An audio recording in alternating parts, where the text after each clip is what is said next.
Alright, there we go. So, last time when we left off, I think we were just barely getting back from the school, and the trip to Shizune's house was all finished. Yeah, that's exactly what this looks like.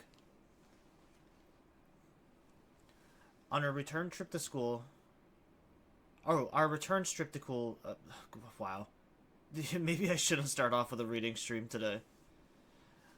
Our return trip to school keeps getting delayed in one way or another.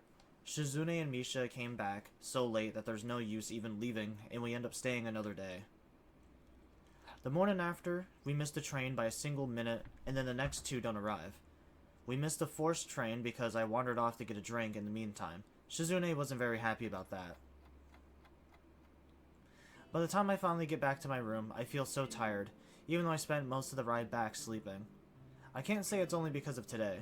This seems like a familiar symptom of traveling. It's not my first time it's happened. If no one has beaten me to it, I could do a thesis on it. Maybe get a medical journal, returning from a trip syndrome. Not very creative. I fall asleep before I can think of a better name. A loud knock on my door wakes me only a few hours into my nap. I'm annoyed because I had just been in the middle of a dream that I can't remember. Haven't been awake in the middle of it, but I'm sure it was a good one. I briefly wonder who it could be, but it's not like I get many visitors, so I'm sure it's Kenji. I hope he's just rolling out a welcome wagon and not going to hit me up for money again. If that was the case, I'd almost be touched. Not touched enough to fight off the urge to roll over and go back to sleep, though.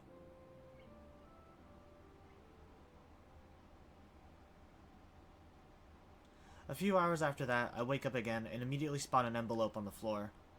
It must be something that came in the mail while I was away. That's Shizune's and Misha's apartment, so I wonder if they dropped by to give it to me. Or maybe someone filled in for them in their absence and told Kenji to pass it along. When I pick it up, any remnants of sleep instantly vanish. Even if the name on the sender wasn't on it, I would have known whom it was just by looking at the envelope itself, realizing why it looks so familiar, by recognizing the delicate handwriting addressing it. It's from Ioniko. Oh, I was actually curious if this route was gonna have a letter from Ioniko too. Cause I know in the story with Emmy, he just like almost immediately throws the letter away. At first, I can't believe it, but it wouldn't be too hard for her to track me down if she wanted to. Of course, I hadn't thought that she would want to. She was maybe my girlfriend for all of 5 seconds. After that, we barely spoke to each other. It would be too easy to put this letter away somewhere and forget about it. A part of me wants to do that, or throw it away unread. Why I want to do these things, I don't know. It would be easy to do them, easier than to read it. Sitting the envelope open with the tip of a pen, I'm surprised by the length of the letter that spills out. Dear Hisao, how are you? I hope you're well and happy at your new school. Everyone here misses you. Almost all the second year class got put together in class 3-1 for the final year, so we are pretty much comfortable right now from the beginning of the year. I'm sure this would have been assigned to this class as well. Or you would have been assigned to this class. I think this might actually just be the same letter. The mood among the third years seems to be very anxious about the final exams, even though they are so far away. The teachers are badgering us about it all the time. Even old Mr. Tachibana, who is, by the way, our home teacher this year, would you believe it? I was sure he retired after our second year, but here he is, nagging everyone about studying for exams. I think things like that are the main reasons why the mood amongst the third years are so nervous. I must admit that I'm somehow losing confidence in myself as well, even though I've already fared reasonably well in exams. The small talk makes me feel nostalgic. It's almost like I'm in the hospital again. Every now and then Ioniko would drop by and give me the gist of what was going on in the class, that, even when, I had an inkling that I would never return. It's so weird to think we are already seniors, isn't it? Time has really flown past. I wonder where it went. The new first year seems so young and somehow really innocent. I keep wondering if I was like them in the first year. I've been feeling nostalgic like this for a whole while now. There are some other things I want to say. I'm writing to you because I felt that there are some things I should have said after the incident back in winter. I really regret that I wasn't able to say them in person, and I have no excuse for it. The truth is, the times when I visited you at the hospital made me worried about you, and I'm not talking about your health. You seem to become more distant and disheartened. It was natural after something like that happened, I'm sure, but somehow I got the feeling that you had given up on something back then. Happiness, maybe. I wanted to somehow express my feelings, but the right words didn't come out. I couldn't say anything to comfort you. I am really sorry for not being able to support you when it mattered the most, even though I like you so much. At least now, finally, I can be more honest. What a convenient time for her to rediscover her sincerity. Well, even as I think that, I know she's right. Distant and disheartened is a good way to describe it, and maybe I had given up too. It weighs on my heart when I think back to when I was lying in the hospital bed, feeling so bitter when she finally stopped showing up. I wasn't surprised, and I had no right to be. How could she not stop coming when it was the only expectation I had of her? She dropped by only all of 6 weeks after the incident. If I drifted away from her, it was because I could feel her already moving away from me the moment she showed up. If I could go back to those quiet days in February and March, I tell you not to give up on yourself. That's what I would say. Maybe you wouldn't have drifted so far away if I had just said something. I hope you managed to get back on your feet on your own. Now that the distance between us is also physical, it feels more final somehow. I wonder if we will meet again. Perhaps it's for the best we don't. Still, if you would like to correspond with me, by all means write me back. I'd very much like to hear about your new school and how you are doing. I wish you the best of luck. I think that might have changed slightly, because for some reason that sounded a little bit better than the first time I read it. It's a strange feeling. I know that I'm never going to hear from her again. If she really wanted to keep in touch, she wanted to pick a medium-like snail mail to do it through. If she could get my address, then my email or phone number wouldn't have been much work either, had she wanted them. This is only a goodbye. I exhale, only just now becoming aware that I had been reading with bated breath. Now who's being distant, Ioniko? But maybe it really is for the best. For her to pick up a pen and write this letter to me, it can only be because she felt guilty about how things ended. That she was hurt by how we floated out of each other's lives makes me feel sort of a wistful happiness. I almost want to thank her, and I only don't because I know she wouldn't want me to reply. There's a knock at my door, then it opens anyways about a millisecond after. I forgot to lock it, stupidly. Sup, man? Why's your door open? I run to the door faster than is probably medically safe for me to do so I can prevent Kenji from seeing the mountain of pills and a couple feet away from him, blocked from his sight only by the door. Then there's the letter I'm holding. If he asks about it, I don't think I can make up anything convincing. About 2 feet away from him, I realize that his vision is so bad that it probably is never an issue. He didn't even see me about to practically tackle him back through the doorframe. Hey, what the hell, man? What are you talking about? Your room has like a billion locks on it. You just barge right through other people's doors? You didn't even wait a second after knocking before you tried the door. It was like simultaneously. You were already opening the door while you were knocking on it. See, that's exactly why I have all those locks. It's a cold and uncaring world out there. A gatecrasher's world. Now you also understand. I just taught you a valuable lesson, dude. Knowledge is power. Why are you yelling at me? I'm a hero. Look at you. You didn't even lock your door. The average woman could have just killed you a billion times already, then replaced you with a female indistinguishable clone from the original. It almost happened to me. Ignoring the latter part, since it's too confusing, it's funny he should say that. He was unable to stop me from tackling him head on, yet apparently a woman could have killed me a billion times. If this man is a hero, we're all doomed. What's that you got? Somehow he is able to see the letter still in my hand. With how I've been waving it around, that's no surprise. I fold it back quickly and take care not to whip it out behind my back or anything else. That would be too suspicious. It seems like I'm jumpier than I thought about Ioniko writing to me. I got a letter. Oh yeah? I put that there. I was sleeping, then I woke up because I heard explosions. I put on my helmet and then peeked outside to see what was going on, but it was just a student council woman banging on your door. It was the one with the pink hair. She was knocking so loudly that it was obvious she was filled with murderous rage. Rage at you. Then she somehow sensed me behind her. I tried to escape, but it was too late. She caught me and started pointing at the door. I opened my mouth to tell him that she's deaf, but decide not to for various reasons. I didn't really get it, and she got more and more pissed off, like an old man trying to use this touchscreen phone. She was gonna kill me and replace me with a woman version of me, but then the sunlight reflected off my glasses and blinded her, saving me. It was like, behold optic blast. I don't get it. somehow with glasses can... Or I don't get how someone with glasses can be hurt by glasses. Oh, wait. Is he talking about Misha or Shizune? Oh, there must have been both of them then. She uses them too. She would be immune to their death rays, but whatever. She gave me the envelope with your name on it and just left.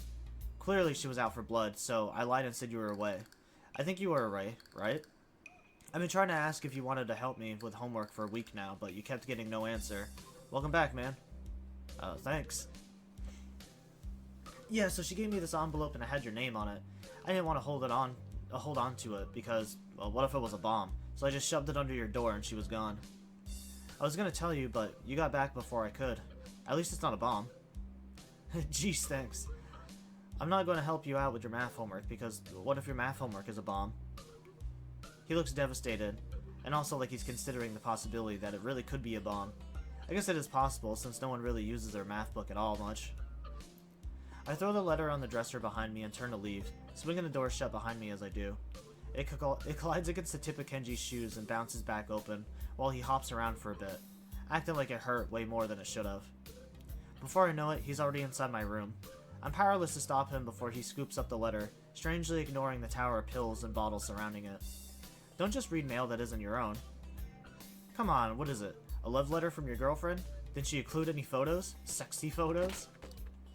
Reclining against the dresser and paying no mind to the bottles, he sends all over the floor. By doing so, Kenji quietly reads through Ayaneko's letter. The process takes seemingly forever, and with how close he holds it to his face, it makes him look like he's trying to eat it.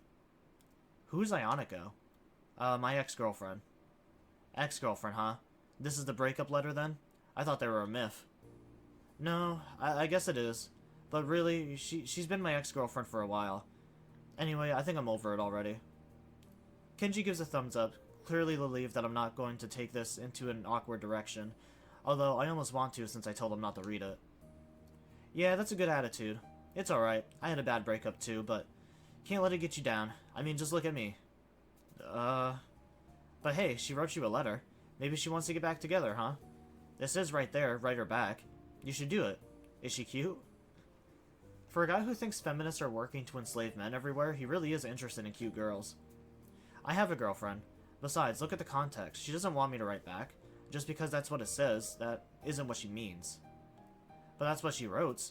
This rockfish kid chick totally still wants you. It even says it right here. I read it. I know what it says. I told you, you have to look at the context. She said I drifted away from her, and everything there shows she accepted that. I think the reason she wrote me is that she just wants to. I guess part applicably, but we're done. She doesn't want to get back together or whatever you're thinking.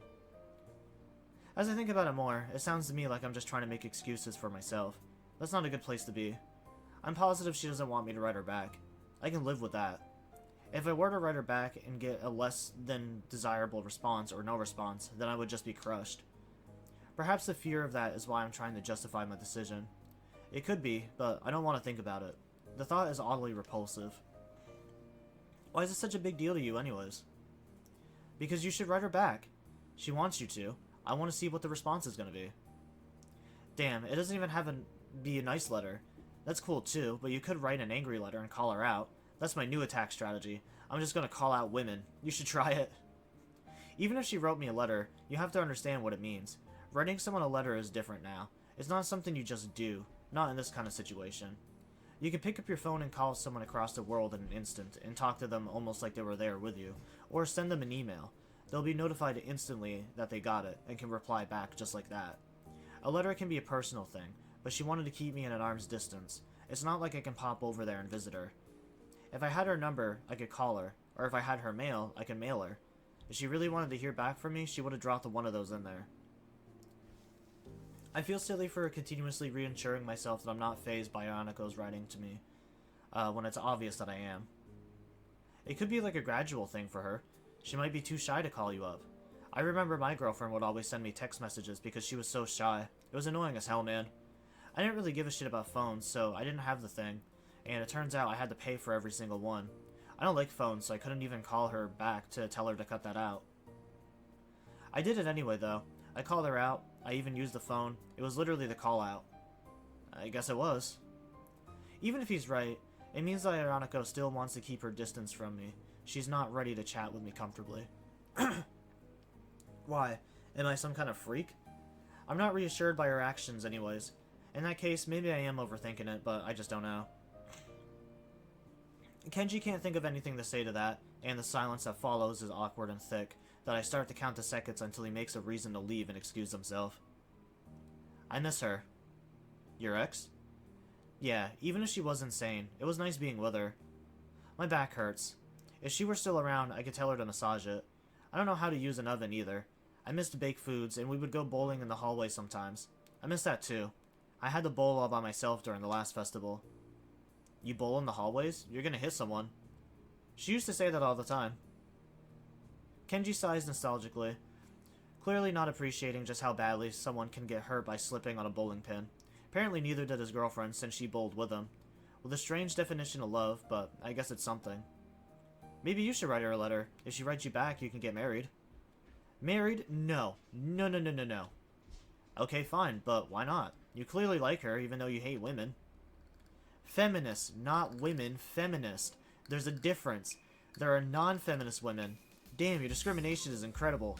Correlation doesn't equal castration. Even if she is insane and a woman, it doesn't mean she's a feminist insane woman. It's like how the absence of evidence isn't the evidence of absence. If it's true, then by the relative property, the presence of evidence doesn't equal the evidence of presence. Actually, I think it is, and I don't think it's called the relative property. No, shut up, it's mathematics. Are you saying math is wrong? I think he's wrong. So even Kenji has someone that he likes. I'm tempted to ask why and how his ex broke up, or to dig up some more information in general, but I shouldn't. Not only would it be prying, but it might reserve the questions back at me. This conversation makes me think about Shizune, although the thoughts I'm having are scattered and wispy, just questions. I wonder if I even had the chance to love Ayanako, and this whole situation with her still stings me. A sour note in the back of my mind.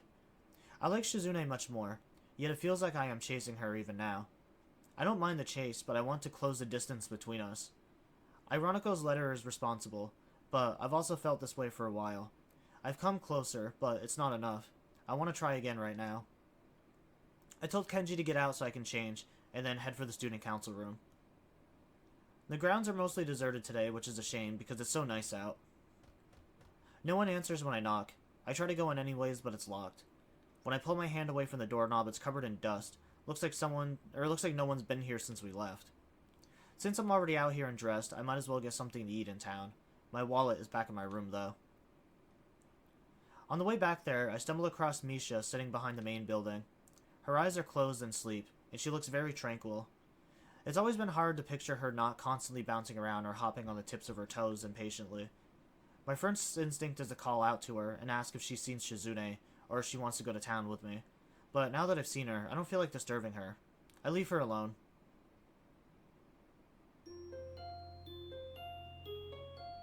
Is she even sleeping, or is she, like, crying? I think there's a difference.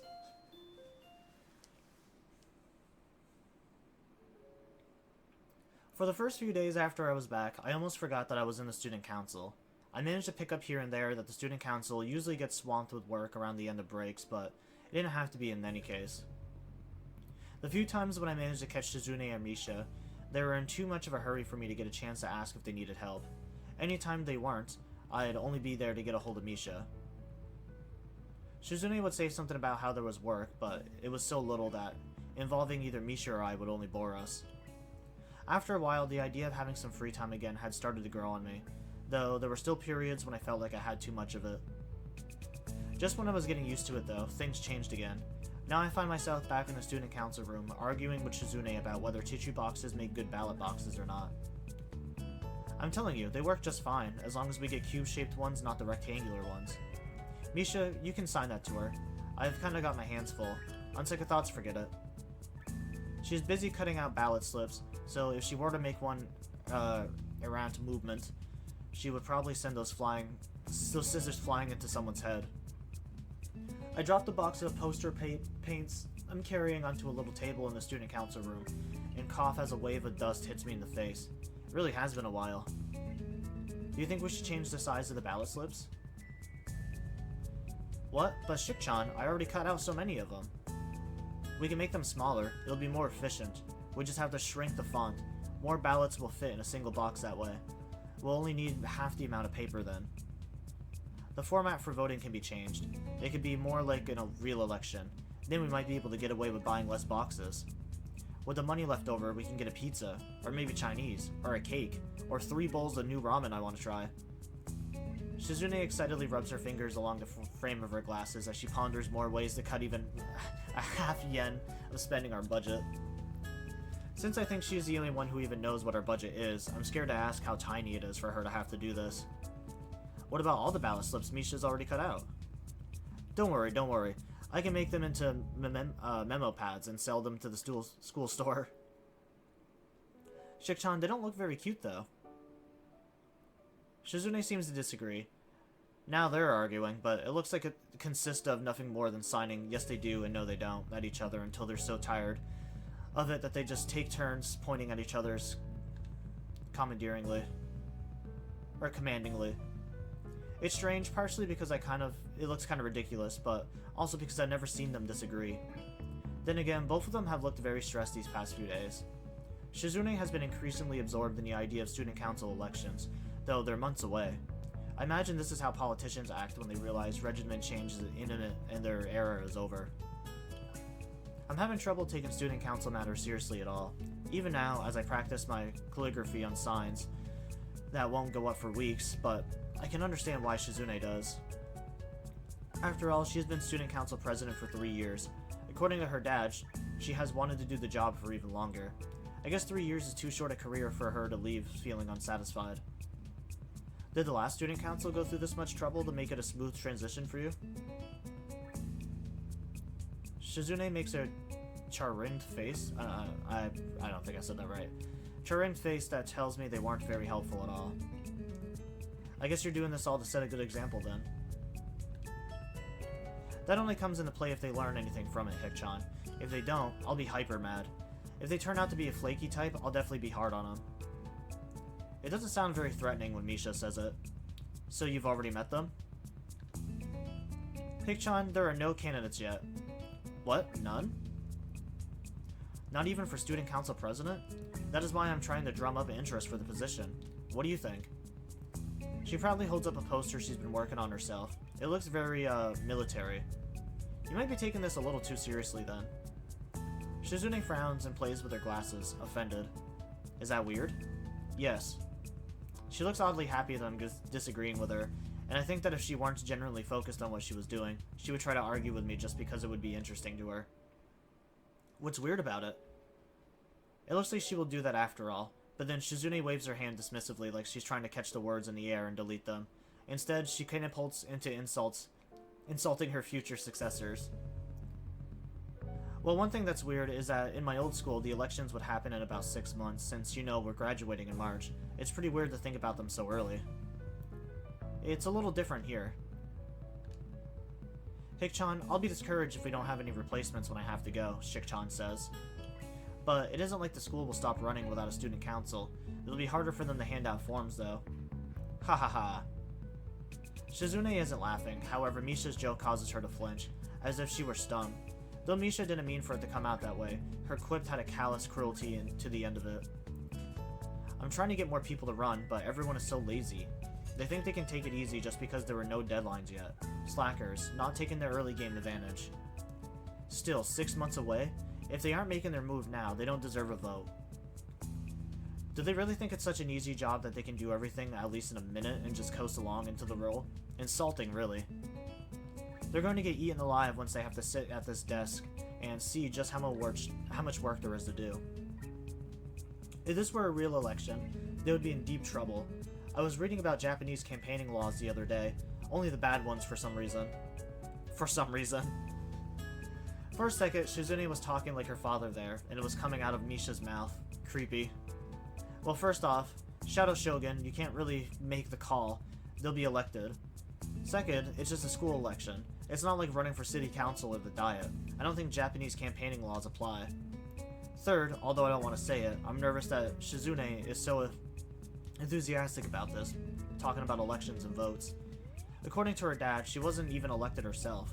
Come to think of it, I can't remember Shizune ever saying she was elected either. Then, did she get the position by being recruited into student council and having it to fall apart until she was the only one left? Somehow I'd never considered it.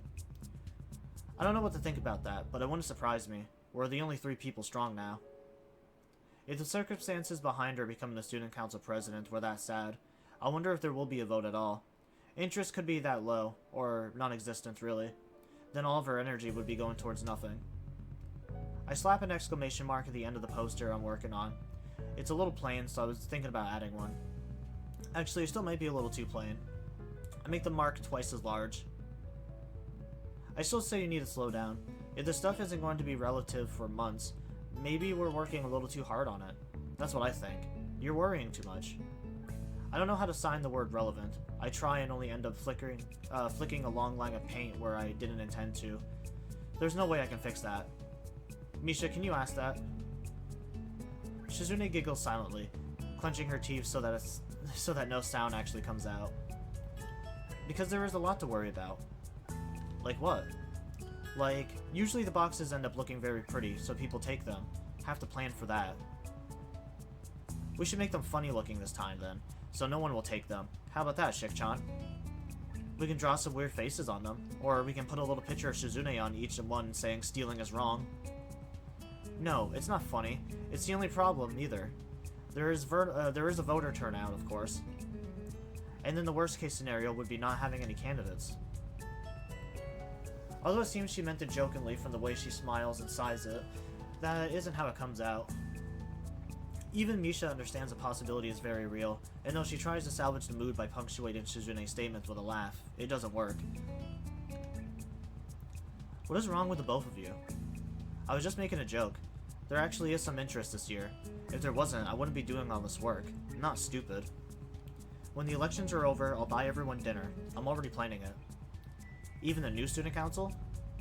No, they can buy their own celebration dinner. It'll just be the current student council. I'll be happy once I'm through dealing with these thankless jobs all the time. A dinner just for us? Yay! It's like a little party, Shik-chan. Though her cheerfulness is obviously forced, I say nothing. For the rest of the period, which fortunately isn't very long, we work in silence. After classes, I find that the student council room locked. It's strange because Shizune was so busy earlier that I would expect her to continue working after school. It would be what she would normally do. Maybe she listened to my suggestion and decided to take a break. I'm hoping it's that simple. Feeling a little uneasy, I take a brief stroll around the school. It's only half conscious I can't remember when I started moving my feet. But I've already covered enough of the campus that I started to feel tired. Not that that means anything now. Just a short stroll around the school grounds and I'm already winded. Really pathetic. I need to take a drink. I feel like I'm already struggling to read today.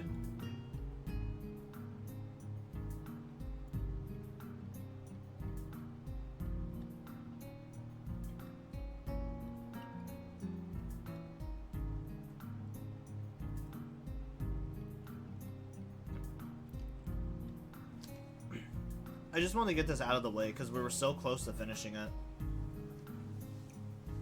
And technically I was supposed to play it yesterday, but because of Alice being loud, I decided against it.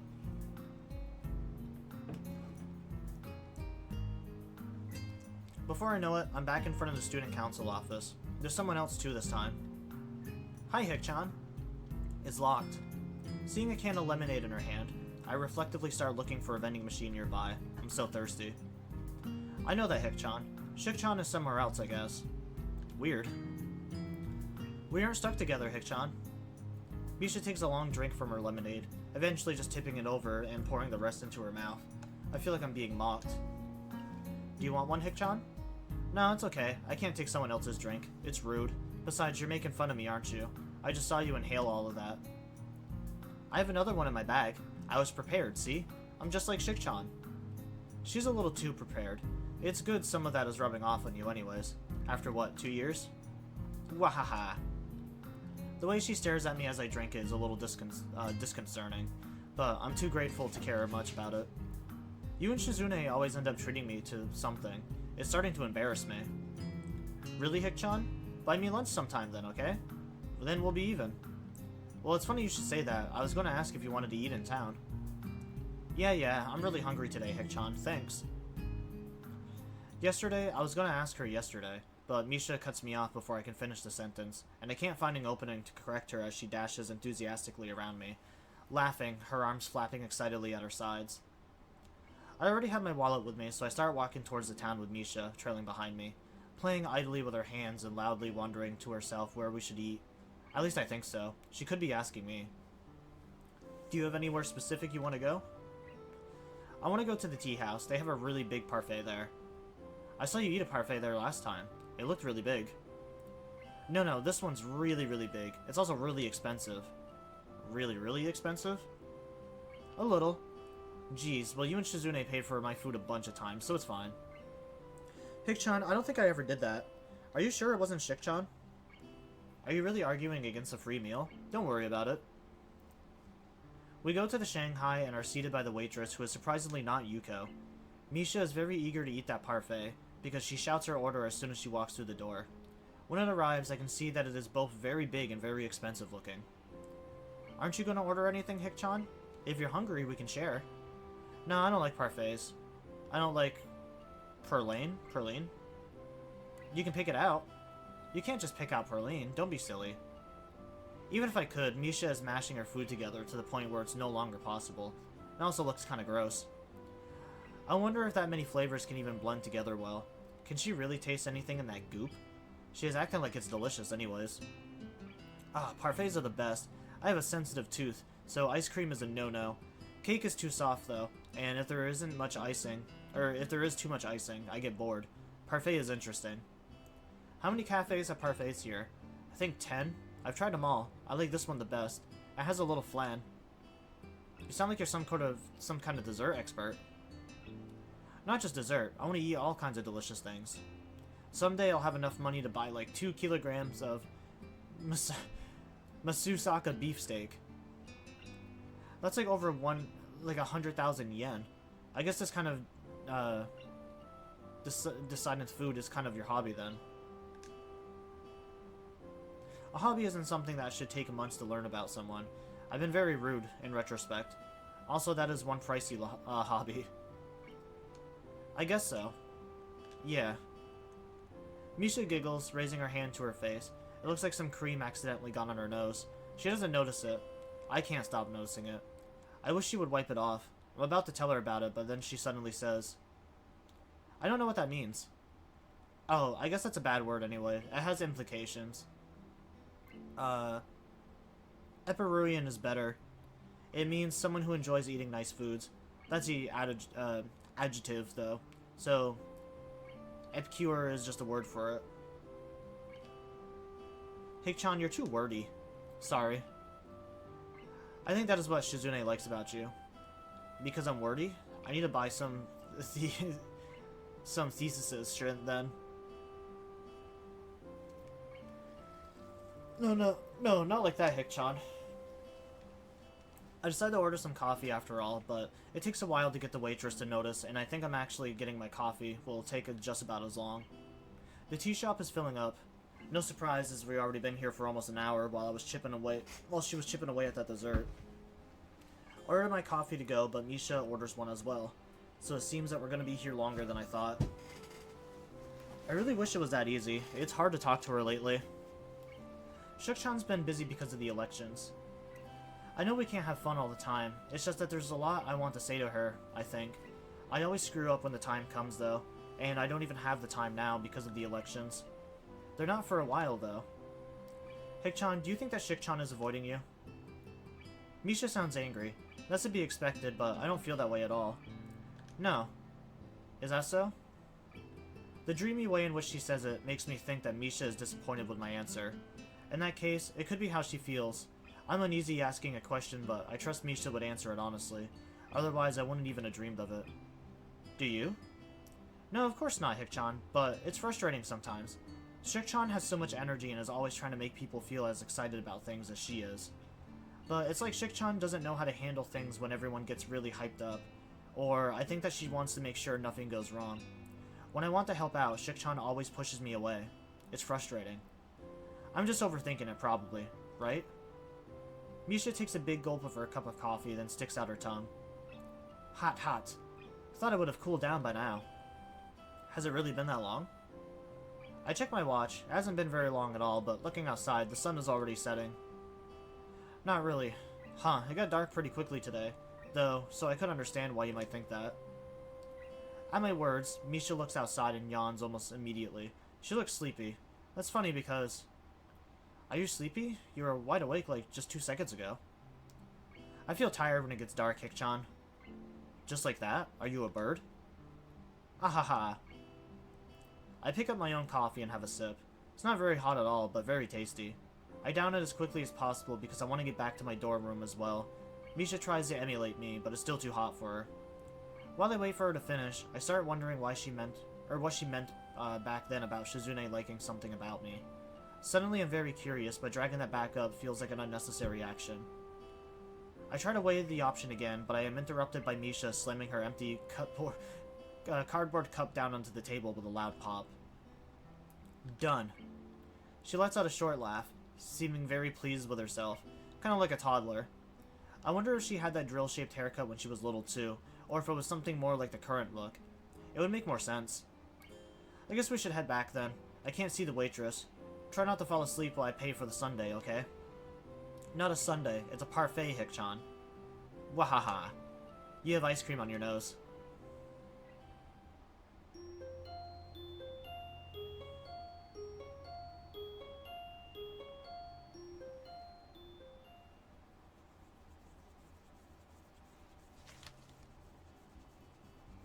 Yeah, I don't really know what the difference is either. I thought a parfait was pretty much just like ice cream with like berries and shit.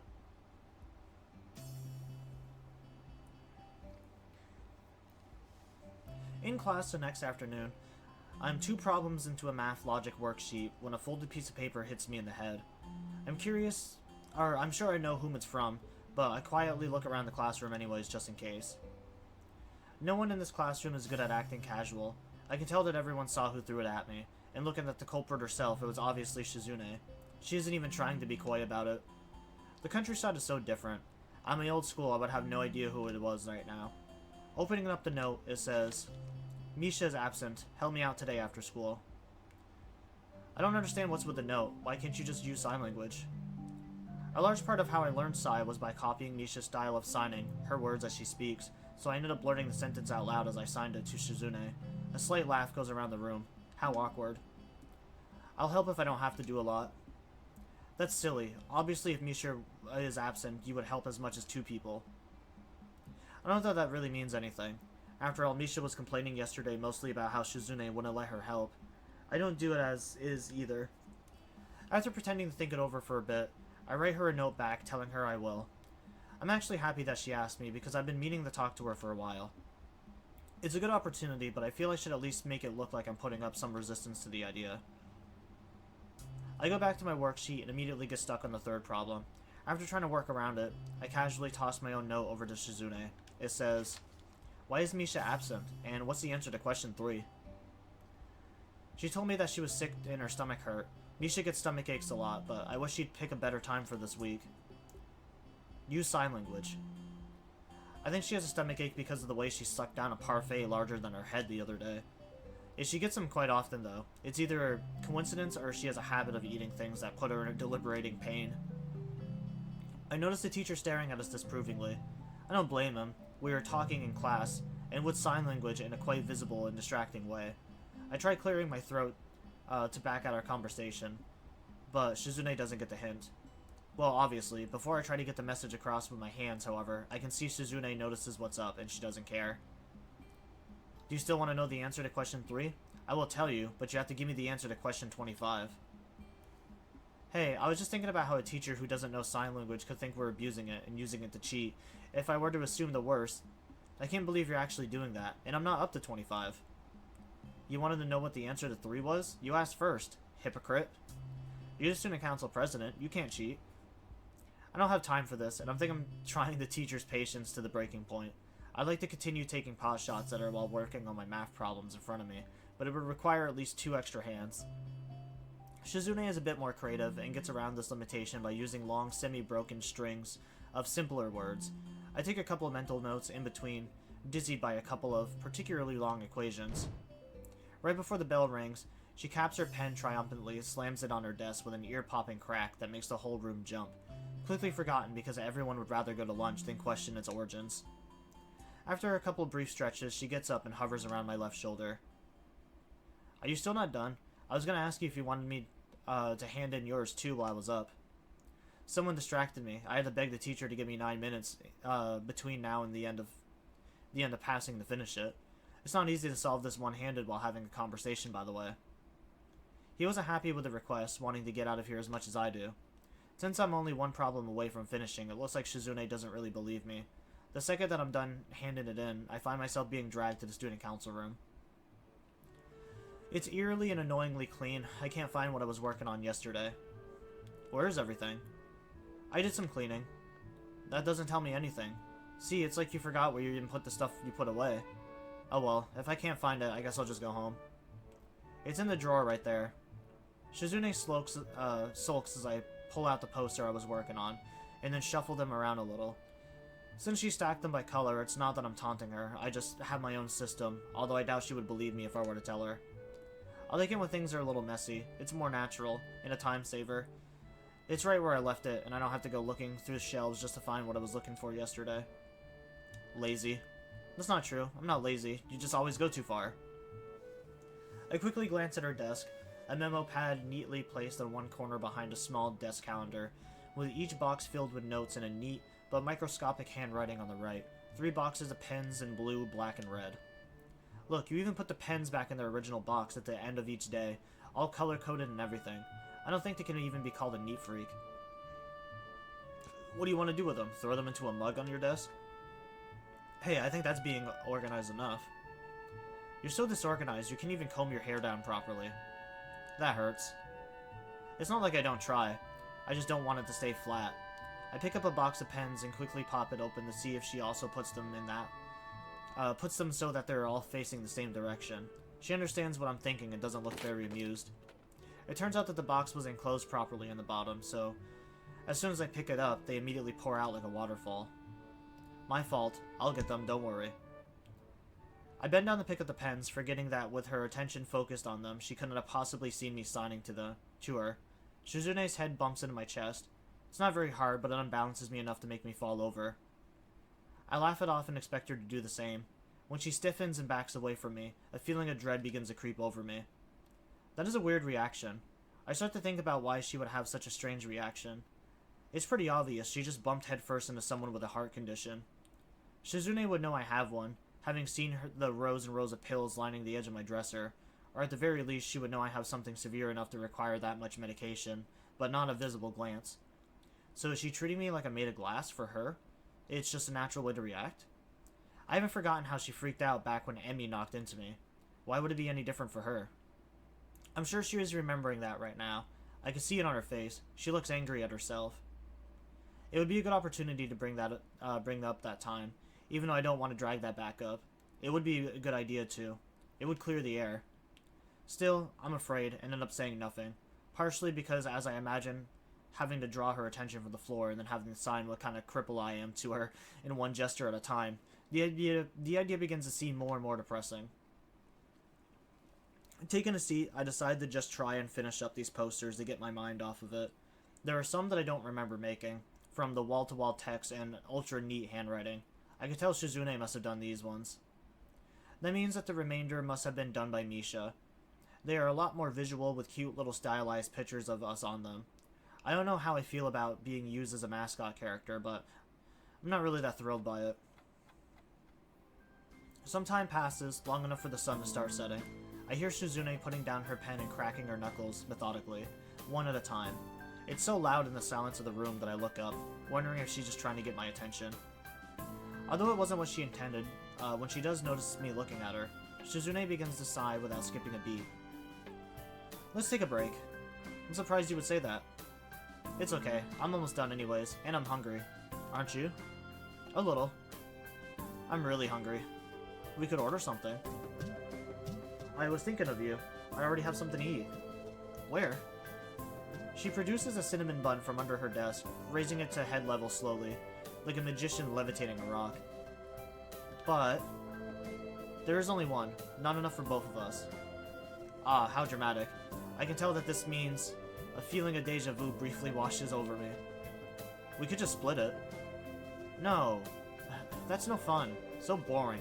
Let's play shogi for it. She already has a board out. That desk must have everything in it. Not chess? Chess has boring promotions. This is better.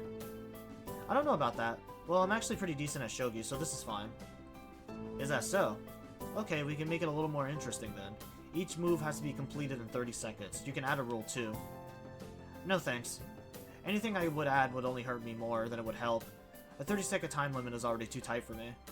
You're making me regret thinking it was right to brag a little.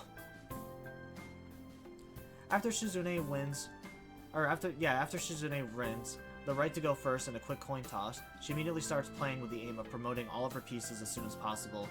It seems like a very basic playstyle, and I can't help thinking that it might be a trap of some sort. It's not though. The draw of this game to Shizune appears to be the fact that she can upgrade her pieces and steal mine. She's very good at it, but it makes her predictable, and I end up doing a little better than expected. The 30-second time limit is pretty painful though. The game ends in a draw. At this point, I think you're supposed to either go for a rematch or tally the pieces for points. Shizune doesn't want to go again, in the interest of time, but winning on points clearly doesn't satisfy her. She sits there shifting a silver general from one edge to the other as she contemplates which of these two options she'll go for. It takes so long that I think she has forgotten about the bet. Eventually, she stops fiddling with the shogi piece and puts it down. Is Misha angry at me? That really came out of nowhere. Shizune's frankness is disorienting, because with her, any kind of candor is a sign of total seriousness. There's no playful smile on her face.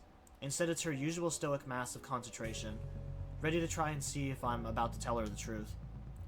I'm upset that she thinks that I would tell her anything, but I also know now that they probably have fought recently, out of my sight, and it makes me feel warm to know that they both care about each other so much.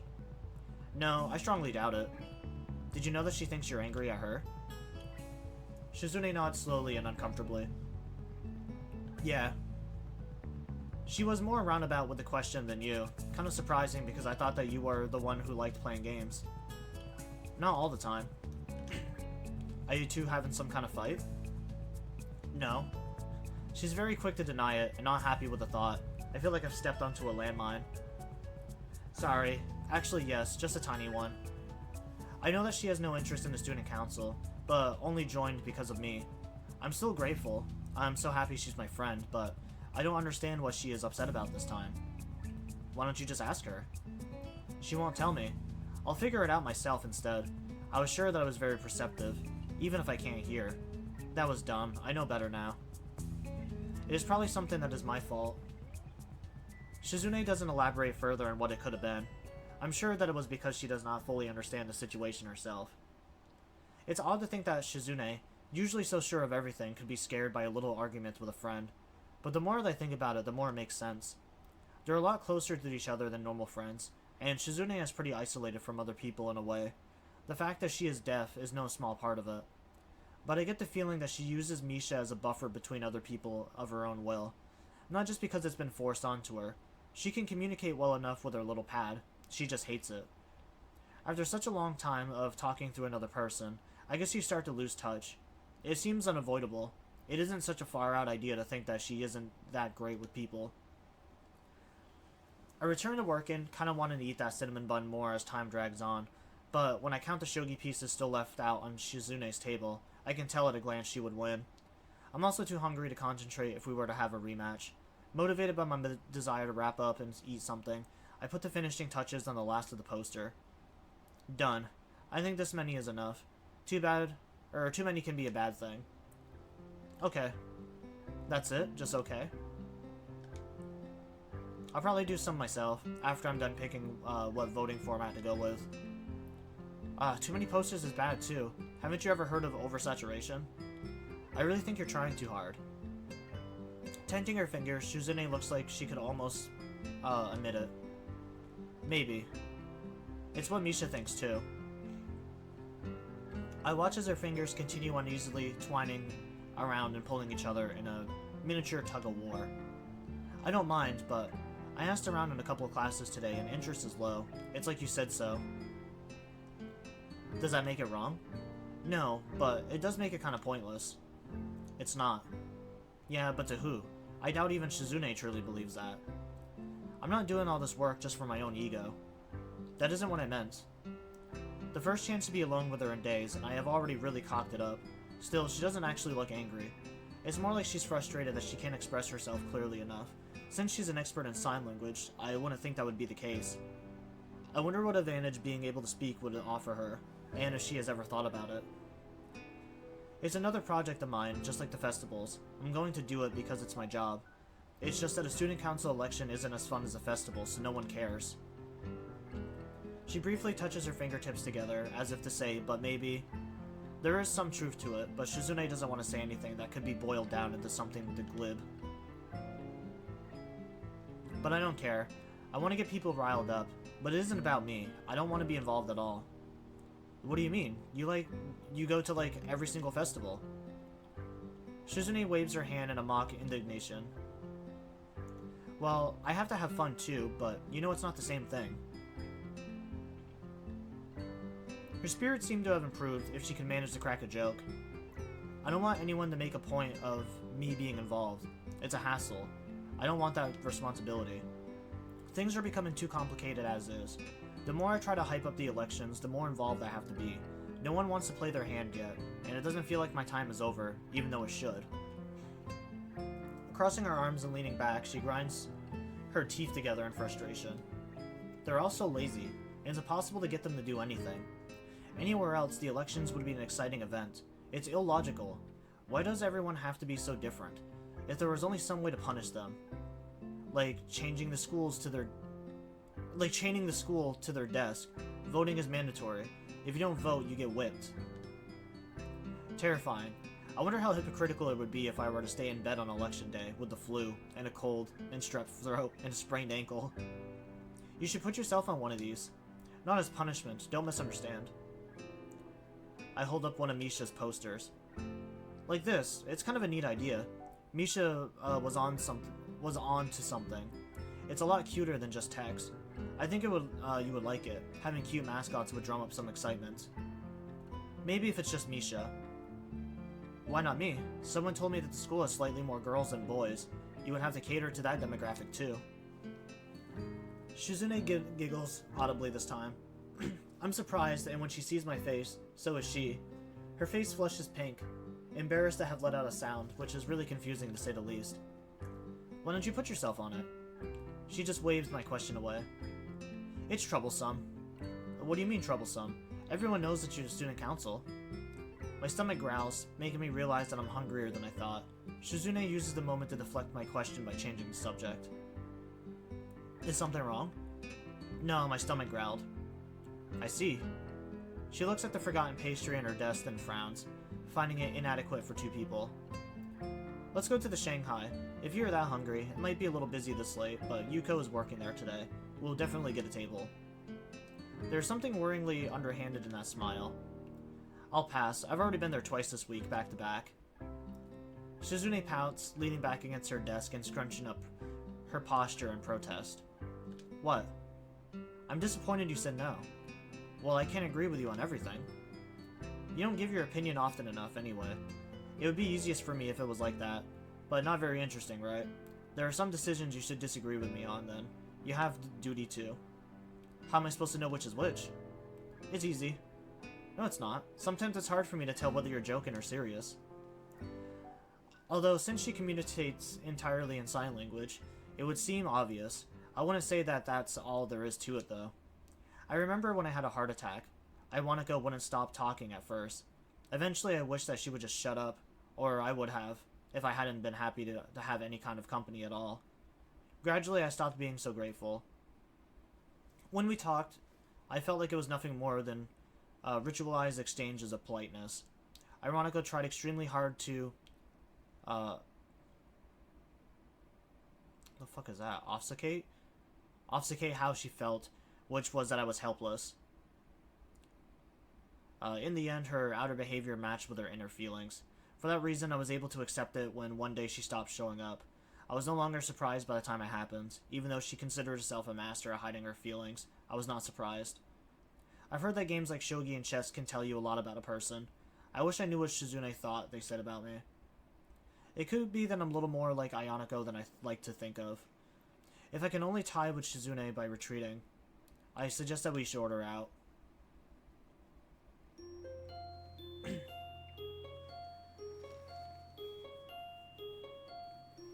Man, this one definitely feels long, and I'm not having the easiest time reading today.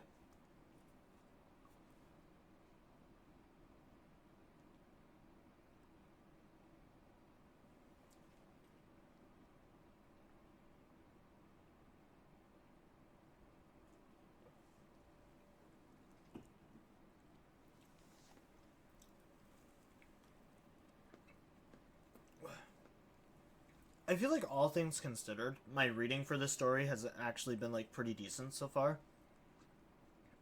There's obviously been like the occasional time that I've fumbled, but man, I feel like today it's so bad. The next day, I walk up to my usual vending machine at lunch, only to find that it's out of my favorite drinks. Secreted so far away from most of the classrooms, between a storeroom and a library, it's like no one knew about it. I'd expected a vending machine so close to the library to be booming with customers, but then again, the library is empty most of the time, and anyone who goes there is only doing it to look for stuff to pad a paper with. No one stays there longer than they obviously have to. For the past month, it's been working out in my favor, but the trade-off with the vending machine no one knows about is that it's never restocked. Settling for a can of orange soda, I decide on drinking it here instead of waiting until I get to the cafeteria when the library door opens next to me. Ah, I've been looking for you.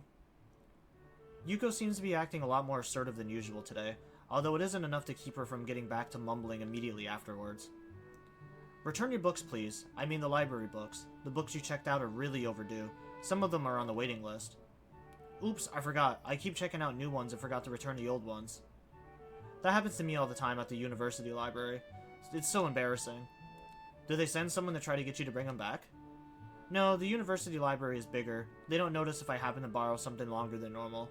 It's convenient because their policy on keeping the books too long is really strict. Stricter than here. I like how, despite what she said, Yuko has no problem with borrowing books for longer than she is supposed to anyways. Makes her being so on top of me, of my own lateness, a little hypocritical. It takes a thief to know, I guess.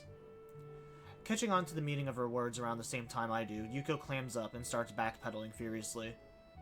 Oh, that's different from this situation. It's totally different. Yuko stares at her nails for a second as if she really wants to bite them, but is too self-conscious to do so. For instance, how long has it been? You checked out some of those books months ago, Hisao. Sorry, it's just that other people want to read them too. If you're a slow reader, that's okay though. No, it's a total screw-up on my part. To be honest, I haven't even read some of them. I shouldn't be taking out books and when I have a backlog. That's not good. Yeah, it really isn't. Now I'm starting to copy her habit of trailing off quietly. Her awkwardness is very contagious for some reason. That said, I'm surprised. Yuko seems almost normal today, although every now and then her waitressy nervous tics keep popping back up. Come to think of it, she didn't act this way when I first met her. She was a little clumsy and neurotic, but it wasn't anywhere near the severe until Shizune, Misha, and I ran into her at the Shanghai. It could be that Yuko has a complex about having kids from her school seeing her waitressing. I guess it was a little odd for her to pick the closest cafe to our school to work in. In that case, maybe a place having so few customers could be considered a lucky break. Well, I get it. I'll return them right after school. As soon as possible, please. Wait. Can I ask you one more thing? Sure, what is it? I have to go for a while, but I can't just leave the library empty. Sorry, but can I ask you to watch it while I'm gone? Just for a little bit. I'll be right back as soon as possible. You're in the student council, so I'm sure if you did it, it would be okay. Alright, I'll do it. Don't worry about it. Thank you. Yuko quickly slides forward as if she's grateful she is about to give me a hug, but she stops 2 centimeters into it, which ultimately just makes the gesture look extremely uncomfortable. I'm also surprised that she can control her momentum so well, since she seems kind of clumsy. Before I can say as much as you're welcome, she is already dashing off with the urgency of someone late to an appointment. That could be the case, but I wouldn't feel safe assuming so. It's Yuko, and she seems like the kind of person to treat everything that way. Now that I'm in the library, I feel a bit silly.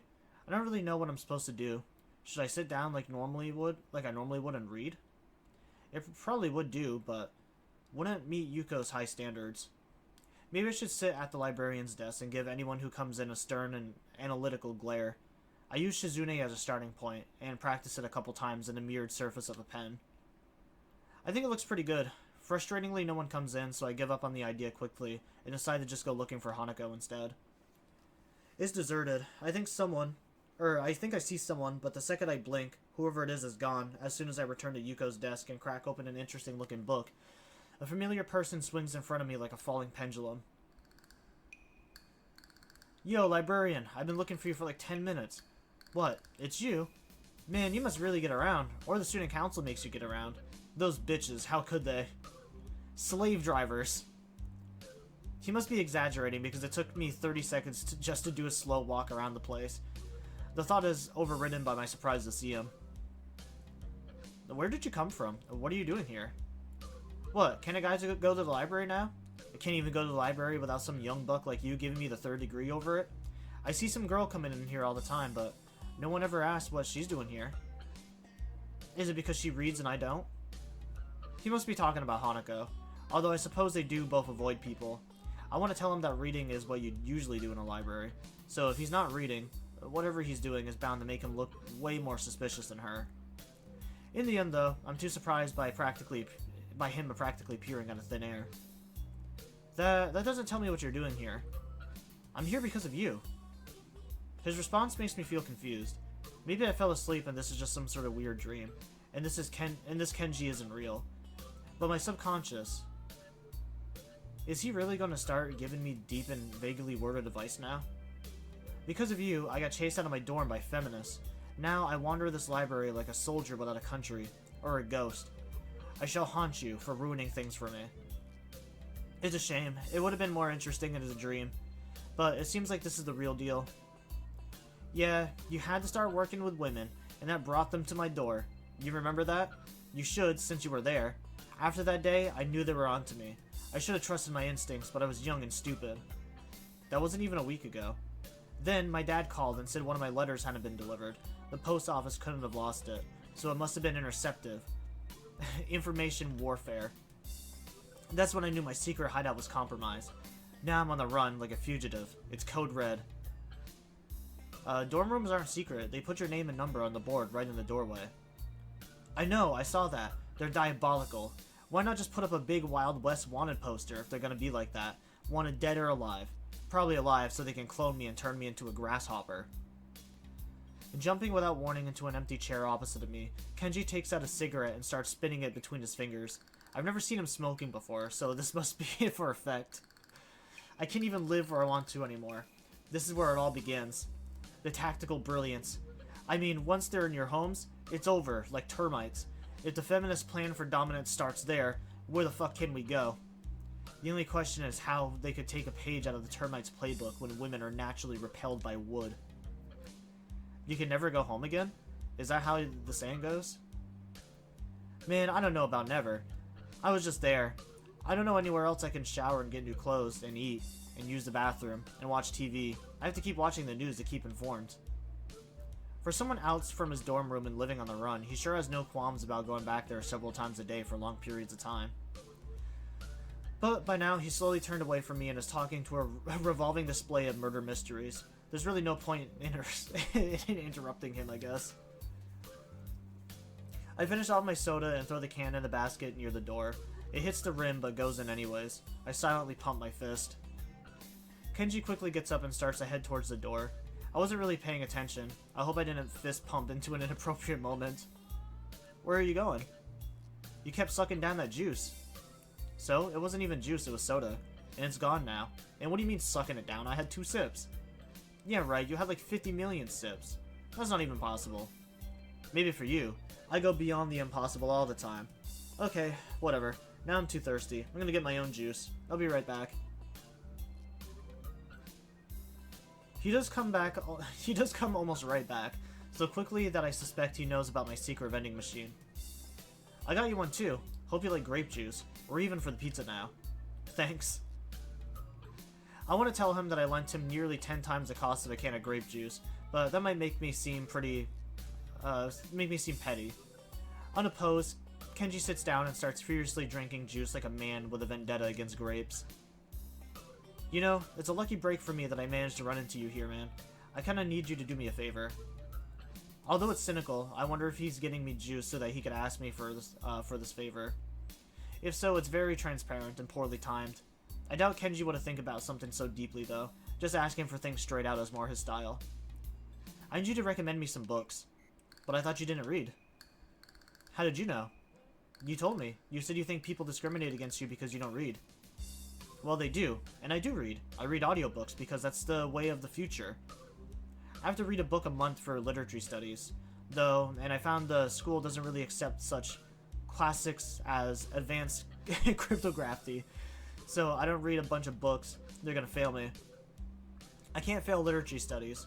That would make me illiterate. That would mean my mom was right. My mom can't be right. I'll just have to study literacy as much as possible. What about doing some extra credit? No thanks, it's bad enough I'm gonna have to carry these stupid things now. He picks up a dictionary, flips through it, and places it on a murder mystery rack behind him. I can't believe this is actually the medium that our ancestors used to look at. Porn. I spit my drink all over the book I'm still holding, damaging it beyond any hope of repair. I quickly check the back to see it suggests retail price is 7,900 yen. Think I might have a little heart attack. Wow, destroyed. Shouldn't have done that though. They take vandalism super seriously here. You're gonna get canned. He chortles, amused, before taking an extremely long sip from his can of juice. It's not vandalism, I didn't do it on purpose. You made me do it with your words. And what do you mean canned? I don't want to be canned. Wait, chill out. I didn't mean they actually can you. They just make you pay for it, and really, really yell at you. It's like they were gonna bite my ass off. Still not a big deal. I don't care if it's figurative. I don't want to get canned, or get my ass bitten off, or any kind of punishment, you dumbass. What am I gonna do? I'm the only person in here that she knows of anyways. I can even throw the book in the trash. It'll be found, then she'll know. Damn, dude, stop being so weird. How's it weird to not want to be fined? Man, stop flipping out. I'm not flipping out. I'm trying to save money. So cheap. I'm about to strangle him when I hear Misha's wahaha coming up the hallway, Apparently Kenji hears it too, and uses the opportunity to quickly vanish behind the autobiography section like the wind. Hi, Hik-chan. Misha shouts exuberantly, dragging an embarrassed Yuko behind her. Hik-chan, were you talking to yourself? On one hand, saying yes could make me look kinda crazy. On the other hand, if I blew Kenji's cover, he might go off and make me look crazy by association. Yes.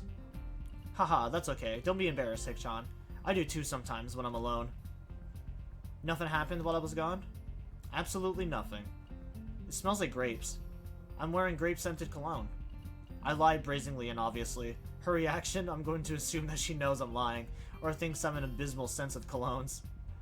Since the can of grape juice I drank from is still right there, it's likely to be the former. Fortunately, she doesn't ask any follow-up questions. What are you two doing here?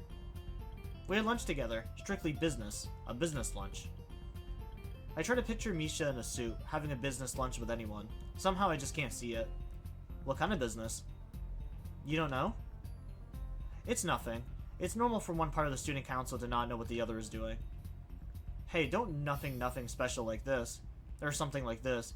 That isn't normal at all. In fact, it's bad. We're only 3 people. Yuko laughs nervously. She must be terrified. Misha says that you want to put posters in the library for the elections.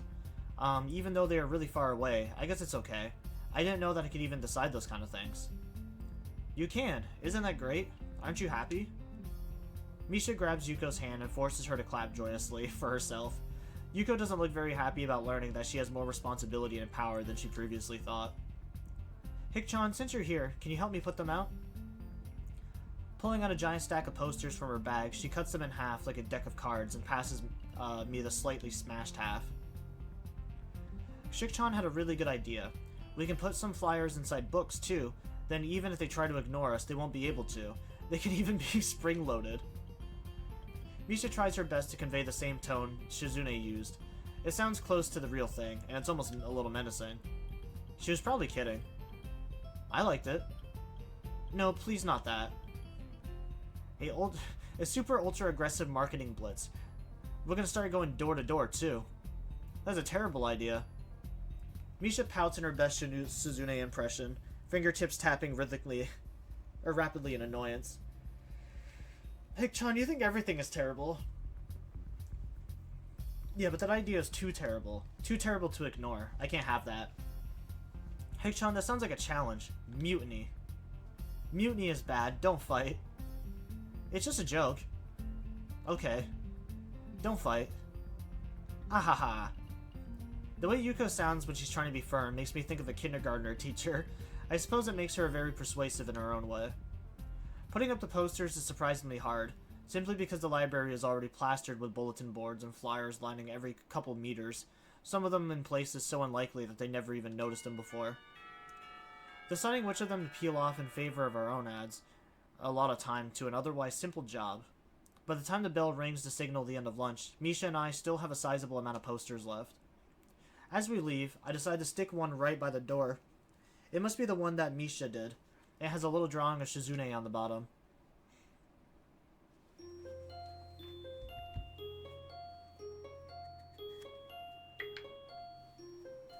I still like this story, like, slightly better than Emmy's. I definitely don't think... I don't see why people say that this one's the worst. It is a little long. This one is definitely a very slow burn. And there hasn't really been a whole lot of interaction with Shizune throughout most of this. Which I also think might be why people didn't really like it. Because, yeah, I'm thinking about it a little bit now.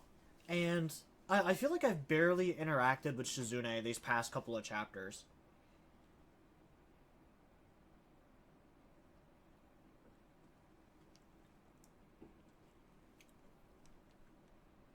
I mean, even towards, like, the very beginning of the game, Hisao was kind of like, he was crushing on Misha, because, like, Misha is obviously a very bright and, like, pretty girl. But then he kind of, like, fell in line with, liking Shizune. Learning sign language for Shizune, liking her competitive nature and stuff like that. But yeah, then we haven't really interacted with Shizune since, like, the vacation.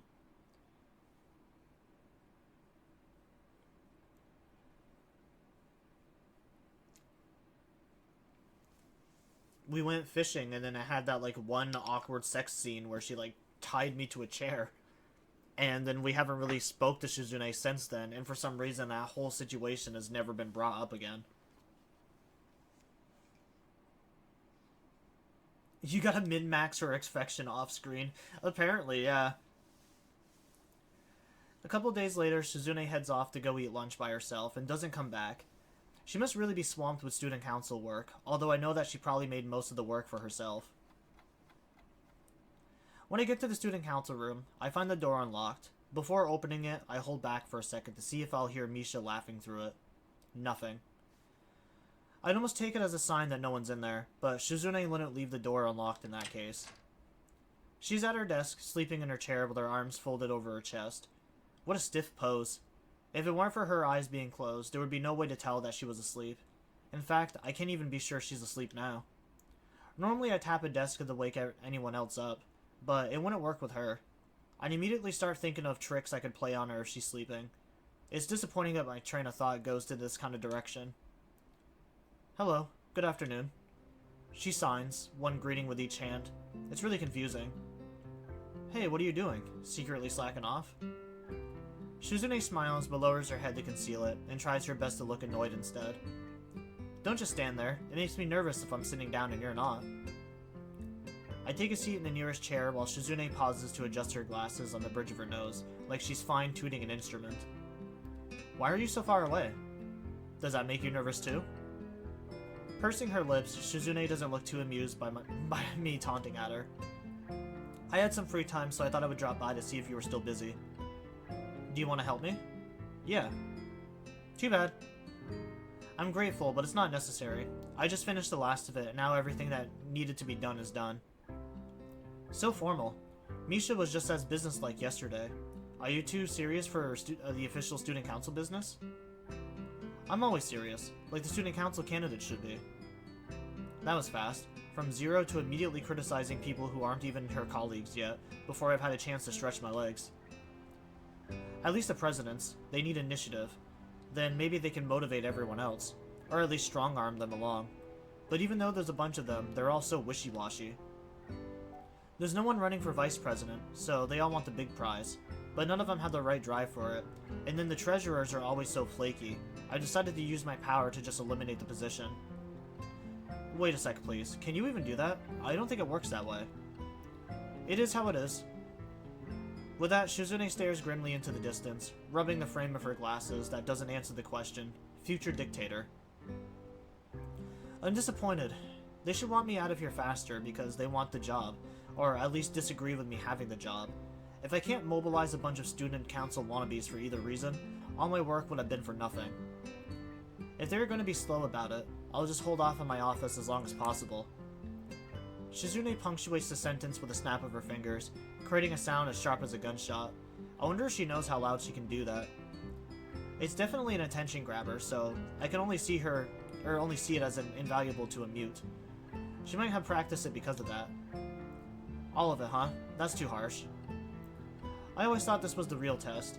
Leaving a lasting impression is important. It's why I don't build sandcastles. They crumble when you leave. Maybe, but I see it as an especially neat one. I still think it's impressive. I'll say it's impressive. I kind of admire you, so to me it wasn't for nothing. She tugs at her glasses as if she wants to take them off, smiling wryly. Sorry. I was careless and something selfish slipped out. I've always wanted to stand at the top. It didn't matter what it was, as long as I was the best at it, and understood it completely and made it my own. Like when you hear a song and dream of being a musician, or see a plane and wish you could be a pilot. Have you ever had a dream like that? Yeah. The first time I played soccer, I wondered if maybe I could ever get good enough to wow people. That was just a fantasy though. As soon as I saw the gap between me and the people with real talent, I put those dreams behind me. Well, with my heart the way it is, I can't play soccer anymore anyways. Do you still have a dream like that? Nah, they're unrealistic. I realized it very quickly. There is always someone better. A nostalgic expression crosses her face. She looks oddly mature right now, as if the days of competing vigorously against others for supremacy are long behind her. Of course, I know nothing that could be further from the truth. Just last week, she wanted to see which one of us could blow the biggest bubble with a piece of gum.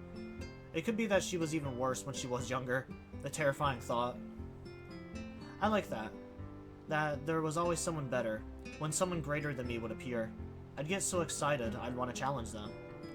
Even though in the end they would usually turn out to be better, and I would be left in awe, there are some people who are on a different level completely. After a while I got jealous. I wanted something like that for myself. Is that what the student council is? The thing just for you? No. Even though it feels like that, sometimes that wasn't why I decided that was another story entirely.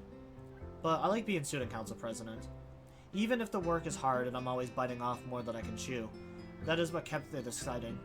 People at the top shouldn't be able to be comfortable all the time anyways. You sound like a farmer. Although they wouldn't suit her, Shizune would look cute in overalls and a straw hat. So if that wasn't the reason, why did you run for the job? I didn't, but afterwards I decided to stick with it anyways. I wanted to be the student council president because the old student council was stupid. And I wanted to stir people up, so that they will be able to say, that was interesting, today was interesting. That kind of thing. Memorable experiences. I'm happy because I think we succeeded. You, me, and Misha. I have a selfish desire too, though. At first it was something I thought would only be a nice bonus, but I've gotten greedy. That was why it would make me happy if the elections go smoothly. It would be the only way that I can see that my wish is granted. What is it then? It's a secret.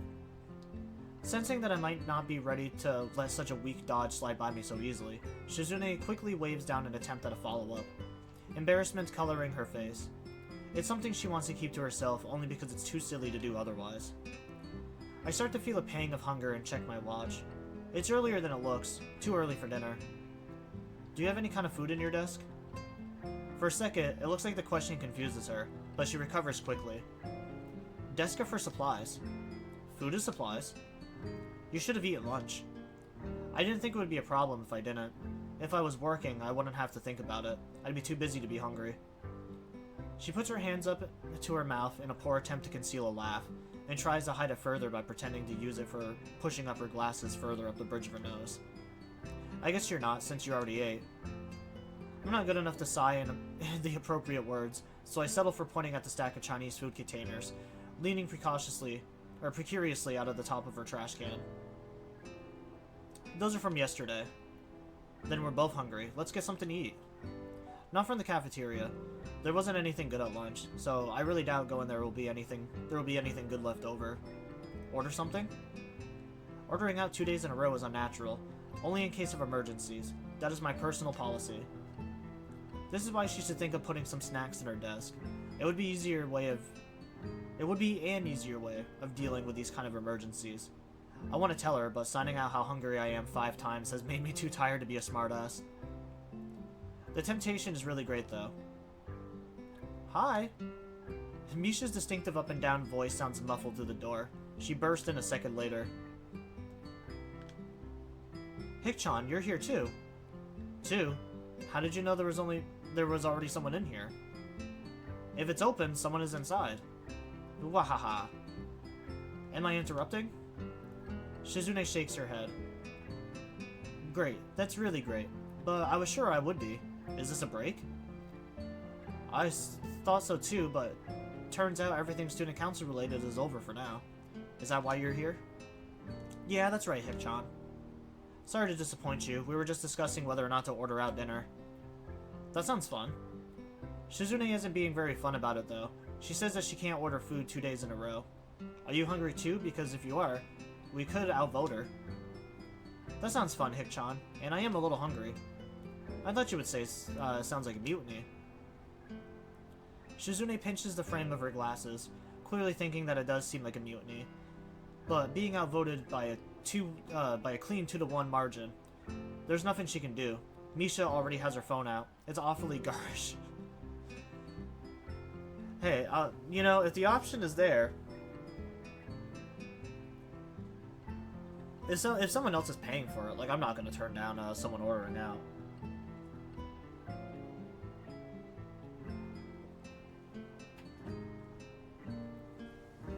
Shik-chan, you promised we could have a student council thing just for us, right?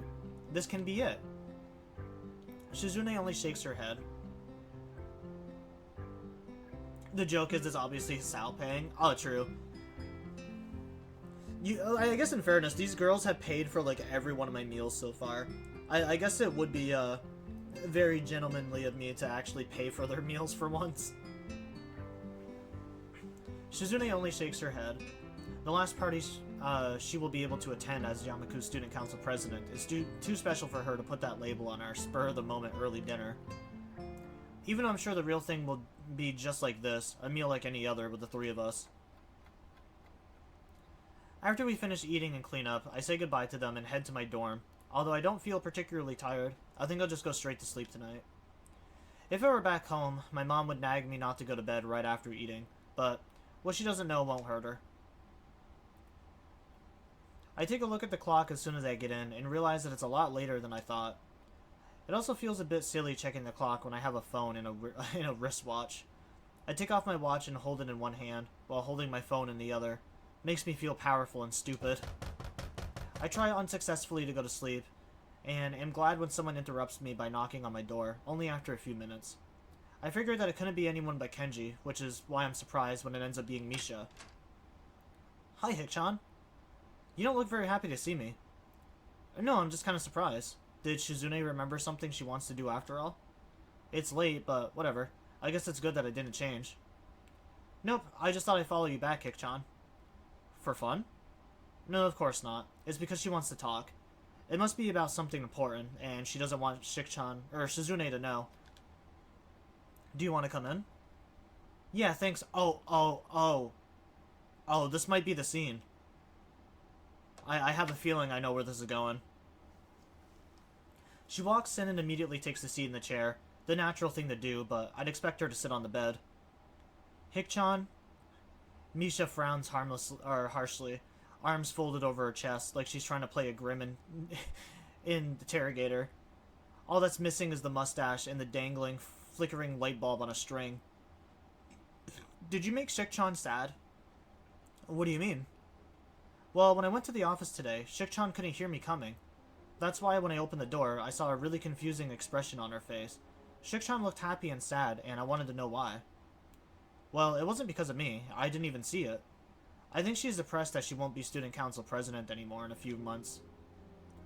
When I asked Shik-chan about it, she said that it was okay. That's meaningless. Shizune would say that, but it's ridiculous to think that she would let it go that easily. I mean, there are times when she'll want to fight me over the last apple or chocolate milk or whatever, and that is the stuff that doesn't even matter. Chocolate milk is important. Okay, it is. Don't get mad, but not as much as student council is to her. She wouldn't just wave it off so easily. You're right. I thought this was supposed to be an interrogation, but it appears Misha has already forgotten about it. But I don't want Shik-chan to lie to me to make me feel better. Most people don't know how serious Shik-chan is, and think she's putting on a show. I'm happy that you understand her, Hik-chan. It's obvious, especially with how she talked about it today. Misha leans in closer with interest, resting her head in her palms. Really? What did she say? They are close enough that I don't think much of how she is prying. Why, she joined the student council, sort of. She started, but then decided that some stuff would just stay classified and signed it's a secret. So, I guess that's what she told me, it's a secret. Well, if someone tells you that they have a secret, you can sort of call that a secret by itself, Hik-chan. Just like how according to you, luck is a skill. It can be. Wahaha. Be careful, not so loud. Why, Hik-chan? You're gonna wake up half the people in the building, and on top of that, dorms aren't co-echoed. Or co-ed, not echoed. Hik-chan, are you thinking something dirty? Stop being weird. Ahaha. If you are, it's okay, I think. Hearing that makes me realize how easy it's been for me to talk to Misha all this time. That I would be able to go this long without feeling the need to be on guard. This is the first time I have. I feel sad, Hik-chan. It's funny. The happier Shik-chan gets, the more depressed I feel. Even though I should be happy for Shik-chan, I still am. But I can't talk about my problems with her. Why not? Just like Shik-chan can't talk about her problems to me, it's the same thing, Hik-chan. If we have that kind of problem, then I'm not sure anymore what I should do. I wonder if I'm a bad friend. Misha gets up and quickly drops herself on the bed until we're sitting only a few inches apart. Just a couple of seconds later, she pushes her head forward and gives me a light kiss. It misses my lips, more due to bad aim on her part than because of me. What are you doing? Although it's just a formality, I'd be stupid to not know what she's getting at. It's just that she seems so unlikely that I'm hoping there will be some way I won't have to deal with it. Now she decides to be shy and giggles embarrassed. Do you like me, Hik-chan? Yeah. Her head is buried in my chest. It feels like she's talking into my scar. She might be able to feel it brushing against her cheek. I tried too hard to hide it from both of them. It seems like such a dumb thing to have worried about so much in retrospect. Please comfort me, Hik-chan, just for today. No. No! Oh, this is the scene? Oh god. I gotta save here. I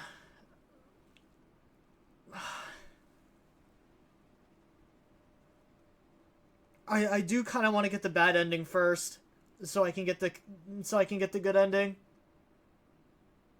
Cause if I save, I can just reload it back to this scene.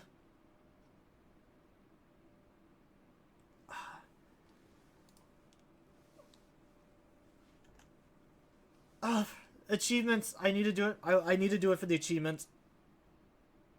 But I also don't want to hurt Shizune. I actually really like Shizune's story.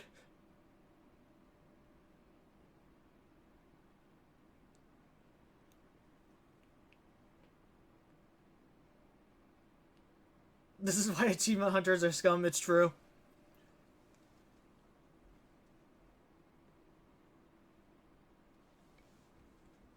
I did say I wanted to show off this ending. Oh, well, I guess I won't be showing off any ending, because I know in a minute here I'm gonna have to blur everything.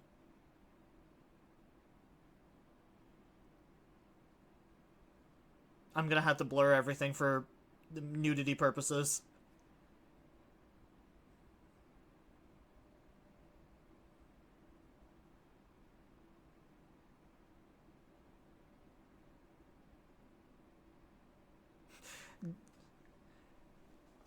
Don't listen to me to do what you want. I'm just gonna judge you regardless. I did promise people that I would show off the bad ending. There was a couple people who have asked me to show it off. Because I think, I want to say Shizune only has 2 endings. Yeah, reach the good ending with Shizune. Reach the bad ending. Yeah, I don't think she has a neutral ending.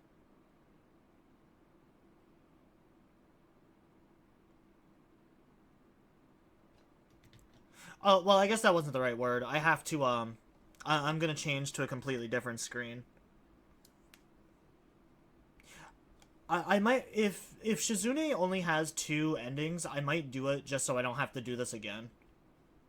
Because otherwise that means that I'm gonna have to, like, do 2 more runs of this game. I have it saved, and I'm pretty sure this isn't gonna be much longer.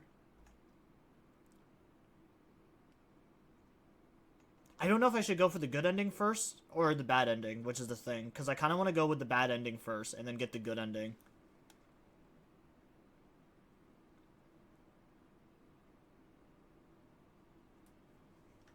Because I'm eventually going to have to go back through Rin's story so I can get the neutral ending. Which I was probably just going to do that in my free time.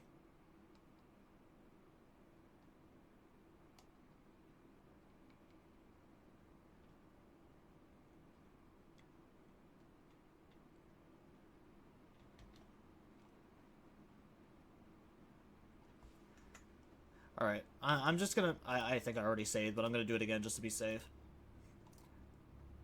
I'm gonna save. I'm gonna be honest. I would never confront Misha. Or comfort Misha. I'm not that kind of person. I'm already with Shizune. I would never do this realistically, but for the sake of the achievement, I'm gonna have to do it. As much as I pretend to protest, I've allowed things to come to this point. Even though I knew so far ahead of when she actually came out with it that this was what she was getting at. At the very least, I was okay with this outcome. If I needed any more proof, it's simple. I still haven't turned her away.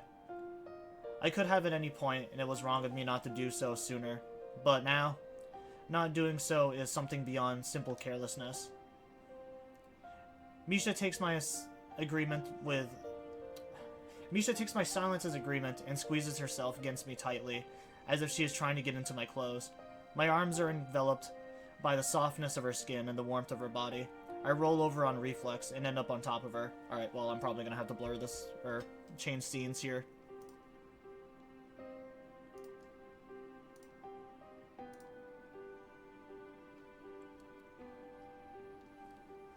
Unfortunately, I'm not getting banned, so...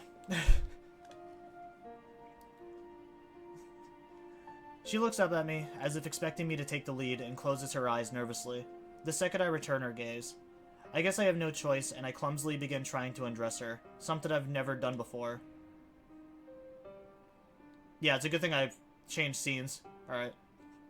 After all, I've only had sex once before, and I was restrained to a chair. This time, I'm in control. It's cool, I'll restore the scene in post. This time I'm in control, like I'd wished back then. But it's really kind of scary now that I am. I started by unbuttoning her blouse and slipping it off to her shoulders. Her figure is curvier than I expected, and complements her cute face. Her bra unhooks at the back, and I have trouble getting it off properly, because Misha seems ashamed of her breasts, and half-heartedly tries to cover them before I even undone it. Honestly, bras are just, like, really hard to get off, coming from, like, personal experience with someone who, who had a relationship for, like, 8 years. I don't know how women always wear those things. They seem so uncomfortable to wear. When I unlatch her skirt and start pulling down her panties, she offers more movements of weakness. Fake resistance. It's just a formality. No, it's not that hard. Maybe it is for me because I'm just dumb. I realize now that formalities are very important to Misha. It's why she always greets everyone so happily, even when she probably isn't happy to see them. As an ex-femboy, I have more than enough experience. Yeah, maybe I need to start wearing bras of my own so I can experience them better. Her eyes are open now, and I run my hands up inside of her thigh, almost laughing when she shudders and nearly crushes it when she tightens her legs. A genuine reaction and a cute one. Shizune was better at hiding her inexperience, even though she was just as embarrassed. Are you ready? She nods without looking at me. As I push myself into her, I can feel her becoming rigid with nervousness, which I start to feel as well when I meet a resistance inside her. I feel so tense that every time I move, it feels painfully mechanical. I wonder if I should go more quickly like Shizune did. But Shizune is pretty straightforward.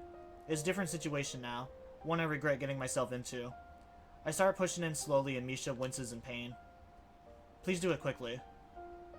Ow. I stop. No, it's okay.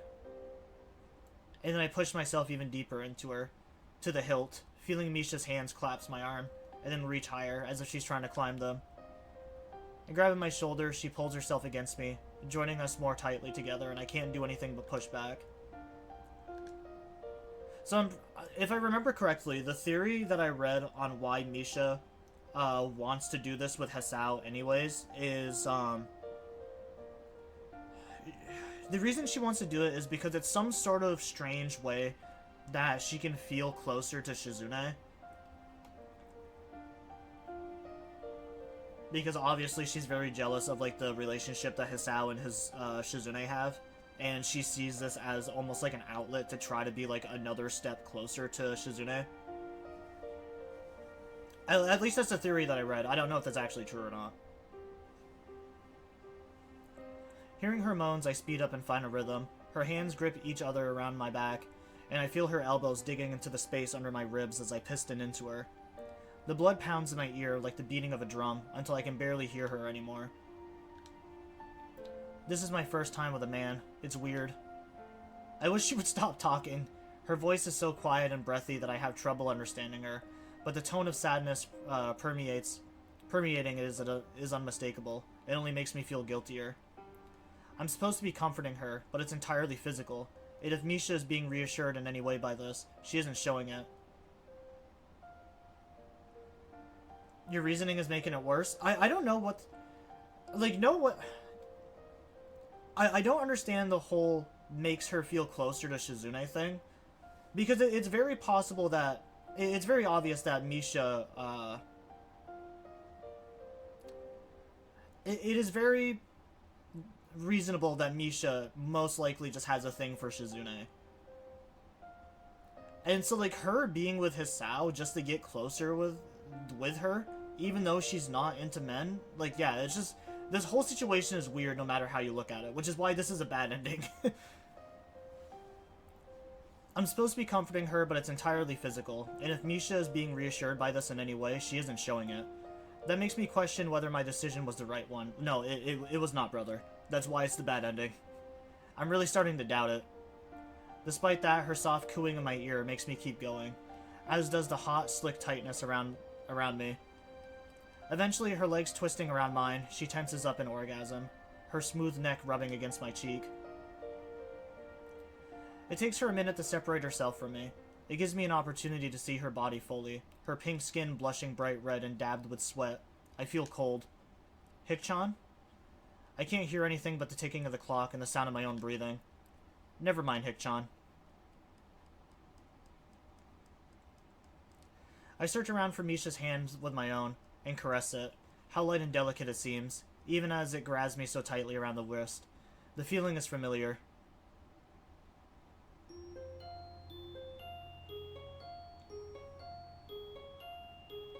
If anything, I feel better about playing Blue Archive later. Yeah, choosing the bad ending definitely doesn't make me feel better, that's for sure.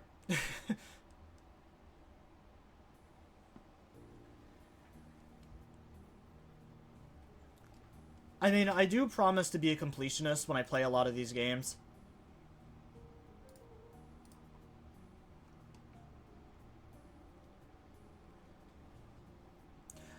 But yeah, you'll definitely have to tell me how Blue Archive is, because I've been debating on it too.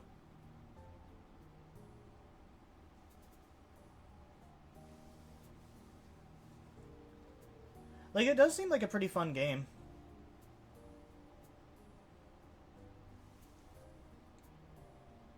I just don't know if I can... I think the biggest issue is, like... I just don't know... I really don't know, like... another game outside of Zenless that I would enjoy for, like, a gacha game. I mean, there's a couple of games on my radar that I've been keeping an eye on. Like, Duet Night Abyss was one game I was keeping an eye on. That game didn't turn out as good as I thought it would. Anita is another game I've been following. Neverness to Everness is another gacha that I've been following. But I don't think any of those are going to come close to, like, the feelings that I have for Zenless, though. You must be upset, all the love interest. I know, and so many different routes to go down. I mean, the girl that I originally wanted to go for was Hanako, the one with all the burn scars and stuff, because I thought she was the cutest, and just shy, like, timid girls, or... I like those kind of girls. But I guess I must have chosen, like, the wrong options, and I ended up getting Rin first. Which was fine, because that story was amazing. Her story was honestly the best in game. I don't think anything is going to match how good that story was. The following morning, I wake up thinking that most of the time is going to be spent trying to avoid Shizune and Misha. What happened last evening still makes me feel uneasy. I thought that sleeping on it would help alleviate that feeling. I feel like an idiot for believing it would be that easy. I think about whether or not Misha might feel the same way. If so, she probably won't show up at school today. I'd consider doing the same, but it would be pretty suspicious, and staying inside all day in fear doesn't appeal to me. It never has. Like I thought, Misha isn't in class this morning. Shizune is, but today is a busier day than most, so she gives all her concentration on her classwork. And that means there's little idle time for her to start up a conversation with me. It's strange that I should be running from the thought of having to talk to Shizune after spending so much time trying to do just that, but I can't think of any other way I should feel. I had sex with her best friend. If I feel this way about it, I wonder how Misha must be feeling. Just as regretful? When she came on to me, she was more depressed than sexy to start with. I can only imagine how much worse it would be now. Thinking about it like that, I want to see her again, but only half-heartedly. The other half of me is still terrified, even though I hate the use of that word. It makes me feel ashamed, as you should be, Hisao, as you should be. And I should be ashamed for choosing that ending, but I'm doing it for the achievement. But I'm sure it's the only way to describe myself right now. It's not a good feeling. I spent the next couple of periods in the library not in the mood to sit in classes for the rest of the day, but unwilling to walk back to the dorms. While I lazily flip through the pages of an uninteresting historical fiction novel, Shizune drops herself in a chair across from me, pouting. I think it's sort of pointless to come to school and then skip class every day. Sorry? At least tell everyone that you're sick. I'm just not feeling it today. Yesterday I was fine, though. Tomorrow I'll be fine. Taking a sick day in the middle of the week is just too suspicious. That 24-hour flu thing or whatever won't fly. It's not suspicious. It is. I turn back to my book, but Shizune gently pulls it down, in contrast with her expression, which straddles the line between concern and anger. Is something wrong? What? Is something bothering you? Because you're acting a little suspicious today, in a different way. If there is, just tell me. I'll be mad. I'm not good at reading people. Or I'll be mad. What a ridiculous thing to say after picking up on my mood so easily. She is only half kidding, but there is some truth in it. After all, she can't hear tone and has to rely on reading to communicate with others. It's as if you can only have this conversation with someone through text messages that has to mess with you in some way. It's probably why she stares so intently at people, in order to gauge their reaction. Or maybe it's why she's pushing people so hard to get them to react. I've thought about it before, but it's too hard to say for sure what Shizune's exact motivations are for anything. So I wonder how much of it was a joke. Sometimes it's easy to tell. This time it isn't. Assuming it wasn't a joke, I can't tell her anyway, because it's sign language. There is enough time to collect myself and lie effectively. Nothing. I've been thinking a lot about the student council's future lately. I believe Misha is doing the same. Well, in her own way. So am I, but she isn't here today. I wish she would let me know something, because I might need her help later today. Yours too, unless you're busy. I'm not. Thank you. I feel like I'm losing a lot of people close to me lately. Aww. Aww. I can't think of a good way to respond to that. Something reassuring and confident. I don't even know if I want to read this anymore. I almost just want to skip it just to get the achievement. This actually, like, hurts. As someone who's been cheated on in every single relationship that I've been in, I've been in 3 relationships my whole life. Two of the relationships I had ended on my 2-year anniversary because of cheating. And the most recent one that I had lasted for 8 years, and that one also ended with cheating.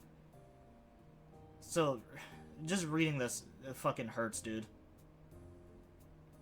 I can't think of a good way to respond to that. Something reassuring and confident, telling her not to worry. I'm here for you. I'm not one of those people. Then who is? And it seems so forced. I managed a wave of a hand that seems entirely callous as soon as I do it. You shouldn't feel that way. I might just be a little sick, not enough to go through the trouble of making it official. It's just easier for me this way. It's the wrong way. I've heard the hard way and the right way are usually the same thing, so it's not a big stretch to say that the opposite is true. Well, fine. If you say you're alright, that's good enough for me. Wait. You asked me, so I'm turning it around. Is everything okay with you? Yes. She sighs it without a moment's hesitation. After that, Shizune waits to see if I'm going to follow up on it. I don't, and she leaves. I feel like an idiot for not going further, even though I think it's better than that. Or better that I didn't. I've been in the library for quite a while and decided to go up to the roof for a change of pace. A fresh breeze hits me the second I open up the door. This is really my favorite area of the school, I think. Then I see that I'm not alone here. I can see a girl with bubblegum pink hair in front of me. Her back is to me, but I don't have to see her face to know who it is. I'm sure it's Misha, and she's the only person in the world with hair like that. I get the feeling that I stumbled on her at a bad moment. She obviously wants to be alone, and I wonder if she hasn't noticed my presence. If so, I'll leave right now. But she has, and she turns to face me. Oh, Hikchan. I thought someone was behind me, but I didn't think it was going to be you. This time you surprised me. Is she referring to her habit of sneaking up behind people and asking me to guess who it is? I've never been surprised by that. I'm surprised too, but this is good. I had something I wanted to talk to you about anyway. Not that. What's going on between you and Shizune? She won't tell me, so I'm asking you. Because you're easier to get an answer out of, since the sign language thing that gives away the leeway to lie to her gives her a cushion against my questions, so that she can easily brush them off. When she hesitates, I push harder. Give me an honest answer, please. It's complicated, Hikchan. It's because of something that happened a long time ago. I thought I could just forget about it, but it's really hard. So that and graduation coming up made me want to spend more time with Shikchan. But Shikchan is so busy now. So we've been fighting, but I'm tired of it now. Because I like Shikchan. So do I. No. I know you like her, Hikchan. I mean that I like Shikchan in the same way. I want her to be my girlfriend. Misha closes her eyes like a condemned criminal confessing the last of their sins in front of an executioner. It only makes it harder for me to think of a response, and I know I have to give one. I see. I never knew. I didn't really want to come to the school, Hikchan, but it sounded interesting, and even if everyone hated me, at least it felt like they would leave me alone. I was learning sign language, but wasn't very good at it. Shikchan was trying to get people to join the student council because it was only her and Lily. Then she came up to me. I couldn't understand her at all. But Shikchan wouldn't use her pen and paper. She knew that I was taking sign classes. I was exposed quickly. I didn't know any. That only made her try harder, and I hated Shikchan and thought she was making fun of me. That wasn't the reason, though. So I slowly fell in love with Shikchan, and I told her that I loved her. It was in a student council room, you know, when it was just the two of us. I had these fantasies of Shikchan staying alone in the office, trying to put everything together all by herself. It seemed so lonely to me, and so sad. I think I wanted it to be that way. That way I could be there for Shikchan, and maybe Shikchan would like me. Even though there was no reason for me to believe it, I did anyway. I wanted it to be true, so I was okay with letting myself believe it, even though I think I knew. That day was really, really beautiful too, Hikchan. We were done with everything, and I was looking through the window. Even through the window, the light was so warm. I wanted to stay like this forever next to Shikchan. But then I looked at Shikchan, and she had her back to the window, and she was still working on something. Man, my reading is terrible today. Blocking out the rest of the world, the light was on her shoulders. Like when I put a blanket on my shoulders as a little kid. Misha stops for a second as if trying to hold on to the image of Shizune in her mind. It was like Shizune looked in a way that made me want to be with her. But it felt like it would be hard for that to happen. That was a really long time ago. My hair was different back then too. A little messy. I cut it because Shik-chan was always talking about it. Anyway, I told her right then and there I confessed. I was rejected. So I thought that it was Hik-chan. Or so I thought that was that Hik-chan. But Shik-chan was always trying to find me, and I hated Shik-chan again for it. And when I asked her why she was doing it, she said it was because we were friends. Her cheeks have a hint of red in them. I wonder how much experience she has with crying, that she can keep herself from doing it so well. If she didn't pause to wipe her eyes, I might have never noticed. Having Shik-chan say that made me happy, but also sad, even though she never meant to hurt me. It still hurts even now. Shik-chan has a way of manipulating people, Hik-chan. Sometimes she wants to, and sometimes she doesn't really, but it happens anyways, and sometimes I'm just not sure exactly which one it is, and I feel doubt. I just wish that Shik-chan liked me instead of you. It made me wonder if I was starting to hate you and Shik-chan just a little. I didn't like that. So you were thinking maybe it would be better if I weren't with her at all? She looks confused. The thought had never crossed her mind. It's not that, Hik-chan. I thought about it a lot these past few days, and I didn't want to hate anyone. You or Shik-chan. It's so stupid that I ever felt like that, isn't it, Hik-chan? I don't want to think that kind of stuff ever again.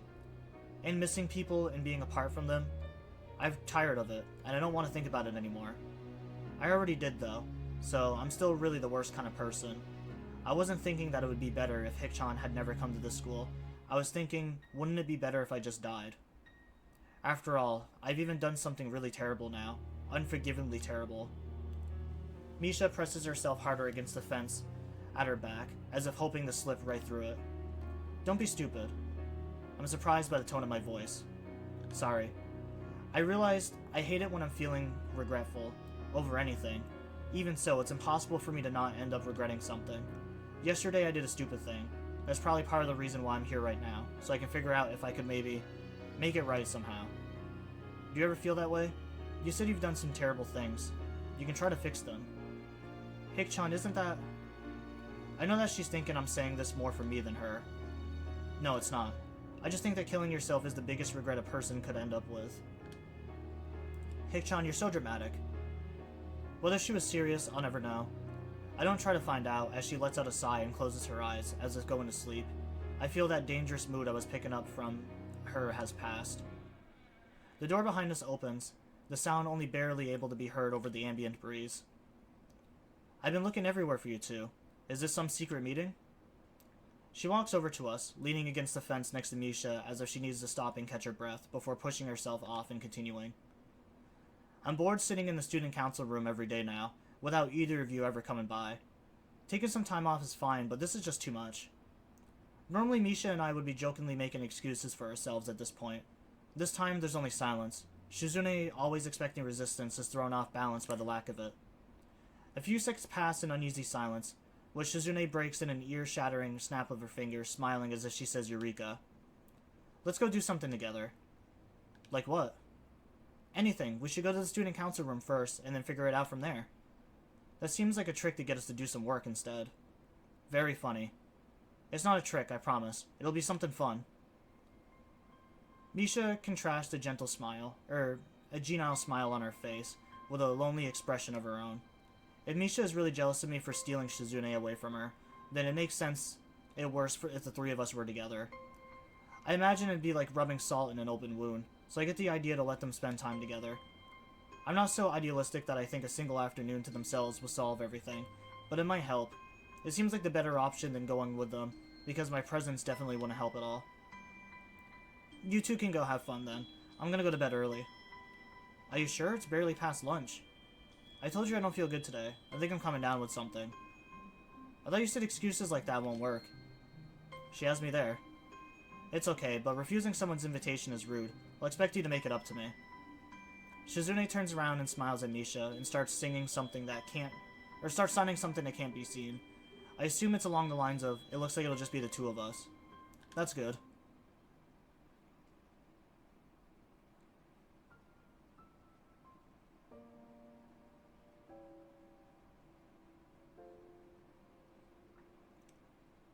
Wait, is that not the end? I thought this was the final chapter. Only a day later, the weekend has already arrived. I drop a heavy stack of books on the librarian's desk, not meaning to slam them, but they weigh so much that it happens anyways. Yuko bolts out of her chair with enough force to dislodge her glasses. She barely holds on to them. Oh, hi. This is only the first step in a long road of regret. Apparently, how long even is this? Oh, no. Definitely not. Yeah, definitely do not fucking overwrite that one. I definitely don't want to do that again. How much is left of this chapter, then? Not the gallery. Library? Yeah, library. Oh my god, this one is just equally as long.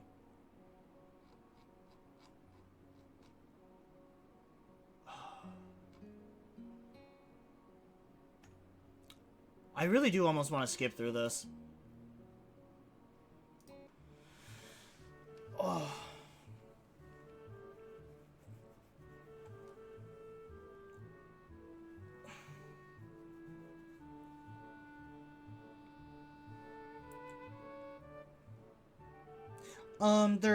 There's 5 love interests. There's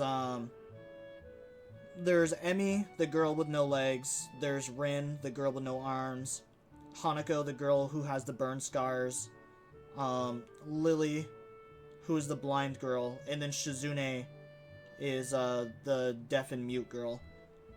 But yeah, in like the bad ending for Shizune, yeah, you can basically like cheat with her best friend. I don't want to play through this, like this part. I'm like I said, I absolutely despise cheaters. There's nothing that I hate more than cheaters. But I did promise a 100% completion of this game. I just never expected this to actually be one of the endings.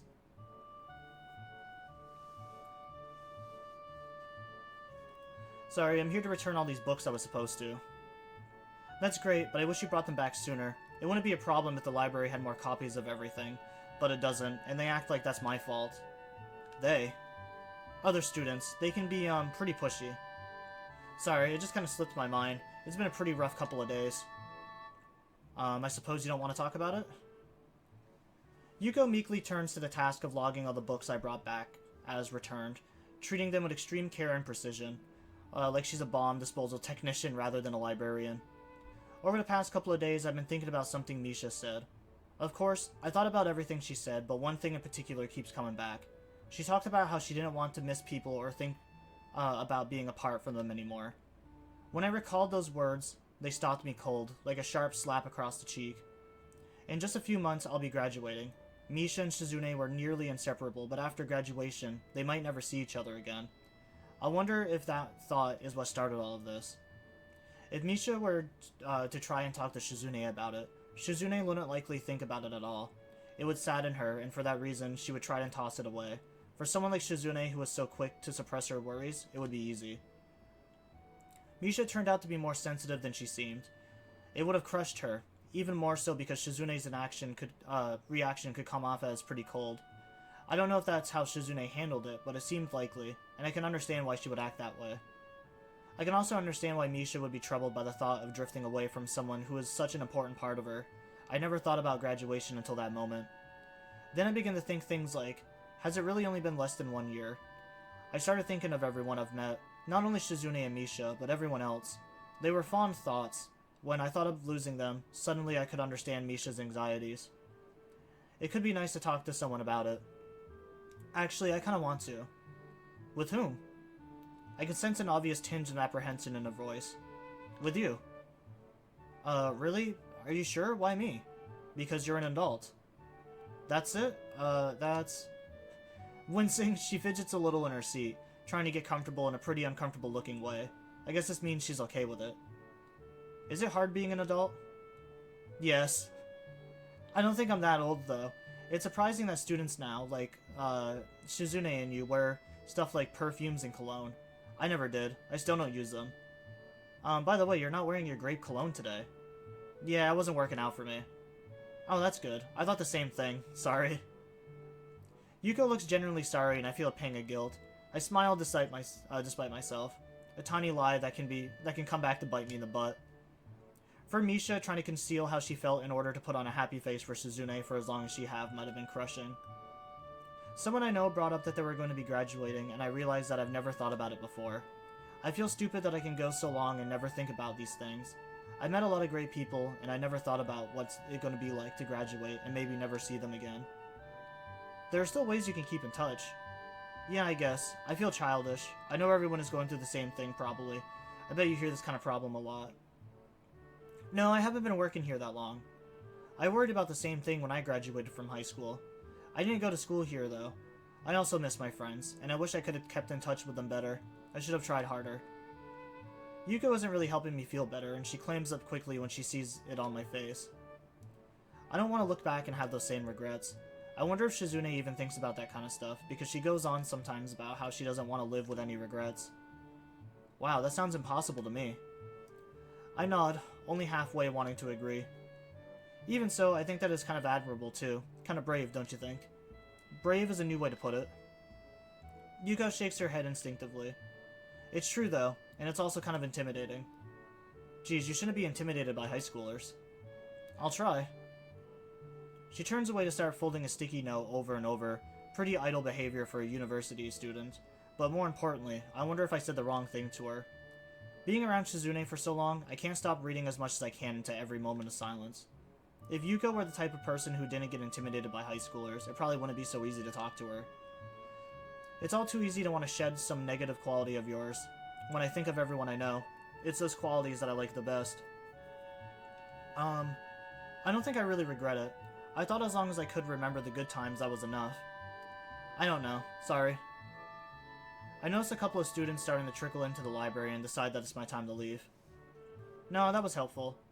I feel like two of my friends are fighting because one of them has taken the fact that they might not see each other after graduation really hard. Well, I mean, I'm sure there's more to it than that, Hisao. And the other is being stoic about it, which only makes it worse. I don't know how I'm supposed to handle this kind of situation. It doesn't seem like the kind of problem where I'll have to end up taking a side. But it could turn out that way, and then I have no idea what I want. You should tell them they shouldn't fight. I know, fighting is bad. It's not Shizune and Misha, by the way. Okay, I wasn't thinking that either, though. How embarrassing. Even though I knew it would be, I still feel my cheeks redden, and even so, I still said something so transparent and blatantly a lie. But it could be that sometimes is the right way. Do you have any books about people who have to make hard decisions? We have a lot of self-help books. It's funny that I can find that surprising because I wouldn't have only a few months ago. I meant about, not for... There aren't many, right? Yes, not many, I mean. Though I feel a bit apprehensive about it, I want to talk to Shizune. I don't understand why I feel nervous about it, and that disgusts me a little. It also motivates me to look for her right then and there, although I don't have to look very hard. She's in the student council room as always. Worryingly, Misha isn't with her. When Shizune notices me and looks up from her paperwork, the first thing I ask is where she is. I don't know. There's so much uncertainty in her answer that I can't let go of that. She's missing a lot of school. Are you the attendance police? That's really strange, coming from the student council president. Shizune hides a laugh behind a cupped hand, and I start to think that I might be worrying for nothing, but her laughter slowly fades away into a more serious and pensive expression. You're right. Yesterday... I catch the hint of a knowing smile on her face when she sees my poorly hidden panic at her words. Despite her best efforts, she can't help being satisfied and a lifting surprise from everyone else in the very end. Even then, I can see that she has bigger concerns and quickly her smile vanishes. Before either of you noticed me, I saw what you were saying. I'm not stupid. If I hadn't, I could still see through Misha while we were walking back. Even if she hadn't told me everything later. She didn't make a big deal out of it, but anyway, you look at it. It's my fault, isn't it? What did she tell you? Shizune winces at the question, though it's clear she's been expecting it. She follows it up with a grand gesture. A lot. Like that I can be selfish and confusing. I try too hard to bring people around me and then push them away. I didn't know what I should do. I thought she was right to mention all of those things, so I just agreed with her. But that only made things worse. I don't understand. Adjusting her glasses, she looks pretty tired. I hope it isn't because she's been busy avoiding Misha, but I can't help considering the possibility seeing where this conversation is going. It's true, even a student council being this small, and us always being swamped with work, it is my fault. I might have even ended up driving a lot of people off and away from the student council acting like that. She wags a finger mischievously, acknowledging that might is an understatement. However, from how warily she does it, it's obvious the humor is only to put me at ease, and therefore not genuine. Like Lily, for instance. She was the first person to join when I started to recruit people again after everyone else left, because they couldn't stand me, I guess. We managed to put together the last festival and even ran a booth together the last minute. But I didn't like her because I thought she was selfish, always holding us up in order to tend one friend of hers or another, and leaving Misha and me alone to sort out things involving the whole school by ourselves. If there were any problems she was going through, she could have left us high and dry while she panicked over it, and wouldn't come back until it was solved. She would focus on it 100% and be too preoccupied and focused on any student council work. That was the worst to me, that she could be so nice and still take so many people for granted. Why even join the student council then? It seems so short-sighted and selfish, don't you think? But it's actually me who's that way. Like Misha said, always trying to pull people close to me and then shutting them out. That is how I've treated her, which makes me a bad friend. And it makes me feel like I did the same thing to you. Then, so I guess I'm a bad girlfriend too. Even Misha says that you might as well replace her. I'm angry that I screwed things up enough for it to get to this out of hand. All I wanted was to. She pauses to look for the right words, tenting her fingers in concentration. Make people happy, I think. Even though that seems like a simple way to put it. As she rests her head against her hand, Shizune's bangs fall delicately across her eyes, hidden between those polished glasses reflecting just the tiniest bit of light. It may be wrong to think so, but right now she seems especially beautiful, like a more complete person. It feels like this is my first choice to respond to her outpouring of emotions, replacing Misha as Shizune's interpreter. Misha must be joking. It took a lot of my energy to keep up with her just now, her signing filled with gestures that I've never seen before. Likely their habits picked up from Misha and developed from years of them being together. I could never replace someone as close to her. I like you because I like you, not because I got tricked into it. Despite how hard she tried anyways, I continued to stare back into her eyes as sharp as ever. The first time I saw them, they had seemed a bit intimidating to me, like the eyes of a predator. That hasn't changed, which I find reassuring. I still want to make everyone happy. Starting with Misha? Shizune looks a bit annoyed that I would imply that she start with anyone else, and smiles confidently as though a friend's sadness is a physical opponent she can just strangle into submission. Of course. Obviously. Naturally. Taking off her glasses, she leans back in her chair and lets out a sigh. It's the first time I've seen her without glasses on, but I don't get a good look before she slips them back on. But I'm too tired to start today. First thing tomorrow. Do you want to help? Yeah. And I have other student council stuff you could help with while you're at it. Although it turns out there isn't much other work at all. I was really hoping it would just end it there so I can just go to the good ending. I don't know why it's got to keep prolonging it. Because at least with like the Rin ending, it was almost like immediate, like the bad ending. There's no school today, so I expected to be able to sleep in late. Unfortunately, I'm awakened by someone mercilessly pounding on the door at 8 in the morning. At first, I think it could be Kenji, but when my shouts of annoyance go unanswered, I realize it's Shizune. She immediately backs away from the door when I open it, quickly concealing something behind her back. Kind of ominous.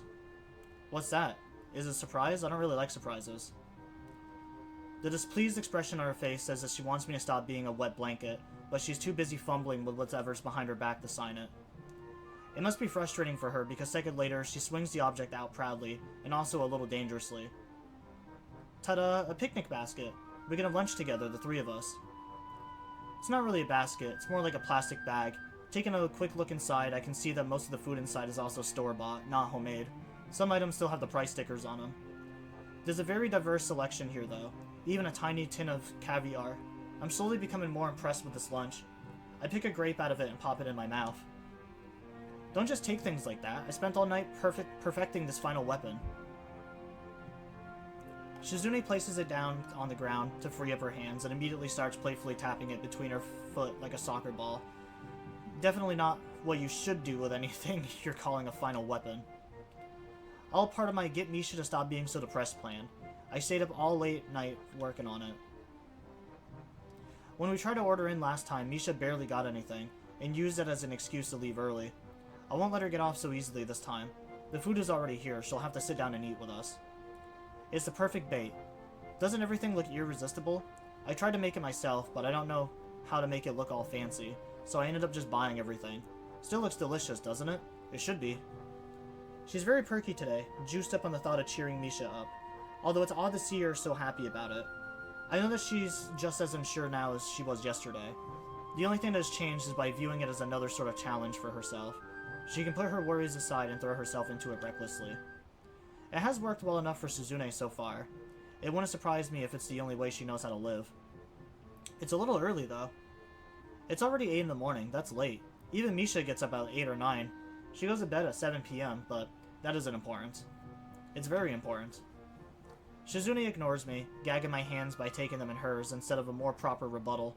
The way she lingers against me for a moment longer than expected feels really comforting. The point is, she's awake right now, walking around somewhere. Let's go get her. She sprints out the door impatiently, and her gusto as she drags me along looking for Misha makes me feel like I'm following a hunter on a safari, then looking for a mutual friend. We don't have to look very hard. Even cropped, short, pink hair stands out. The fact that she's just meandering around the grounds out in the open makes it even easier. Now I'm sounding like a safari hunter. Misha. Huh? We were just looking for you. It's a good day for a picnic. You should join us. We even have caviar. Not sturgeon. Of course, but really tasty. Caviar? Sturgeon? Apparently finding it annoying to have to explain anything at length with her with only one hand, Shizune gives up quickly. Fish eggs. What?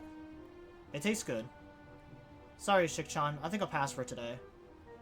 When Misha starts to walk away, Shizune holds the bag out towards me, needing me to take it so that she can free her hands. As soon as it's out of her hands, she darts in front of Misha, cutting her off. I made so much food, though. Sorry, I'm just not hungry right now. When are you going to be hungry, then? Shik-chan, that's impossible to know. You can guess. The tension between them infuriates Shizune, and she's trying to deal with it by trying to tear through it. But that approach isn't going to work. I thought and hoped that Misha had gotten herself together, but I guess she was just cut too deep by what happened. In that case, it's really out of anyone's hands. I believe that Shizune might understand that, on some level. If she didn't, she wouldn't have any doubts at all. Because she can't speak, though, I've learned to notice her hesitation. It's very clear she might as well be screaming. Misha waves her hand in front of her, not wanting to continue the discussion any further, and quickly slips away. Shizune fumes silently, reluctant to let her go, but having no way to keep up with her. As Misha's back grows smaller in the distance, I wonder where she's heading off to. Is Shizune wondering the same thing, as she bites her lip in frustration? I want to touch her reassuringly on the shoulder, but I stop myself, not knowing if it's the right thing to do. Not because she looks fragile or vulnerable or sad. It's the opposite. After a while, her expression belays no emotion at all, only contemplation. Suddenly, she whirls around. Not all of this food is going to go to waste. Yeah, that makes me mad. Although it's obvious Shizune is more hurt than mad, the bag dangling from my hand feels like it's filled with lead.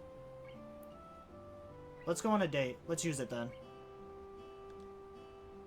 Where do you want to go? I don't know. The roof? It's my favorite spot. A wry smile appears on her face, disappearing just as quickly. On the roof, I immediately crack open the caviar, ignoring a diversive look from Shizune all the while. I end up putting it down immediately. Where are the toast points? I didn't make any. Like I told you, I bought everything. Not toast points, though? Why is that important? Anyway, they don't sell toast points. They would be stupid. I bet they do. Maybe in stores for exceptionally lazy. But not here. Why don't you use a tortilla chip? Or a tortilla chip? A tortilla chip? Yeah, a tortilla chip. A tortilla chip is not the same. They're both triangles. Stop being a princess. I didn't know there was a proper way to eat caviar. This is the first I'm hearing of it. not the same at all. Oh. Damn, this is going on so long. And then I'm gonna have to double back to get the good ending.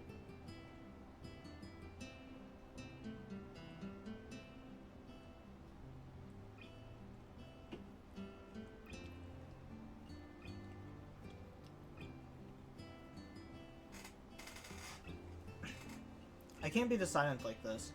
And anyway, how can she not know? She lives in a huge mansion. Shizune takes the opportunity to scoop half the tin onto a single chip in the meantime. Hey! I'm sure it doesn't even taste that good.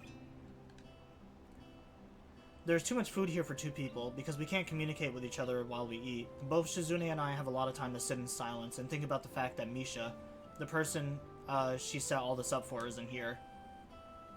It's annoying that she isn't here. I can't even enjoy my meal like this. I stare at the paper cup next to her, still half full of juice. I thought you didn't want all the food to go to waste. I wanted Misha to be here too. That was the whole point. I wasn't able to accomplish what I wanted to, so it doesn't taste good. You should eat it. Eat more. I want the fried things, though. You keep eating them all, even though you say you don't taste good. Fried things are delicious. There is always an exception for them. You'll get fat. I think you're being too aggressive. It's like I told you yesterday, I'm only trying to cheer her up. Yeah, but it seems like you're playing a military campaign, or planning a military campaign. I'm only trying to take it seriously. And this is the only way I know how to do it seriously. I feel so powerless, I hate it. I can't even yell at her too, even though I want to. Yelling is for serious occasions, right? Yeah. You should yell at Misha for me. You can tell her that I want her to stop being so down. Even if she feels sad and alone, it's no reason for her to stay gloomy forever. Why don't you? I already did. Over a game of dice.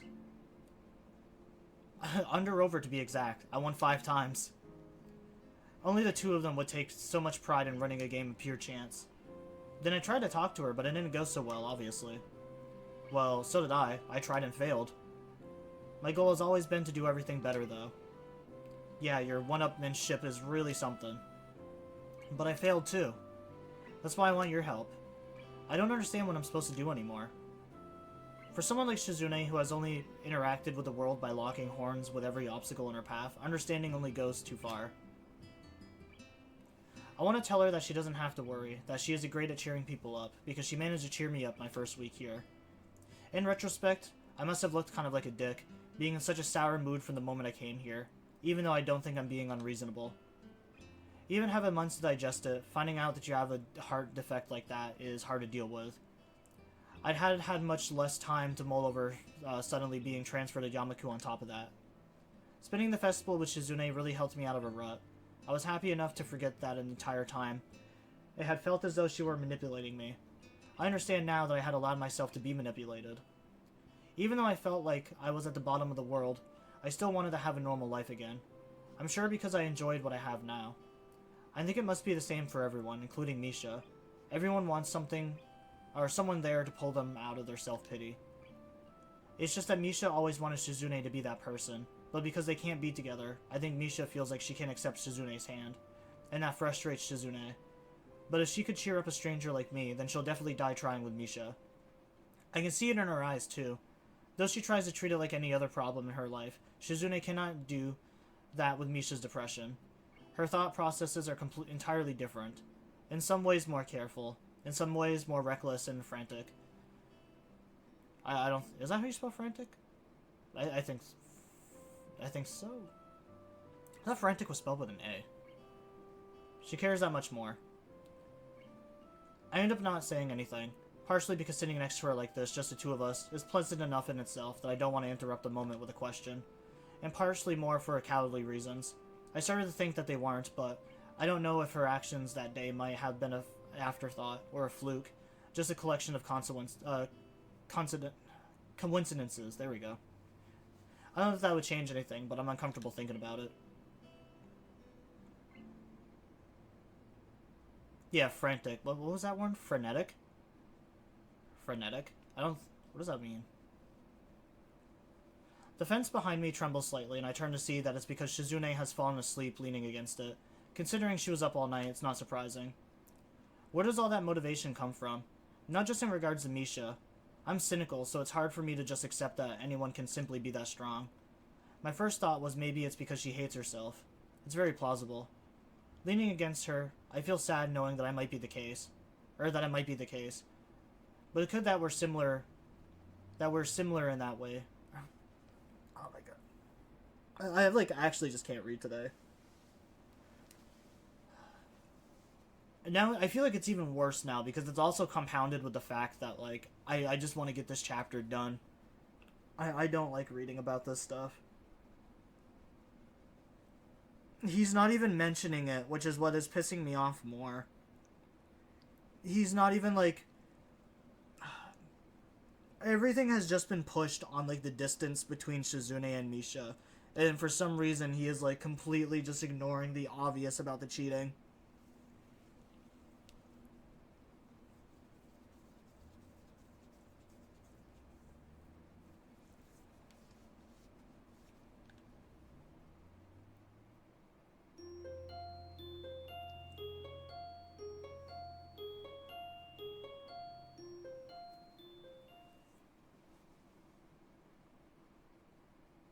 It is a very uncomfortable read. Like I said, I absolutely despise cheating.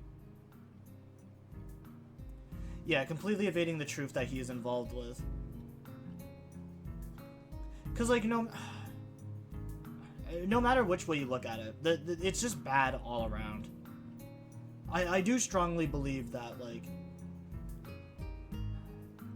people will find out about it eventually. Someone is eventually going to feel guilty about it and open up about it. Stuff like that doesn't stay hidden forever. It seems like I ate too much yesterday because I wake up in the morning feeling just nauseous enough for it to be a problem. To be fair, it's not just him, but the game's direction not putting responsibility his way. So, from what I've read and from what I understand, there's obviously there's one person who had the idea of the game. I think Ren or something is the producer of this game or the person that published it. But every story was written by a single different individual. So that's why none of the stories are really the same at all. It's there's 5 characters and I believe all 5 stories are written by different people. There's events that I think the original author had pre-planned out, so the school festival and some of the dialogue in the beginning of the game is all written out by the original creator, and then every story branching off is written by a completely different person, which is why Hisao's character traits are so different amongst each story. He's kind of meant to just be this blanket of a character that people can just or I guess he's meant to just be this plain ordinary character that people can put their own spin on. Because yeah, this story is vastly different in terms of how the writing for Rin's story was, and vice versa. Emi's story has a lot more humor involved than anything else. It's not nearly as serious as Rin's or the story is.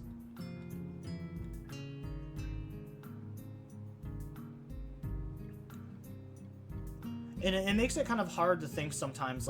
I know with a lot of games like this, people like to do self-inserts. I know that because I am one of those people who always do self-inserts whenever I play role-playing games. But yeah, just it's hard with a pre-established character that you don't know how they think or feel. And then you have to you try to read that as it's described on the screen, but sometimes it just doesn't comprehend or make sense to me. But it's really frustrating me how Hisao is not just acknowledging the cheating, and how that's probably what's wedging the gap between them more than it just being Shizune rejecting Misha.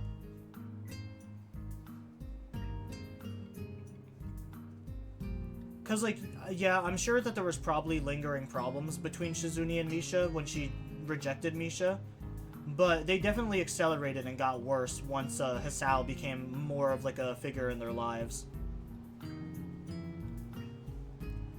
I really can't postpone going into town and shopping though, so despite wanting to roll over and sleep it away, I forced myself to get up and get dressed instead. Somewhere between buying toothpaste and a few other groceries, I end up walking it off. Then I feel hungry. After stopping for breakfast, it hits me how many times has gone by. Or how much time has gone by. I hadn't expected to be out this long at all. I'm not even sure if I bothered to lock my door. I should really get back. When I get back to the dorm, I see Hayaki standing in front of my room from the entrance. I can think of few things more unexpected, and I can't help thinking I might have a heart attack just from the surprise. Fortunately, it doesn't happen. As soon as he sees me, he says hello in his usual detached way. I'm a little slow to reply to him, so he repeats the greeting without missing a beat. Hello. Is something wrong? I'm just surprised to see you here.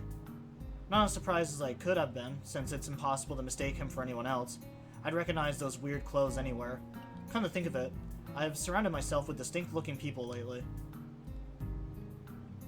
Hidaki's head lolls slightly to one side, a little too easily. Why? Is it unusual to see someone's family come to see them? Well, yeah, actually. So Hayaki isn't such a robot after all. In fact, it's almost as if he's more caught off guard by the fact that he can't even be caught off guard, but recovers quickly. Nevertheless, in that brief moment, he looks his age. The uncomfortable side of him seems like the more honest, and I wouldn't mind seeing more of that. Not so much though that I go out of my way to pry. Only Shizune would be that zealous. That my thoughts get so far as proof that she's rubbing off on me. Man, I'm struggling so hard right now.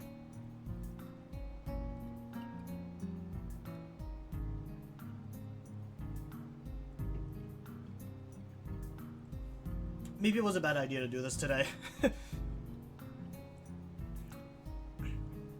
I think that you'd have a reason, that's all. There is one. See? Anyway, we can talk while we're looking for her. That's why you're here, right? Shizune is in the student council room. I was looking for her. We might take a trip soon, a family trip. Do you think she would want to come with us? Yeah, I don't know. She's kind of been on a warpath lately with a lot of stuff. And once she's focused on something, she won't just drop it. I guess you would know that. Hidaki looks much more at ease walking around than my first week. So this isn't your first time here? Just throwing it out there, of course. Completely ignoring the surrounding environment. Could just run in the family. It explained why Hayaki seems distant from Shizune. I get the feeling there's more to it than just her deafness. No, this is the first time I could walk around so much. It is kind of weird here. I bumped into a person who told me women are not allowed in the dorms. After I told him I am not a woman, he told me I was misleading and then accused me of being an assassin. I was warned that he was not only invincible, but strong enough to probably destroy the building with one punch, or at least knock over the painting hanging in the hallway. By the way, that painting is actually screwed to the wall. Yeah, that guy's across the hall from me. He's okay. I see. Oh, you left your door open. It wasn't locked when I came here. I'm a little annoyed that Hayaki knows that. The only way he could have is if he had opened my door, but the feeling passes. It doesn't matter. I have nothing to hide or steal. Your soccer ball is really nice. That's one of the things that doesn't matter. If you are a soccer player, a soccer ball is very important. I guess it is. The thought makes me smile. I'm here because my father bought a new phone, and he wanted to update Shizune in case she needs to call him. I thought she should know too, since you're her boyfriend, aren't you? Yeah. Why? Just in case there's something wrong, or she needs something anyways. It isn't what I meant, but I'll go along. Even if she did, she probably wouldn't call. That's how she is. Well, if you know. Coming all the way here for that, though, he could have just updated her via email. She does not like using emails. That's so old-fashioned. Don't tell me he does businesses through regular mail or something. Silence. Now it's my turn to feel awkward. Is Hayaki taking it literally, or did I hit the mark? Nah. I'm sure that what it really comes down to is that he just doesn't want to see his daughter and stay in contact with her. In the end, they are still family after all, even though they play at being at each other's throats.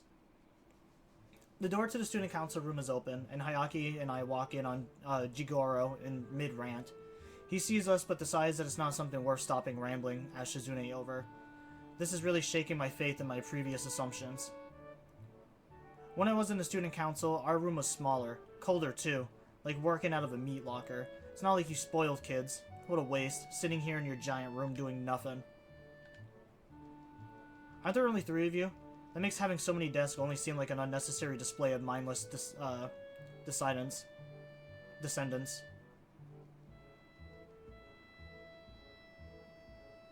Oh. It just goes on and on. Please end it. Appalling. You must use the desk. You must use the desk you need and not one more. Is part of our code. It may be odd of me to think so, but hearing only one half of a conversation is pretty strange. Also, that's some code. Now that I arrived, he changes the subject and starts talking about the reason he's here. Hadaki and I are going on a trip. What are you doing? Does everyone who uses sign language mumble while they do it? No, I'm just being an amateur. It helps me think. It's kind of like a force of habit. Just an amateur. Unbelievable. Fine. He turns back to Shizune just in time to catch her shaking her head from side to side. Are you sure you won't be coming along? She reiterates the gesture. Fine. Can you tell her to call me if she needs anything? Yeah. I really think sending an email would have been easier, though. I'm not going to read emails on my phone. If she won't speak, she can call Hidaki. I suppose if I have to be reached, you would have to call me. And that other girl who would have to call me. Actually, all three of you can just call Hidaki. And with that, he swiftly turns and leaves, Hidaki trailing behind him. A long trip for something that took 5 minutes. Neither of them can express their feelings very well. In Shizune's case, I have to question whether she would if she could. It explains a lot, but it doesn't seem unhappy with the arrangements. Even so, I wonder if she might be. When the door closes behind him, leaving Shizune and me by ourselves, she lets out a deep breath that seems to echo in the silence of the room. It's totally ridiculous asking me to go on a trip. The timing couldn't be worse. It overlaps the student council elections, for one. Second, I haven't even cheered up Misha. If you consider that, it's annoying to even have anything else to think about. Yeah, but you might be too focused on all that stuff right now. Shizune adjusts her glasses roughly. Completely 100% right. The minute I decided I was going to cheer up Misha, everything else went to the back burner, I suppose. I think your dad might care about you more than he lets on. I know. So then, it could be a good idea. No. And then again, more firmly, as if both of us. No. After coming this far, I can't take a break. A vacation would be jarring. It would be like waking up in a different life. Yesterday was like my vacation, so now I have to go all in. I'm sorry, but it's just how I am.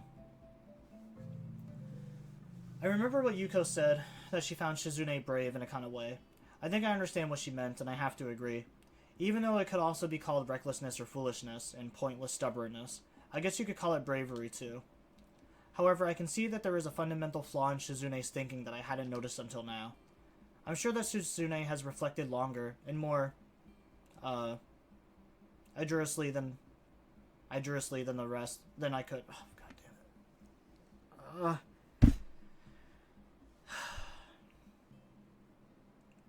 Sorry, I'm just getting frustrated at my own, inability to read.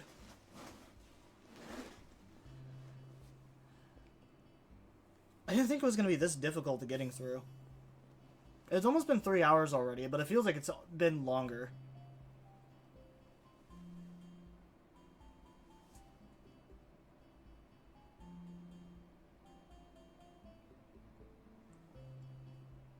I do also hate that it's not just, that it's not just ending quicker. I don't want it to prolong the bad ending. Yeah, literally, I don't want to see this ending. I really don't. I understand why they stretch it out for, dramatic effect. I definitely don't feel good about getting this ending. If anything, this ending just brings up bad memories. From the 3 freaking times that I've already been cheated on. However, as typical for her, she wouldn't let it hold her back and immediately set out to fix the problem. This completely ignores a large part of the problem, Misha herself. Moving from critical introspection to holding Misha up as part of a goal causes the person to get lost in the shuffle. Shizune has said a lot in the past few days, but nothing about how Misha feels. Shizune's way of thinking is abnormal. Few normal people would reject a friend, and then expect things to go back to the way they were so easily. Shizune does because she sees life as, if I had to put it simply, capable of being segmented and compartmentalized. Yeah, I guess in a way that does kind of make Shizune kind of guilty too.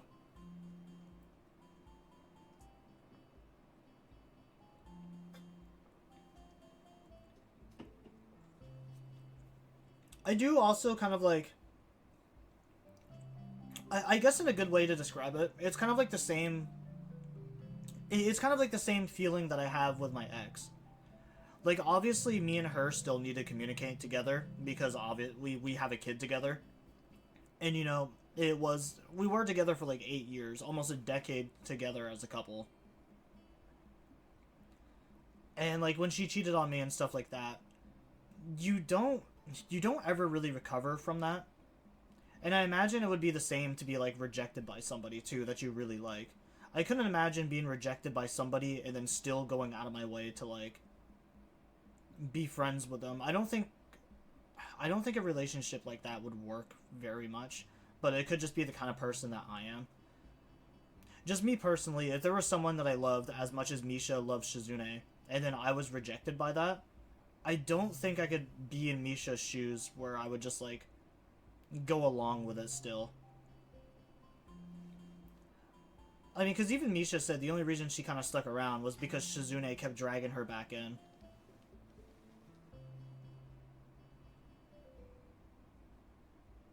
They're teenagers? Well, this is Japan. This is in Japan. Senior year in Japan is 18.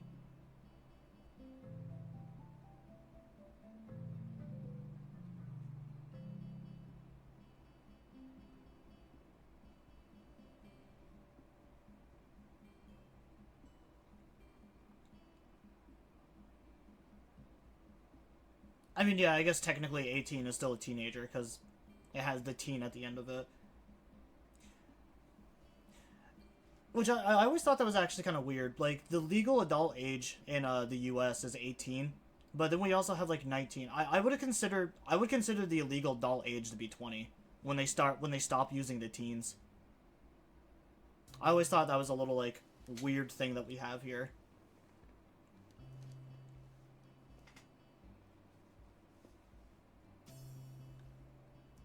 Misha, like anyone else, sees it as a whole experience. A long, continuous journey where one moment of heartache can follow you forever. For Shizune, an event is an event, and a few of them cross over. Life is compartmentalized around triumphs, failures, and decisions, where each one stands as its own story. It's why the thought of a vacation is jarring to her. It's why she can only appreciate people's immediate emotions. It's exactly how someone obsessed with living in the moment would think, really. Likewise, Shizune can see Misha as a friend, but I doubt that she has ever thought of Misha as anything more until recently, or questioned anything about her. Misha is Misha would be enough for her. Even to Misha, must be unbelievably stifling. Shizune is just Shizune to herself. It's likely she doesn't even think about the after effects of her actions. In the long term, as long as they stir up other people's lives, to Misha, though, I'm sure it made sense, or it makes her seem almost heroic. Like Yuko admiring her bravery and even myself. As Shizune's thoughts on the sentiment are that it was good, she could touch someone's life. But it ends there. It's easy to captivate, much harder to nurture. On the next thing, thinking of life in terms of almost completely isolated events has a tendency to isolate a person too. Though she's trying to remedy it now, the point remains, there is simply no way Shizune could have avoided hurting Misha. Her emotional investment in Shizune was something Shizune couldn't account for, so she didn't. Combined with her personality, it was inevitable. I mean, in Shizune's defense, too, Misha's feelings did kind of feel like they came out of nowhere. She just, like, saw the sunset bask over Shizune's back, and she's like, man, I really like this girl. Even after describing, like, how much, like, she was pissed off with Shizune for dragging her into it, that feels like a very weird reaction to have. Man, I hate this girl. She's such a bitch. But I have feelings for her because I saw her in the sunlight and she looked beautiful. That's like some Stockholm syndrome.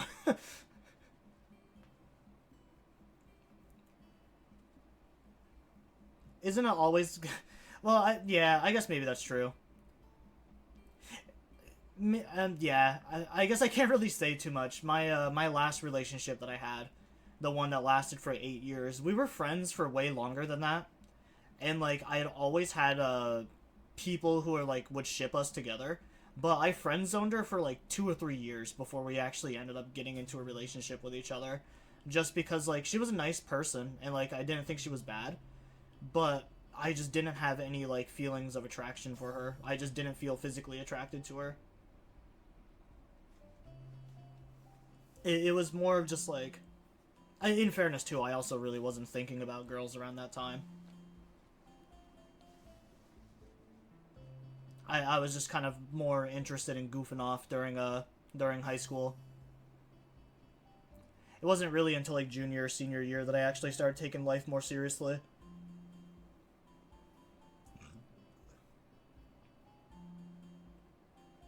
That, and I also didn't have time to date her because I did have like 2 relationships before that. So there was never just like a good time for me to just invest in something like that. Because obviously, once I'm in a relationship, I'm fully committed to that relationship. There's no ifs, ands, or buts. But it never seems to fail that every time I do get into a relationship, there's some girl that comes up to me and just like, oh, well, actually, I actually secretly liked you this whole time. Well, a little bit too late for that now.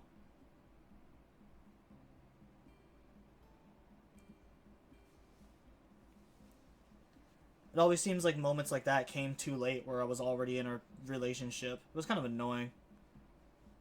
It was even more rare because it's not like I'm that good looking of a guy. I feel like I'm very average looking at best.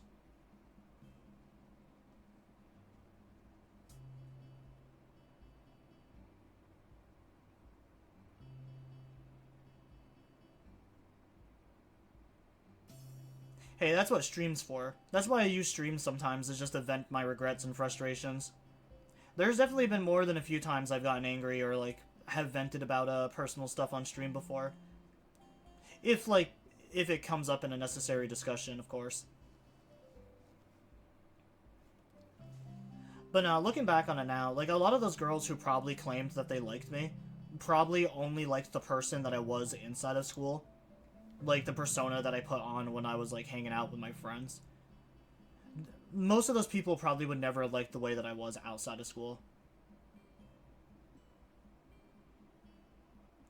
Nah, you're a handsome 48-year-old man with beautiful eyes.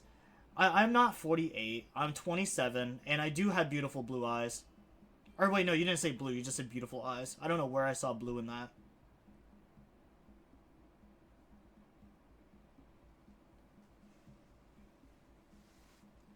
Yeah, I'm only 27. I'm not that old yet.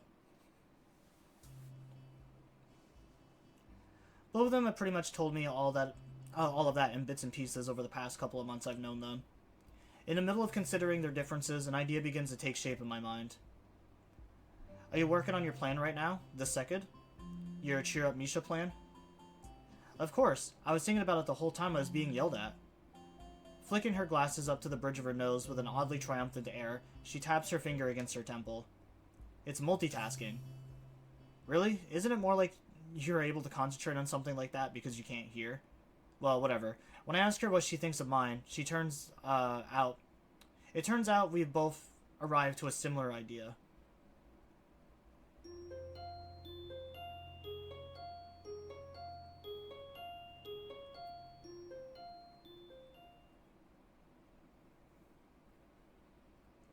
Although it makes me feel kind of uneasy since we're talking about a human being, the first step is to corner Misha. Though the situation is a little too much like something out of a cop drama for me, it's come to this because talking to her normally isn't proving to be near impossible. It's proving to be near impossible. But we do have classes together, even the very first class of the day. Although it takes a while for the announcement to come, the second that I hear we're going to be working in groups today, Shizune and I make sure Misha is ours. You know, I think Muto assigns us a suspiciously large amount of group work and self-study, don't you think? But it's easy, so it's okay, right? Yeah, there's other stuff that I've been thinking about lately that might be okay, though. Misha nods after each sentence, then brushes it all aside. I thought about it, and I don't do enough work when I work with you and Shik-chan, so I'm gonna try harder today. So don't distract me, Hik-chan, I have to stay focused. That was an annoyingly transparent dodge, Shizune doesn't look too happy either, since Misha didn't bother to sign any of it, opting to twirl a pen in her hand instead. From the shaky way she was doing it, I'm sure it was so that she wouldn't sign anything inadvertently. From the way Misha looks distracted and uneasy, I doubt it's because she wants to keep Shizune out of the loop for any malicious reasons, although it's still obviously a way of distancing Shizune from herself. Shizune wants to talk to you. Can it wait until later, Hikchan? No. Why not now? We're in the middle of class. Now she's spinning a pen in each hand. I'm beginning to think her signing has turned into a kind of nervous tic for her.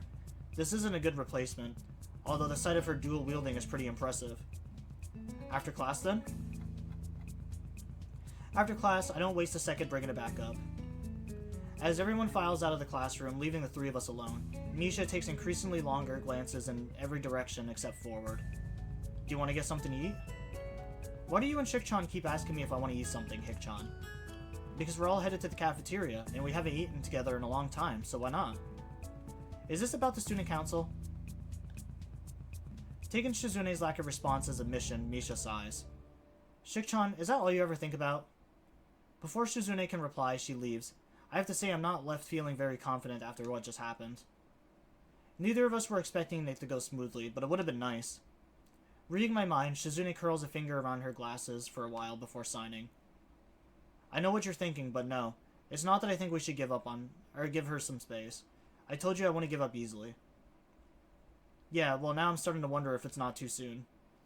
Cold feet? Well, I'm going to. That would be giving up on her. Or I'm not going to, that would be giving up on her. There's a fine line between helping someone and smothering them, but I just want Misha to pull herself together and stop acting so weird. I know she can do it. Even if she wants to try, people don't change overnight. If they could, the world would be a much easier place. Okay, you win. Then I guess this is part of where we split up and look for her.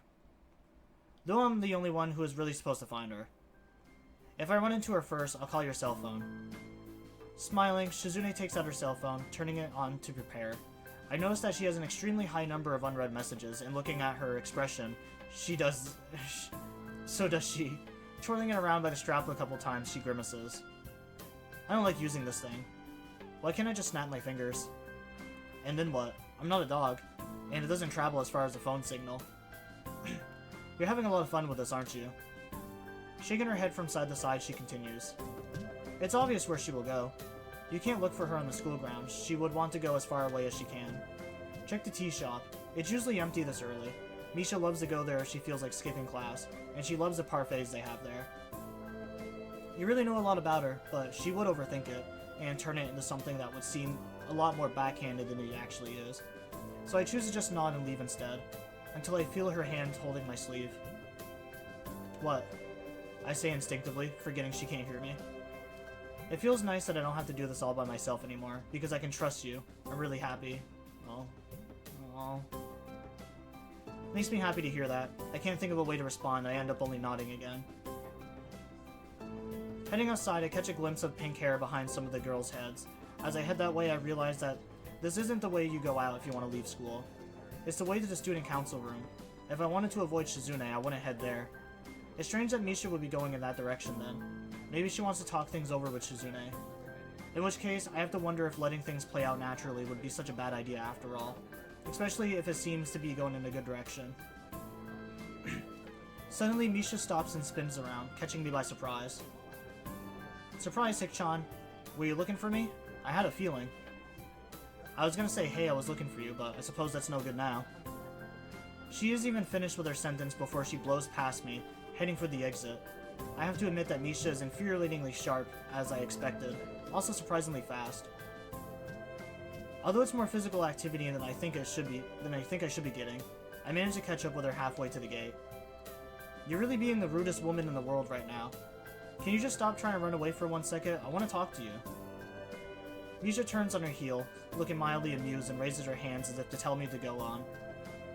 Now that I've got her attention, though, it's hard to think of the right thing to say. Where are you going now? To Shanghai. Can I go with you then?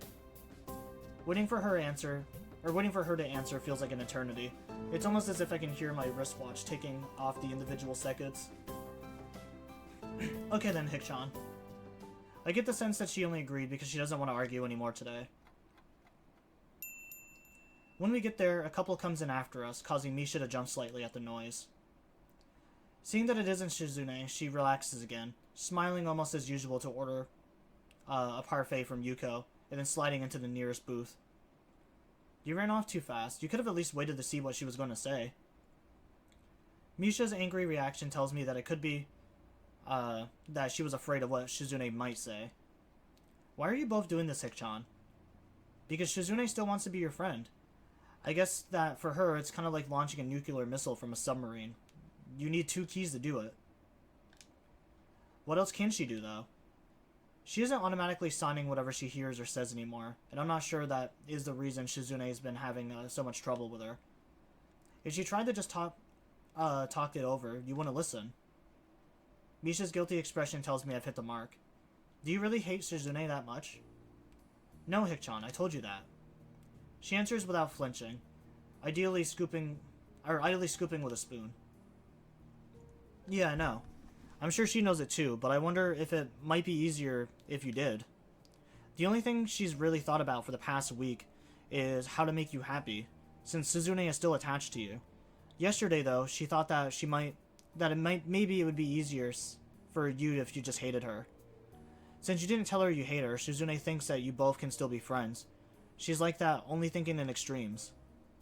Her parfait is starting to melt, the ingredients coming together in tiny rivers that remind me of the growing roots of a tree, being shown through the time-lapse photography. That's stupid. Shikchan isn't that stupid, Hikchan. Don't be ridiculous.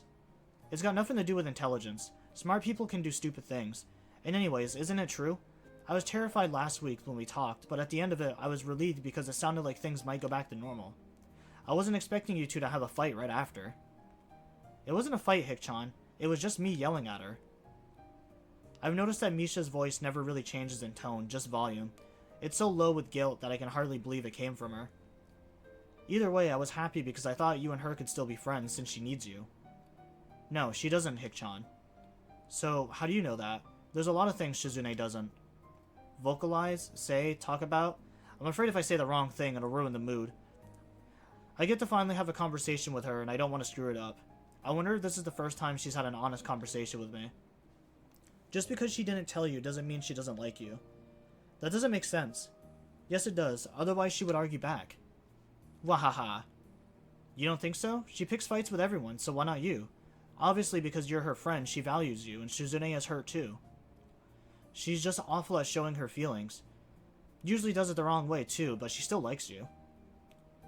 Hikchan, do you remember when I said I didn't want to hate Shikchan or upset her? The truth is, I ended up doing both. Now it's like there's an awkwardness between us. It's hard to explain. Both of you are so stubborn. You were talking about how you didn't want to drift apart from Shizune, but then you're going to let it happen. And Shizune is just as bad. She wants to be your friend, but respects you too much to be aggressive as she'd be with anyone else. And I'm sure that Misha interprets Shizune given her space as a lack of caring. I screwed up already, Hikchan. It'll happen again, I'm sure. When I think about it that way, I don't know what I'm supposed to do. It feels like either way I'll end up making things worse. Then it might be better if I didn't do anything at all, right? Don't be ridiculous. Why would you even think that way in the first place? Be more positive. It should be easy for you, I want to say, but that would be presumptuous. Hikchan, I never knew you were so optimistic. I never expected it. You always act so gloomy when I try to surprise you. No, this is a recent thing, really. I just hate it when people give up so easily now. Haha. Now, huh? It makes me mad when people give up. I used to think that giving up was kind of like running away, since that's how people describe it. But now that I think about it, it's usually more like throwing something away. When you run away from something, you can think of it as still being there. So I was in the hospital and I didn't just want to run away from my problems. I wanted to never think about them again. Misha eats a spoonful of her gray ice cream goop, but she only just remembered it was there now. Or it could just be that she likes it that way. Anyway, the point is, you can't do that. People are too sentimental to just throw their memories out like that. It's impossible. Shizune can't think of a life in terms of anything but winning and losing. Don't you think she wishes she didn't have to remember the parts where she loses? You can't pick and choose, though. That's like wanting to live in a bubble. The worst part is, your way of thinking is so wasteful. It's making you pessimistic. You're afraid of everything. Come on. I grab her hand as I wave Yuko over with the other to pay for our food. Where are we going now? Back to school before lunch is over, but I want to check out a few places before then. Although I start feeling tired even after doing what could be described as a level of a brisk jog at best, Misha and I eventually make it back to the gate to the school, with a little over 10 minutes to spare. I didn't even want to really come to the school, you know. I didn't have a choice when I got to this gate. I'm sure a part of me was thinking, what a depressing place. It doesn't look depressing at all, though. Well, I still thought I had everything figured out. I felt practically like another person. If I could, I'd go back and tell myself to stop thinking he can write anything off at a glance, and acting like his life is already over, and he can never have fun again. The school grounds are littered with quite a few people. It's lunchtime, so it's typical. This is where you and Shizune had me helping you put together 2 festivals. What a lot of hard work. I thought, I don't have time for this. When I look back on it though, I didn't do all that much. I also didn't have anything better to do. I'd have to just spend time alone. I drag her to her homeroom next, which is empty except for Muto trying to eat a sandwich before class resumes. Every time I thought of either of you, I wished you would leave me alone, whether it was here or... Leaving Muto to his lunch, we head for the nearby vending machine, and I grab a soda while I still have 5 minutes to drink it. I spent an entire lunch period with Misha, longer than both Shizune and I had managed to find to talk to her in days. Following me to the cafeteria or trying to corner me after half my classes. I never realized we only talked like 4 times. It really was all in my head. I only barely realized it now.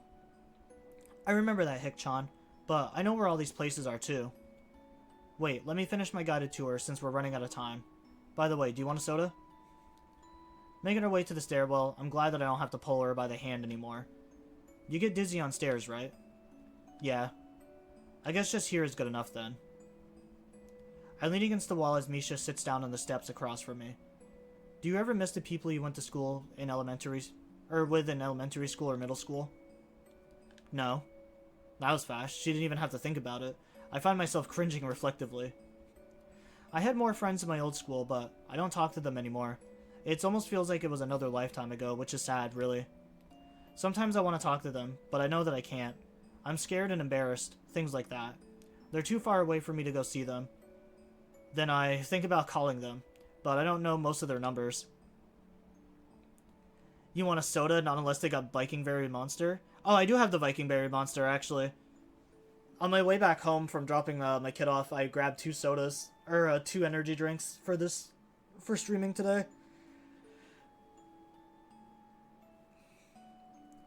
Since your boy is rocking that lack of sleep, gang. I don't know why. I've been having a hard time trying to sleep for the past 2 weeks. I think like not combined, but each night I've only gotten like 3 or 4 hours of sleep. And it left on a sour note, so why would they want to see me again? It feels like I should just forget about it, but I still think about it anyway and regret that I didn't try harder to stay in touch somehow. And I start to think that maybe feelings like I should forget about it is wrong. It would be an insult to all those people I had fun with and waste all the good times with. Like I said before, even if there are some bad times too, it's alright if you can look back on them as happy memories. But I didn't even think about it then, so it was like I woke up one day and realized I had no friends. I just let myself lose all my friends and it felt awful. I really hated if you and Shizune ended up the same way, that's all. That's all? It makes me sad to think that you'll do the same thing and push away your friend. Especially because you're not far away from Shizune. I mean, you even live in the same dorm. Friend. Aren't you my friend too, Hick-chan? Yeah. You slept through all of it, but the fireworks were really nice way back at the festival. My first time seeing fireworks like that, and my first time really seeing the sky in a while, and I never really looked at the stars before then either. I had thumbed through a book about them a while. I was in the hospital though, and learned a lot. Like that stars aren't just burning, they're more like a constant chain of explosions so far away that some of the stars I'd be seeing would have been burnt out for thousands of years already. It's that their light would only just then be reaching Earth.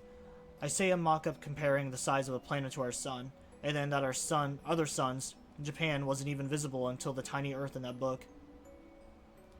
You know what I've never realized? She looks at me expectantly. They're amazingly shiny. Ahaha. It's true. Why are you doing this, Hikchan? Doing what? I'm not stupid. I don't know, a bunch of reasons. Because you're Shizune's friends, and I liked how close you were. And maybe I'm trying to tell you that we have all of our low points, but giving up is stupid. Anyway, it seems worth the trouble. That's the only reason? And you're my friend. That's it? Can I do something for no reason? You can, but I want to know. Well, what else do you want to hear? The bell rings before Misha can reply, so she ends up laughing instead.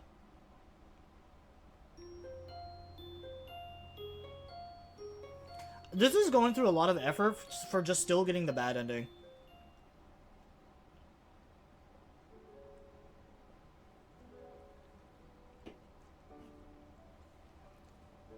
The next day, Misha is back in class, although still looking pretty swollen. Or sullen. Not that I was expecting her to magically feel better. That would be asking the impossible considering what happened. This time it's Shizune who's out. At first it almost makes me laugh that suddenly whenever one is in the class, the other isn't. But thinking about it, there's nothing funny at all about it. In fact, I find it hard to concentrate on my work because of it. Maybe the bad ending has the author's intentions? It could be. I don't know, this just feels really long for some reason.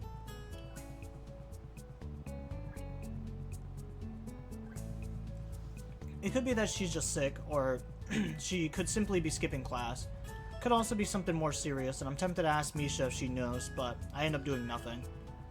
I don't regret stepping in yesterday, scared that Misha would do something rash. But now I feel like I give her some space. Eventually the bell rings and Misha gets up for lunch along with everyone else. I decide to eat lunch in an empty classroom today. Just not this one. Unfortunately, a lot of other students seem to have the same idea, so there aren't a whole lot of empty classrooms to go around. Finally, as I'm about to give up on an idea, I find a dark one. I find a dark one at the end of the hall. Turning on the lights, however, I find out that this one isn't empty either.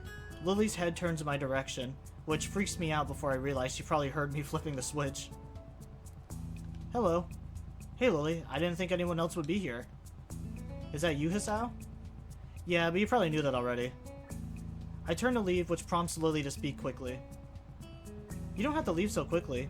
We can both have lunch in the same room. As a matter of fact, I would prefer to eat with someone else. I'm about to ask her how she knew I was here to eat lunch, but brush it aside. It's just simple common sense, and I don't want to seem too easily impressed.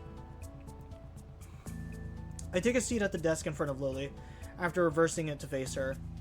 I have heard that our minds fill in a lot of what we see based on how we remember seeing it once before, or our expectations.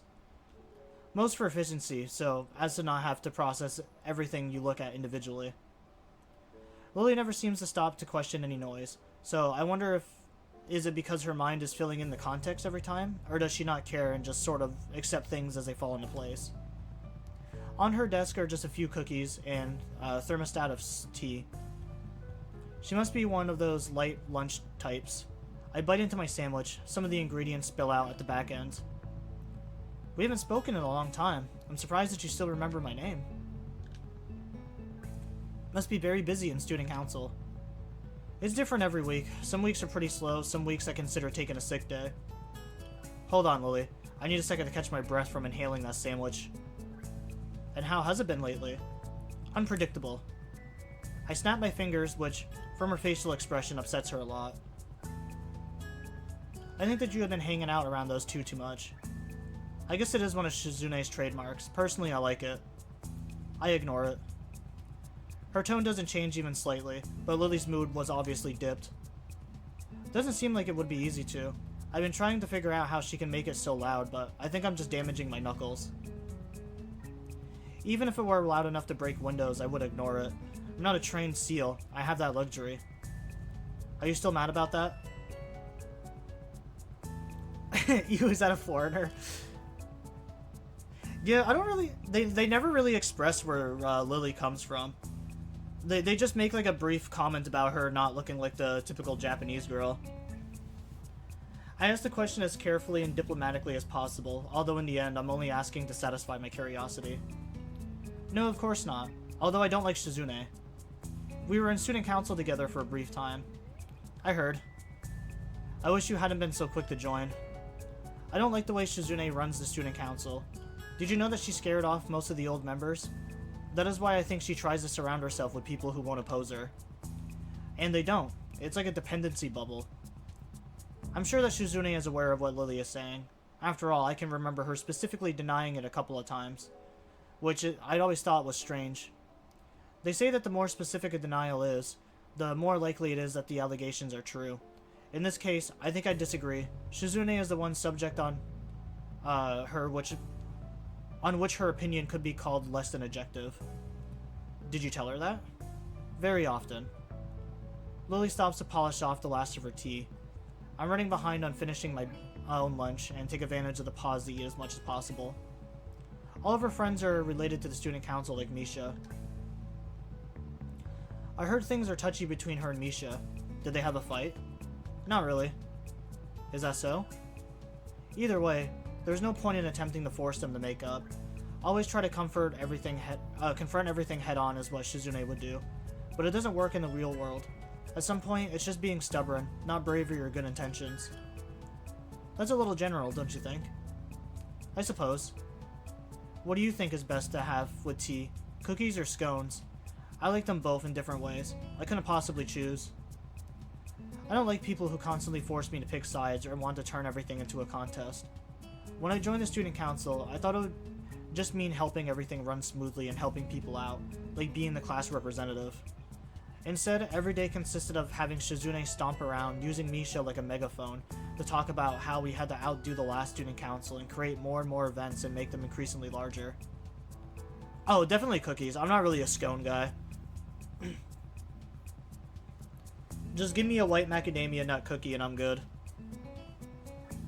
Or white chocolate macadamia nut cookie. Best cookie, by the way. Everyone who says chocolate is just basic. But then the two of them basically want the same thing. All that stuff makes things exciting. I didn't really get it at first, but it's not the same ego project. Or it's not some ego project. People like fireworks and soba huts, candied apples, and dress-up days, or what. And the more student council does, the more responsibility the school gives us. It means extra work, but in a way it also means more freedom. You have the pull to do things like organize a big festival, and they'll think you're capable enough to handle it instead of rejecting it instantly. Anyway, I want that too now. It's got its share of pointless busy work, but there are moments that make it worth it when everything comes together. It gives me something to do. If I were just to go to school day in and day out, I think I'd explode. Scones are fine, but it's too much effort to get them perfect. Gotta cut them open, toast them, stuff clotted cream inside, and some jelly. It's a whole ordeal. Yeah, cookies are just so much easier. You literally just like mix a batter and just pour it onto a pan.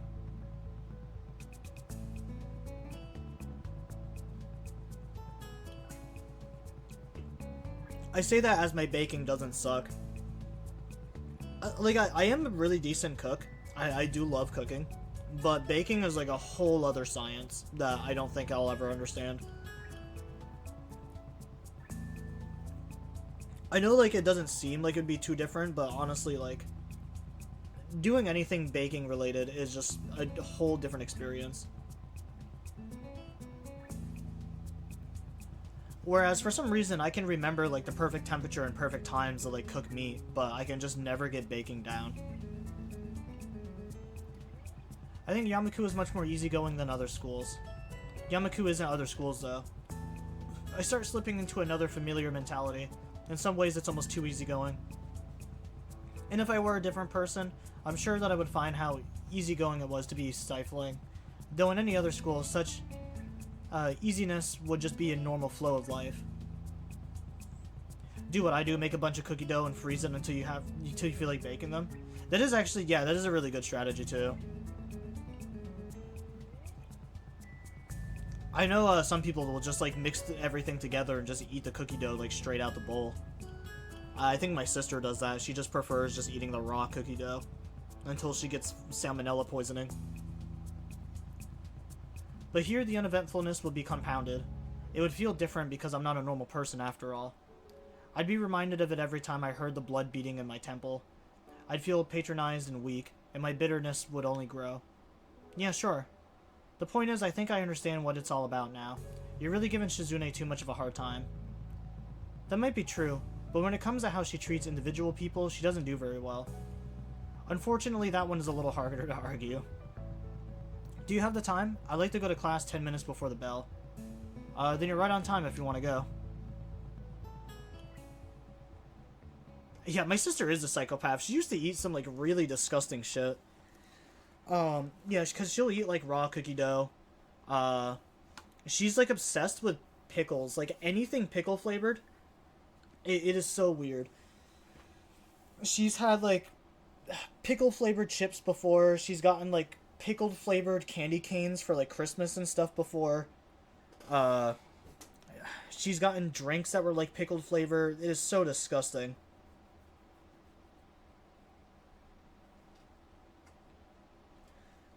My dad, when he was actually still around and didn't just run away from responsibility, he used to just, like, he would boil macaroni noodles and then pour them into a bowl and then add milk to it and just eat it like that. And my sister used to be hooked on that for years before she outgrew it. And it was so disgusting. This is coming from a guy who exclusively drinks black coffee with a pinch of sugar. I can't drink black coffee. I like my coffee with a lot of cream and a lot of sugar. I definitely got a sweet tooth when it comes to coffee. Excusing herself, Lily leaves, and I sit listening to the clicking of her cane on the floor, fading into the mumble of other students having conversations in other classrooms and in the hall. I feel exhausted and completely forgot what I wanted to talk to Shizune about. Alright, the chapters are going fast, so we must be getting pretty close. At least I pray that we are. After classes the next day, I instinctively head towards the student council room to talk to Shizune. Even though she's in class, trying to cut her off and have a conversation with her near the doorway or out in the hall could be a little obstructive. Better to try and meet up with her at the student council room. I take my time heading there, getting my juice from the vending machine on the way. I also go over what I want to say to her in my head. It's nothing too important, only a few questions about upcoming events. The door is unlocked when I get there. I think the room was empty too. If I couldn't see Shizune's bag perched on the desk with the top of her head peeking from behind. It looks as though she's built herself a little fort. She gives a wave from behind her bag before picking it up with a finger and moving it out of the way. After that, she immediately goes back to tapping her pen against the desk and staring into a checklist as if it held the meaning of life in itself. What do you need? I wanted to see if there was anything I could help with, like all that over there. What are those? I point to a medium-sized stack of folders beside her, and she waves her hand dismissively. I can handle it myself. Then what about the elections? Also, where's Misha? It's going okay, and I told Misha that I was going to handle everything myself. Why? Shizune spins a pen in her hand slowly, working it between each of her fingers like a needle through a patch of cloth. No reason. Really? No reason. She sighs it again for emphasis to shut down the notion that there's anything more behind it, but there is, since she's definitely not acting normally. What's with the silent treatment? Is the phrase that immediately springs to mind. Even though it is hardly the time for humor, it describes how I feel. We can't communicate normally, so I appreciate the few ways we can. To be shut out like this hurts. It's obvious that whatever her reasons, it's going to be pretty much impossible to talk to Shizune today. Beyond just being stubborn, she seems depressed.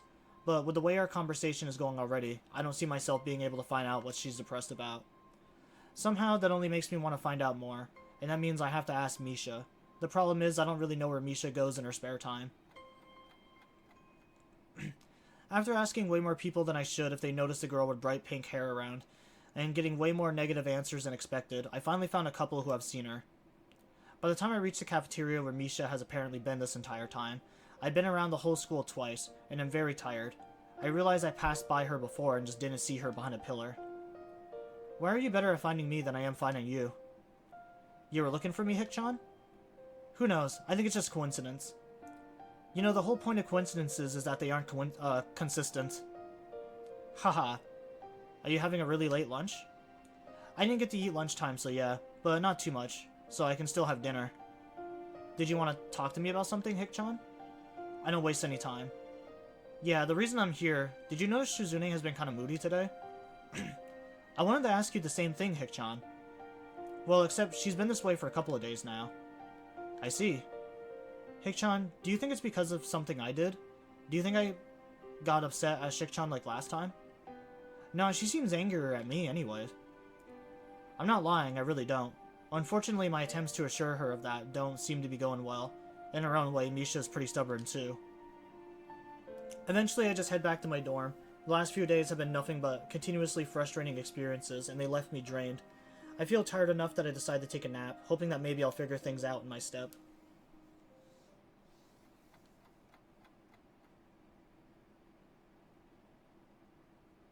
When I wake up, I feel more refreshed, but still without clarity. The only thing that has changed now is it's dark outside. From opening the window a little, I can tell that the weather is still kinda nice. After dry swallowing my nighttime pills, I take a little walk to the vending machines.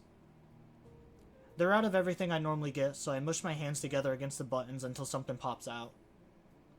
The lights are off in the main building, including the student council room. Just an offhand observation. As I'm thinking to myself, I hear a rustling behind me. I've seen this movie before, and that very ominous sound to hear alone at night. Luckily, it's just Kenji, and he wanders out of the bushes in an unusually cheery mood. Hey! What the hell? Do you just creep up on people at night and casually go hey a lot? No, that'd be weird. I knew it was you. I have extremely good night vision. Maybe it's because I'm superhuman.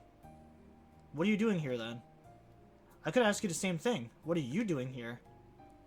I consider just telling him the truth, but quickly decide against it. It would take too long to explain. Howling at the moon. I do that too sometimes. The moon isn't out tonight, though. I barely even hear him, feeling a bit resentful at the interruption. I lied to Shizune through my teeth that nothing was wrong. Or to be more exact, I lied through my hands. And at that exact same time, I was carrying on an entirely different conversation with Misha. The conversation understandably could upset Shizune, but there was no way that she could have heard it. Even Misha's hands, usually signing all her thoughts, were completely still. Even if it weren't, I was standing in front of her, blocking them from Shizune's view. The only way that Shizune could listen in on our conversation would be if she could read lips. Pretty much the first thing I asked about when taking sign language was about lip reading, just out of curiosity. It's not easy, nor is it perfect, so I never considered it until now. Actually, there is a girl that I work with who is deaf and mute, and she is actually insanely good at lip reading. Which is kind of surprising, because someone told me that she had a birth defect where she was born without eardrums, so she's never been able to hear since, birth. But, like, she can still say a few words somehow. She can still say a few words, and she is also really good at reading lips, which if she's never heard, like, people speak before, I guess I've never really picked up on how she would be able to, like, lip read so well.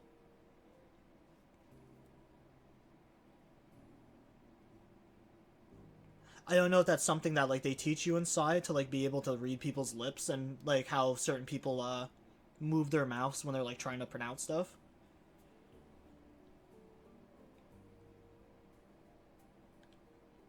It would make sense, and the room for misunderstanding while reading lips wouldn't help. So I realized that I could use the cover of darkness to buy milk. Usually I only go out when it's raining, or I can shroud myself in a sea of bikers or tourists. This is much more consistent. I'm spending too much money on milk now, though. You seem kind of mopey or out of it or something. Don't think too hard. A man has to be all about action. You can think about stuff all day, but changing the situation around by doing something is the best way. I do things all the time without thinking about it. That's why in middle school they called me Causes Many Problems. I thought it was cool. Sounds like an Indian name. I'm not really in the mood. Having a bad day? Yeah, I don't know. I'm just kind of distracted right now. So distracted that it doesn't hit me until he leaves Holy shit. So distracted that it doesn't hit me until he leaves that his was actually kind of sound advice. I think Shizune would have given me the same suggestion. By then, it's too late to thank him properly. I already responded in the rudest tone possible. I just feel like an ass. In retrospect, these past few days I've regretted every action I've taken. The worst part is that I haven't taken the time to stew over them, and in doing so, learn from them. This only has led to more regrets. Yeah, we're blowing through these scenes now.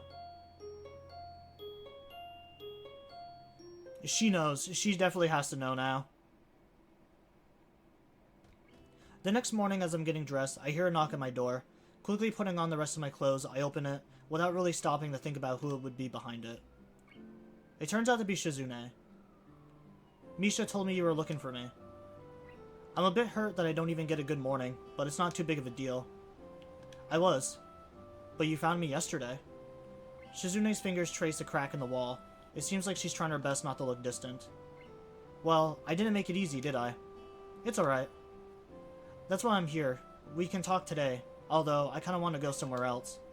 What about class? It's fine, it's fine. How about we take a walk around the school? Everywhere except the main building is going to be deserted. The first period bell should be ringing right about now. I take a glance at my watch and see that she's right. Okay. Is there something wrong? Why do you think there's something wrong? Because you're obviously upset, I could just tell. It's what I wanted to talk about. Shizune quickly cracks her knuckles while I sign to her. Apparently I'm easier to read than I thought. I was trying hard to hide it. Can you tell what I'm thinking of right now? I don't respond and Shizune heads towards the door, slowly enough that I can tell she wants me to follow her. Her hands are folded behind her, which is arched against them as though she's about to bend over backwards at any second. Outside, I see Shizune is right. The school is completely deserted, although it's not my first time seeing the school like this. It's kind of eerie. Shizune acts almost as though I'm not there, browsing a vending machine and taking slow and winding paths until we end up behind the main building. Finally, she leans against the wall and faces me, but it's like I've forgotten how to start a conversation. There is a saying, you don't know how much you've screwed up until you screw up. Who says that? I guess it's me. Reconsidering her train of thought, she waves her hands in frustration. Okay, I'll put it differently. When I was younger, we had to make posters for Earth Day in our school. There was another girl in my class whom everyone considered the best artist. It wasn't because she drew better than everyone else, it was how much she could fit into a single picture. I wanted to be better than her, so I made countless posters until I ended up with the best possible one. I had to be the best and have the greatest one. In the end, everyone liked my poster the most of all, even the teacher. A week later, it was meaningless. I threw it in the trash. I think I've told you something like that before. Yeah. When I feel like I'm finished, I wish I could just wipe the slate clean, whether I succeed or not. I put Misha through a lot and even dragged you into it. And every point where I could have solved this silly situation or prevented it from happening in the first place keeps coming back to me. It's the worst feeling, especially when I feel like I've done nothing right and everything wrong. Like recently, it's the worst kind of failure. I feel like a failure on every level. I wish I could wipe away everything I've done and just be alone, since all I've done is mess with Misha for 2 years and jerk you around for a year for selfish reasons. It's fine. No, it's not. You don't understand. I was just thinking about it. Everything I do feels like I have to beat someone else. Everyone else even. If that is how it is, then what are my relationships with people? They almost feel the same. I can see where this is going. The point is that I messed up so many people by being selfish, and now I want to be away from the people for a while. Even me? There's a pause. Yes. Followed by an even longer pause this time for me. I see. That's the most selfish thing you can do. It's just you making another decision by yourself. For a minute, it looks as though she's considering the best way to respond, but in the end, she simply nods, which I think is the best way to respond. It's very like her, to be roundabout even now, but ultimately without excuses. All my emotions simmer inside me. I see a kettle in front of me, water rolling inside it, so close that I can touch it, and I feel the heat radiating off my body. I'm glad for the distraction because I know there's no recourse or bargaining possible. You told me everything was fine, but it wasn't true, was it? I can't believe it ever again, then. Alright. Not even bothering to sign it, I stand up. My hands are in my pocket, fingering loose change. The morning air is cold against my face. As I look back at her, she seems very lonely. I'm reminded of myself. I made that expression before. Maybe it's on my face right now. It feels like this image of such a lonely girl will stick in my mind forever. Oh, she still has the cat! Every moment where I could have prevented this or solved the problem comes back to me. It makes me smile in a way without amusement. You gotta be fucking kidding me. The bad ending doesn't even talk about what he did? Holy shit, they never mention what he does. What the actual fuck? He basically gets away scot-free? I mean, yeah, I guess he has to live with the repercussions of, like, him and Shizune splitting up, but, like, Shizune blames herself. She doesn't even blame Hisao.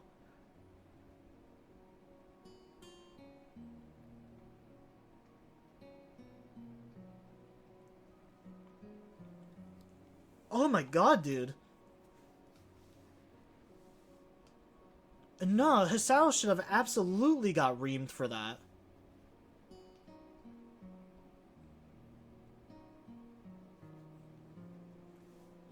That just makes me mad at Shizune. Well, I'm more mad at Hisao, but... I mean... that's wild.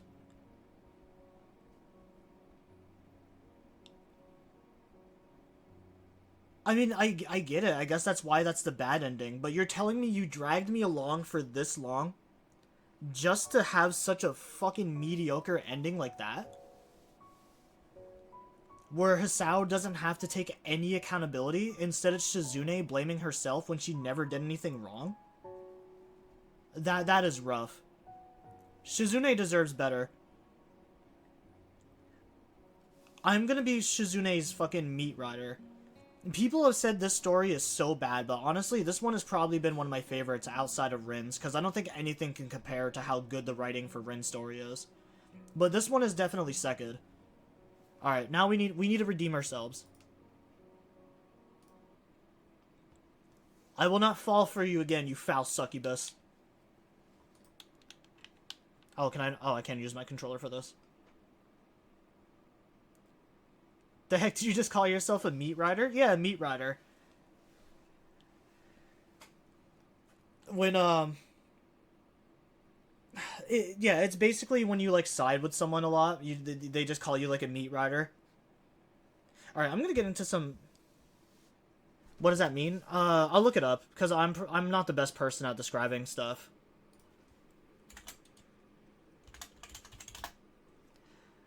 Yeah, so... A meat rider is slang for someone who excessively falters, idolizes, or supports another person, brand, or idea, often to a excessive degree, essentially riding their coattails or praising them far beyond objective merit. Similar to dick rider, but often used more broadly in online culture. It describes extreme glazing where someone goes over the top positive opinions, even when the subject is flawed.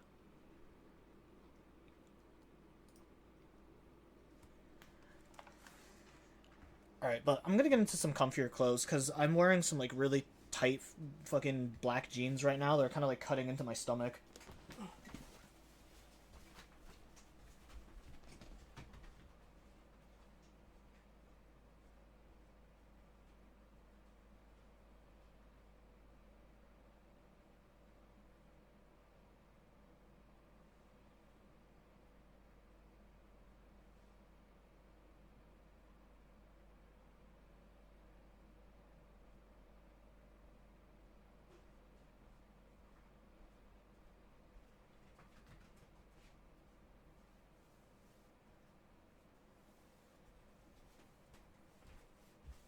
Alright, I'm back with some comfier pajama pants.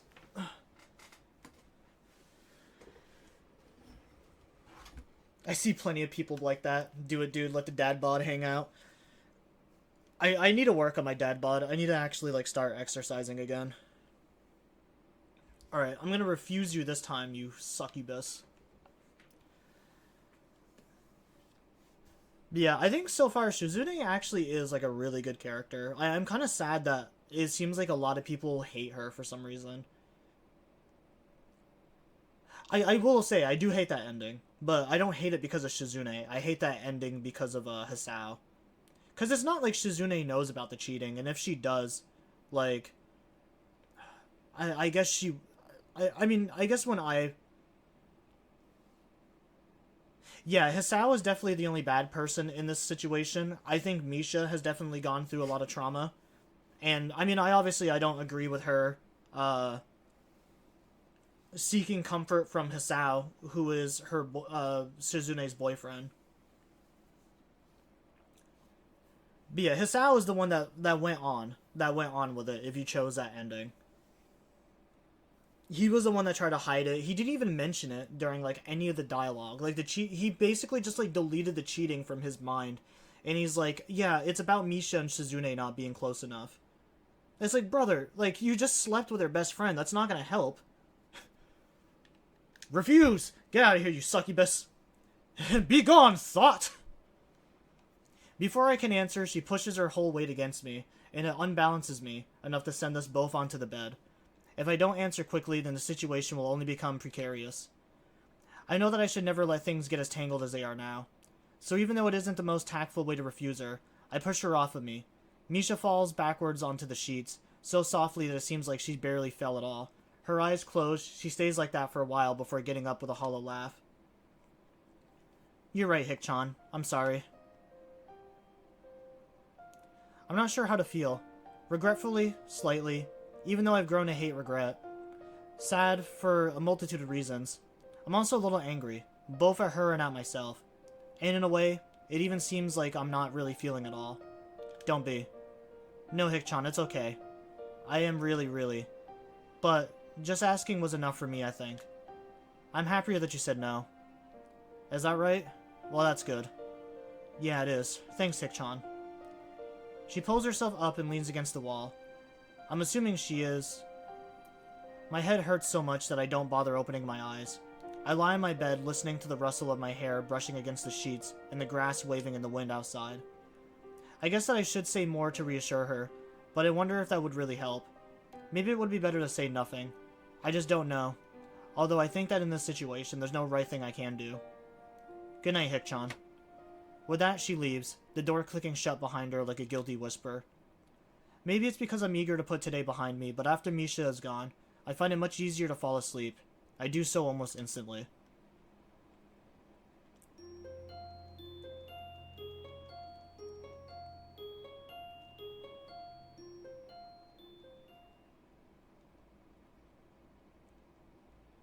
The following morning, I wake up thinking that most of my time is going to be spent trying to avoid Shizune and Misha. What happened last evening still makes me feel uneasy. I thought that sleeping on it would help alleviate that feeling. I feel like an idiot for believing it would be that easy. I think about whether or not Misha might feel the same way. If so, she probably won't show up for school today. I consider doing the same, but it would be pretty suspicious, and staying inside all day in fear doesn't appeal to me. It never has. Like I thought, Misha isn't in class this morning. Shizune is, but today is a busier day than most, so she gives all of her concentrating on her classwork, and that means there's little idle time for her to start up a conversation with me. This is all the same dialogue, by the way. I've grown so used to seeing Shizune and Misha together that I haven't realized until yesterday how much that it's been the case recently. It is a shame because the empty seat next to her reminds me that they are a pair, so yesterday is something I'll take to my grave. If I feel this way about it, I wonder how Misha must feel. Just as regretful? When she came onto me, she was more depressed than sexy to start with.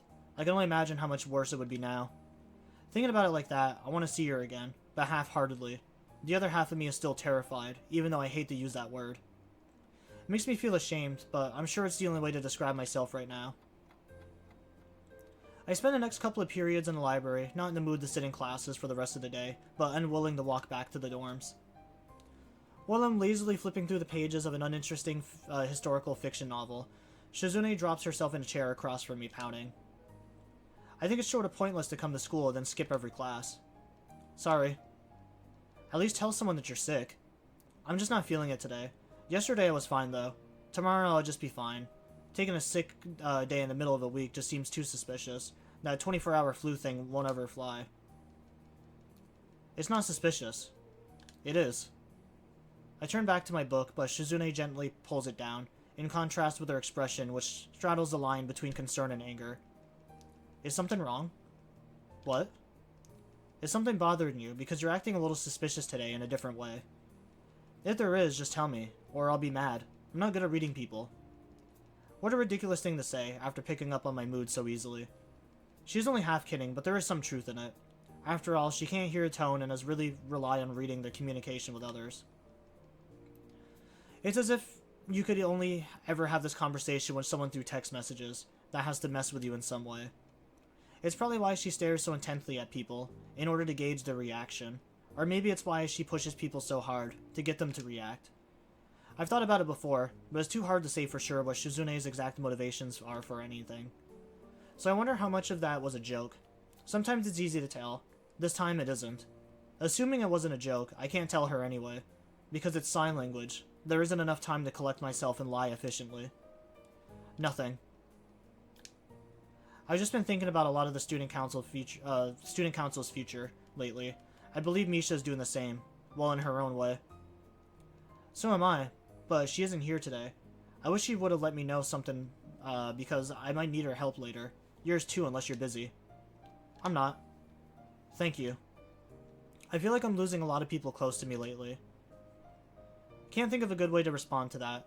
Something reassuring and confident, telling her not to worry. I'm here for you. I'm not one of those people. Then who is? And it seems so forced. I manage to wave my hand that seems entirely callous as soon as I do it. You shouldn't feel that way. I might just be a little sick. Not enough to go through with the trouble of making it official. It's just easier for me this way. It's the wrong way. I've heard the hard way and the right way are usually the same thing. It's not a big stretch to say that the opposite is true. Well, fine. If you say you're alright, that's good enough for me. Wait. You asked me, so I'm turning it around. Is everything okay with you? Yes. She sighs but at a moment's hesitation. After that, Shizune waits to see if I'm going to follow up. I don't, and she leaves. I feel like an idiot for not going further, even though I think it's better than that. I've been in the library for quite a while, and decide to go up to the roof for a change of pace. A fresh breeze hits me the second I open the door. This really is my favorite area of the school, I think. Then I see that I'm not alone up here. I can see a girl with bubblegum pink hair in front of me. Her back is to me, but I don't have to see her face to know who it is. I'm sure it's Misha, the only person in the world with hair like that. I get the feeling that I stumbled on her at a bad moment. She obviously wants to be alone, and I wonder if she hasn't noticed my presence. If so, I'll leave right now, but she has and turns to face me. Oh, Hikchan. I thought someone was behind me, but I didn't think it was going to be you this time. That surprised me.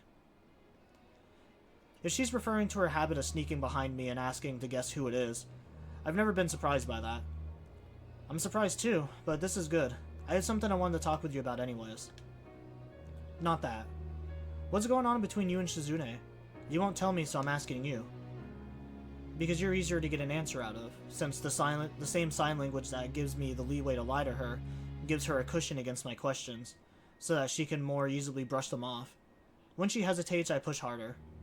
Give me an honest answer, please. It's complicated, Hikchan.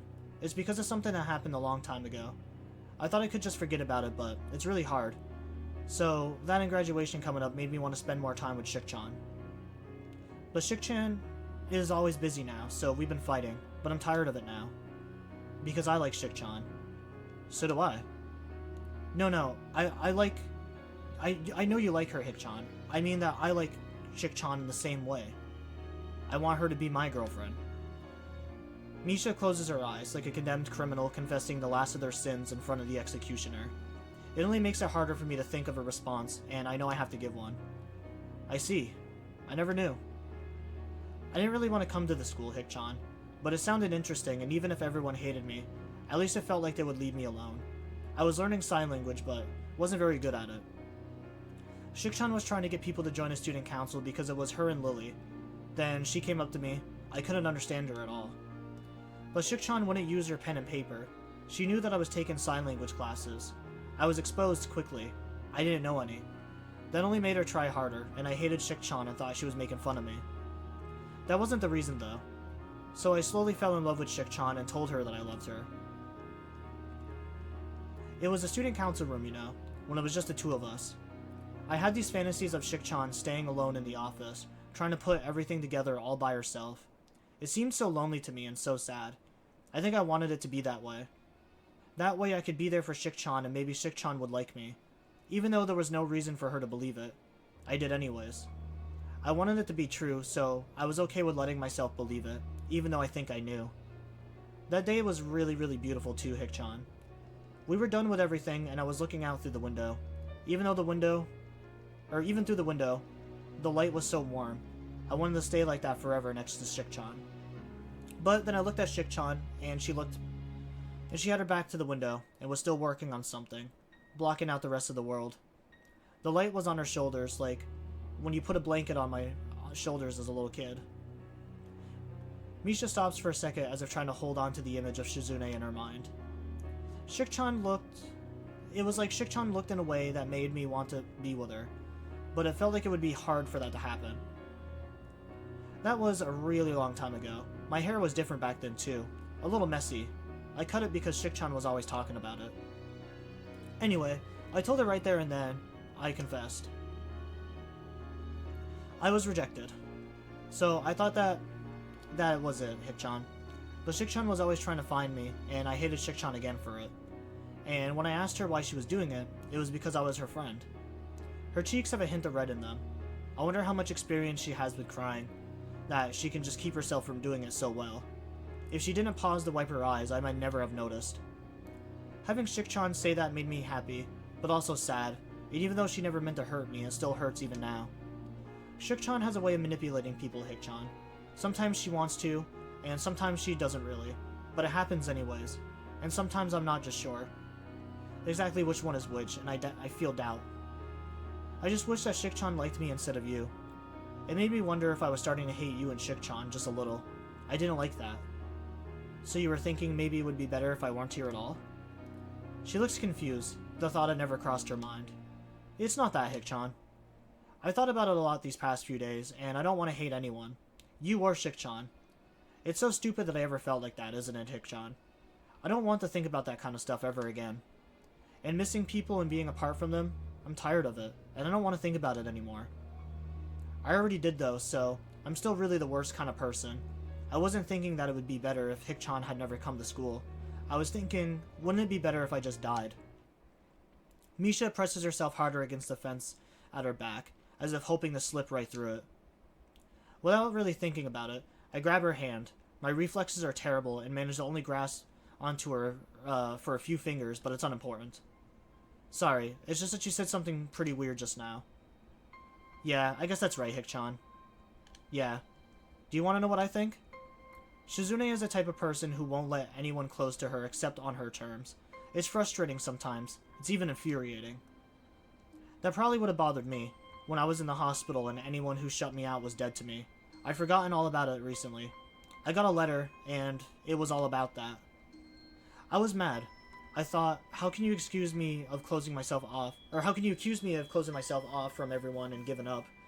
Isn't that what everyone else did to me? What else am I supposed to do? What can I do? Yeah, even now, I know it's how it happened, but she was right too. I did close myself off. So I made up my mind that I'm not going to let that be the case ever again. The hospital? Hik-chan, is that what the pills are for? Just listen, please. Shizune is the opposite of how I was. She has always wanted to draw people closer to her. That's the only reason Shik-chan... it doesn't even say Shik-chan anymore, and I still do it. But yes, this is all new dialogue, at least. Because he definitely didn't grab her hand last time.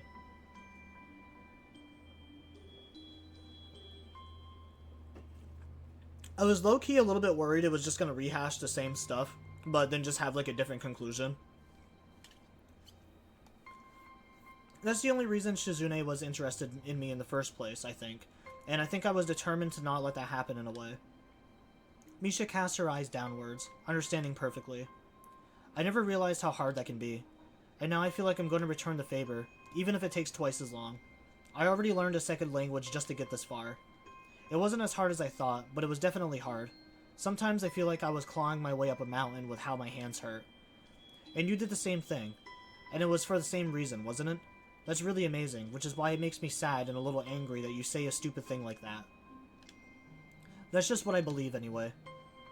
Her shoulders slumped, and Misha almost slides to the floor like she is drained of all energy. You're too dramatic, Hik-chan. She says while looking away, turning her head almost as if she wants to look out at the school grounds, but not turning it enough to do so. Wahaha.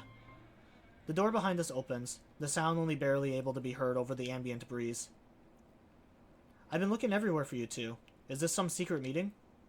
She walks over to us, leaning against the fence next to Misha as if she needs to stop and catch her breath before pushing off of it and continuing. I'm bored sitting in the council room every day now, without either of you ever coming by. Taking some time off is fine, but this is just too much. Normally, Misha and I would be jokingly making excuses for ourselves at this point. This time, there's only silence. Shizune, always expecting resistance, is thrown off balance by the lack of it. A few seconds pass in uneasy silence, which Shizune breaks into an ear-shattering snap of her fingers, smiling as if to say, Eureka. Let's go do something fun together. Like what? Anything. We should go to the student council room first, and then figure it out from there.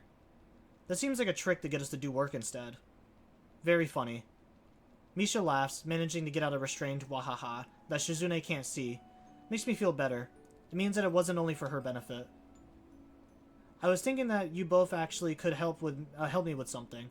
What else is there? We can't go out to eat. We already ordered in yesterday, and that was already breaking policy. 3 days in a row would be unforgivable. But that was ordering in Shikchan. Going out to eat is different. Yeah, totally different. You're both kidding yourselves. So far, this feels like a similar path to Sector's no gross feeling of regret. Some of the dialogue has changed slightly, like Misha is definitely more positive this time around. That whole speech that Hisao gave there was actually, like, completely different and far more acceptable than what he said before. And I don't know if you can tell, but even I am feeling better at this outcome because I'm actually able to read more I can actually read more, like, fluently. It's like a weight has been lifted off my shoulders. I'm not even the one at fault, but even I was feeling a little bit out of it. Before I can reply, Shizune grabs my hand, limiting my ability to do so. My option cuts down so drastically. I have no choice but to settle for making a face at her instead. She makes one back before extending her hand to Misha as well. When Misha is reluctant to take it, I walk forward as far as holding on to Shizune at the same time will allow me, and take her hand myself. Ha ha ha. She only has a second to smile before Shizune starts pulling us impatiently towards the door, binding us together like a human chain. Although it's dangerous, none of us seems to think of letting it go of any step of the way through the school, out the doors and across the grounds. Is that Lily behind us? Oh no, it must be someone else. Because I don't know why Lily would have an umbrella. Or why she would be outside. Or wait, maybe that's Lily's cane. I don't know. I don't think it's Lily. It could just be some other blonde. This feels familiar as we've walked like this before. The three of us hand in hand, of course. The mood was a lot happier then. There must be another foreigner. Yeah, because, like, this is a school that's, like, it is designed specifically for, like, handicapped students or people with, like, special needs and stuff.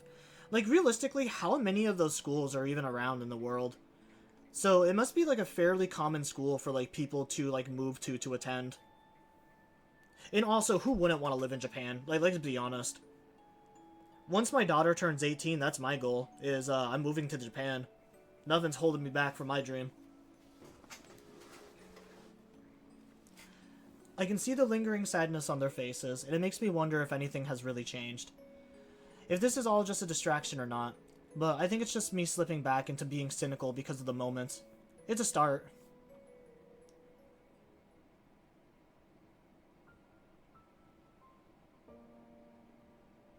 Well, at least things are going towards a positive direction.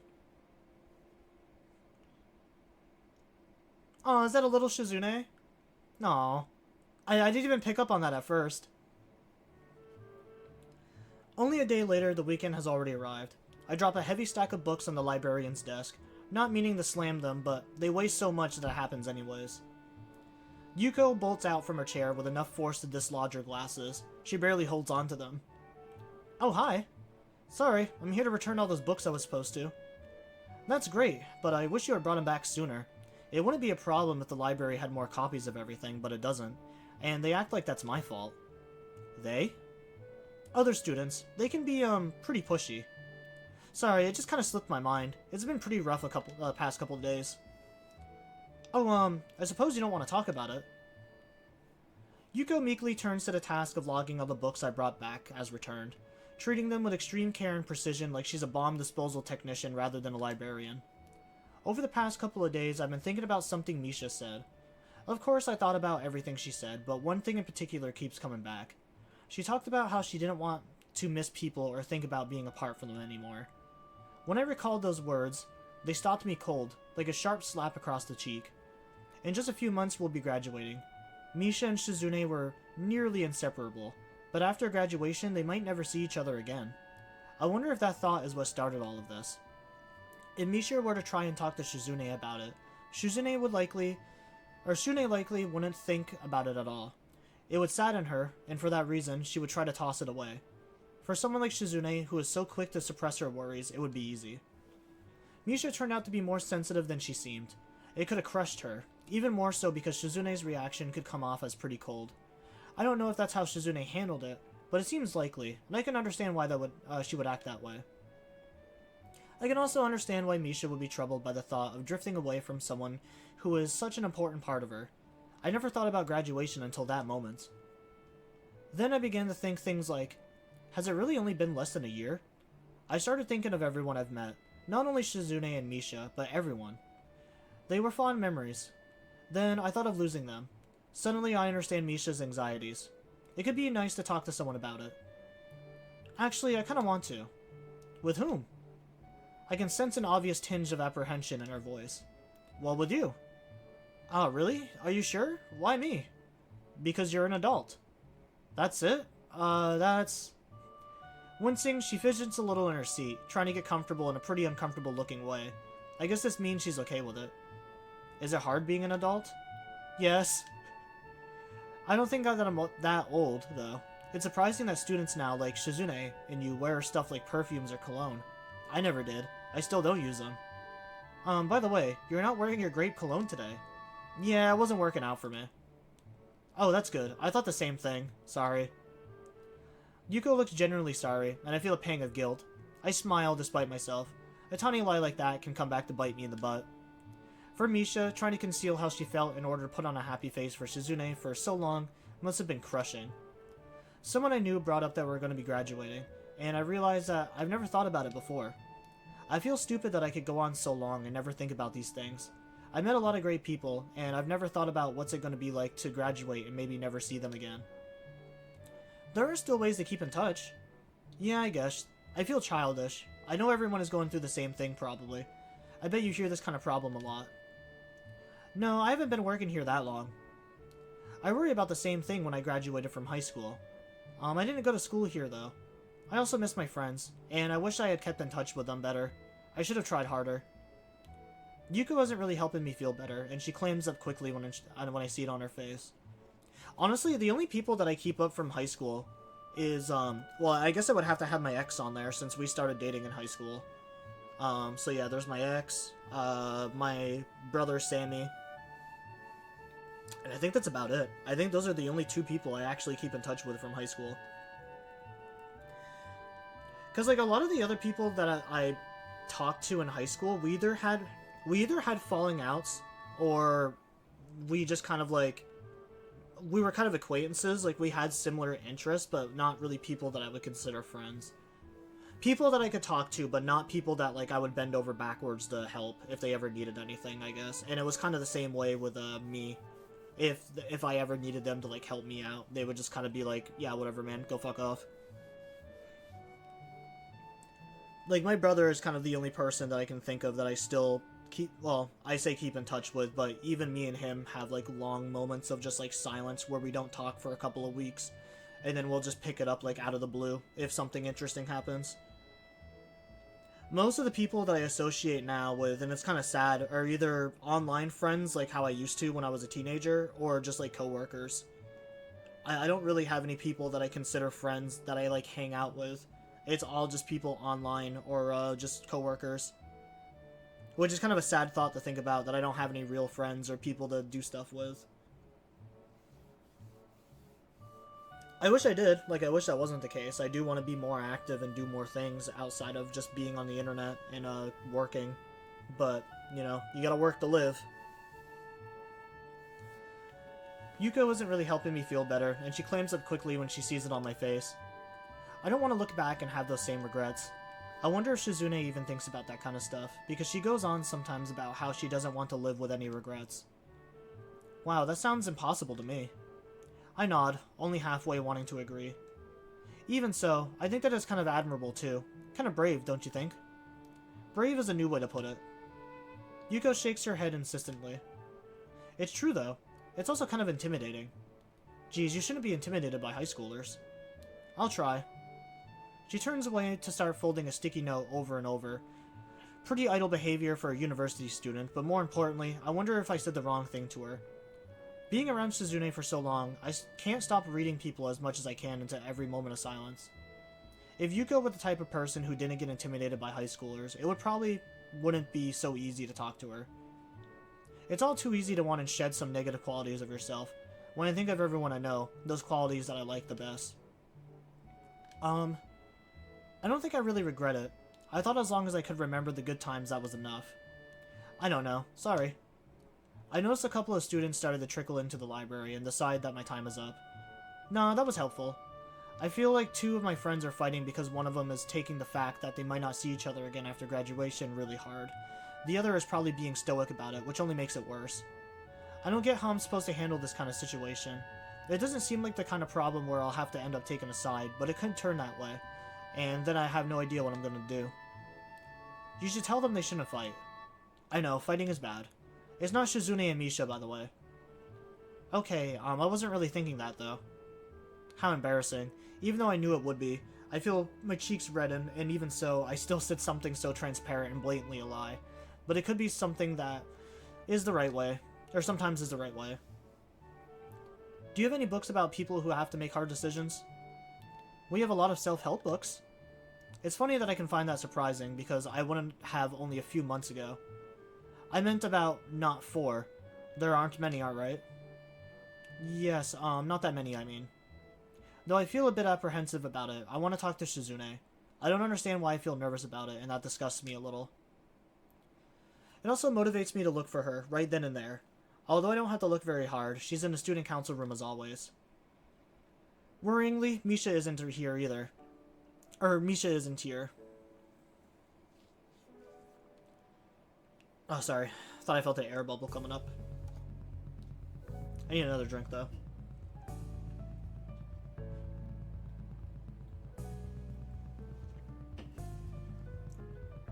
What time is it? Oh, it's only noon. Worryingly, Misha isn't here. When Shizune notices me and looks up from her paperwork, the first thing I ask is where she is. I don't know. There's so much uncertainty in her answer that I can't let it go just like that. She's missing a lot of school. Are you the attendance police? That's really strange, coming from the student council president. Shizune hides a laugh behind her cupped hand. I start to think that it might be more worrying for nothing, but then her laughter slowly fades away to a more serious and pensive expression. You're right. Yesterday, I catch a hint of knowing smile on her face when she sees my poorly hidden panic at her words. Despite her best efforts, she can't help being satisfied and a lifting surprise from everyone else, to the very end. Even then, I can see that she has bigger concerns from how quickly her smile vanishes. Before either of you noticed me, I saw what you were saying. I'm not stupid. If I hadn't, I could still see through Misha while we were balking back. Even if she hadn't told me everything later. She didn't make a big deal out of it, but anyway, you look at it, it's my fault, isn't it? What did she tell you? Shizune winces at the question, though it's clear that she's been expecting it. She follows up with a very grand gesture. A lot. Like, that I can be selfish and confusing. I try too hard to bring people around and then push them away. I didn't know what I should do. I thought she was right to mention all those things, so I just agreed with her. But that only made things worse. I don't understand. Adjusting her glasses, she looks pretty tired. I hope it isn't because she's been busy avoiding Misha. But I can't help considering the possibility, seeing where this conversation is going. It's true. Even a student council being this small, and us always being swamped with work, is my fault. I might have ended up driving a lot of people off, and away from the student council acting like that. Shizune wags a finger mischievously, acknowledging that might is an understatement. However, from how warily she does this, it's obvious the humor is only to put me at ease, and therefore not genuine. Like Lily, for instance. She was the first person to join when I tried recruiting people again, after everyone else left, because they couldn't stand me, I guess. We managed to put together the last festival and even ran a booth together last minute. But I didn't like her because I thought she was selfish, always holding us up in order to tend to one friend or hers, of hers or another, and leaving Misha and me alone to sort things out involving the whole school by ourselves. If there were any problems she was going through, she would leave us high and dry while she panicked over it, and wouldn't come back until it was solved. She would focus on it 100% and be too preoccupied to focus on any student council work. That was the worst to me, and she could be so nice and still take so many people for granted. Why even join the student council then? It seems so short-sighted and selfish, don't you think? But it's actually me who's that way. Like Misha said, always trying to pull people close to me and then shutting them out. That is how I've treated her, which makes me a bad friend. And it feels like I did the same thing to you, then. So I guess I'm a bad girlfriend, too. Even if Misha says you might as well replace her. I'm angry that I screwed up things this much. I'm angry that I screwed things up enough for it to get out of the hand. All I wanted was to. She pauses to look for the right words, tenting her fingers in concentration. Make people happy, I think. Even though that seems like a simple way to put it. As she rests her head against her hand, Shizune's bangs fall delicately across her eyes. Hidden behind those polished glasses reflect just the tiniest bit of light. It may be wrong to think so, but right now she seems equally beautiful, like a more complete person. It feels like this is my first chance to respond to her outpouring of emotions, replacing Misha as Shizune's interpreter. Misha must be joking. It took all my energy to keep up with her just now. Her signing filled with gestures that I've never seen before. Likely their habits picked up from Misha and developed from years of them being together. I could never replace someone so close to her.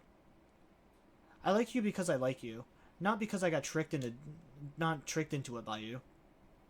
Despite how hard she tried anyway, I continue to stare back into her eyes as sharp as ever. The first time I saw them, they had seemed a bit intimidating to me, like the eyes of a predator. That hasn't changed, which I find reassuring. I still want to make everyone happy. Starting with Misha?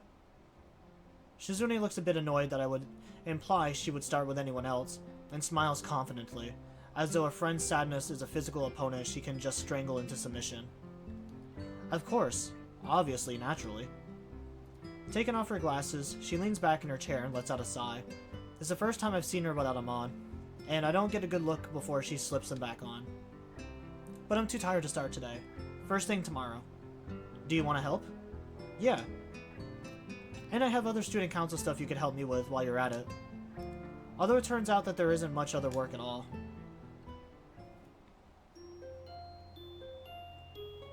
Even though it's saying the same things, like, yeah, the tone does feel a little bit different. And I think it's just because we don't have that nagging feeling in the back of our head that something is wrong. That Hisao did something wrong. Because now it's just specifically focused on Misha and Shizune. But I do wonder if he is ever going to bring up the fact that Misha tried to kiss him and, like, he just pushed her away. I don't think he's going to, but I feel like... I know that, like, he's not going to bring it up for the sake of their friendship. Because, like, obviously he doesn't want them to like, start fighting. And that would be, like, a very big thing. But I feel like as an understanding and very open boyfriend, or at least, like, that's how I would be. I would be like, hey, so, like, you know, this thing with Misha happened, but don't worry, like, I shut it down, like, instantly. Because, like, communication really is key in a relationship, and that's what I hate about Hisao in almost, like, every one of these stories. I mean, I know the game wouldn't be interesting if, like, they just solved their issues all in one sitting, but it just seems like Hisao, no matter what story it is, just has such a severe lack of communication with everybody.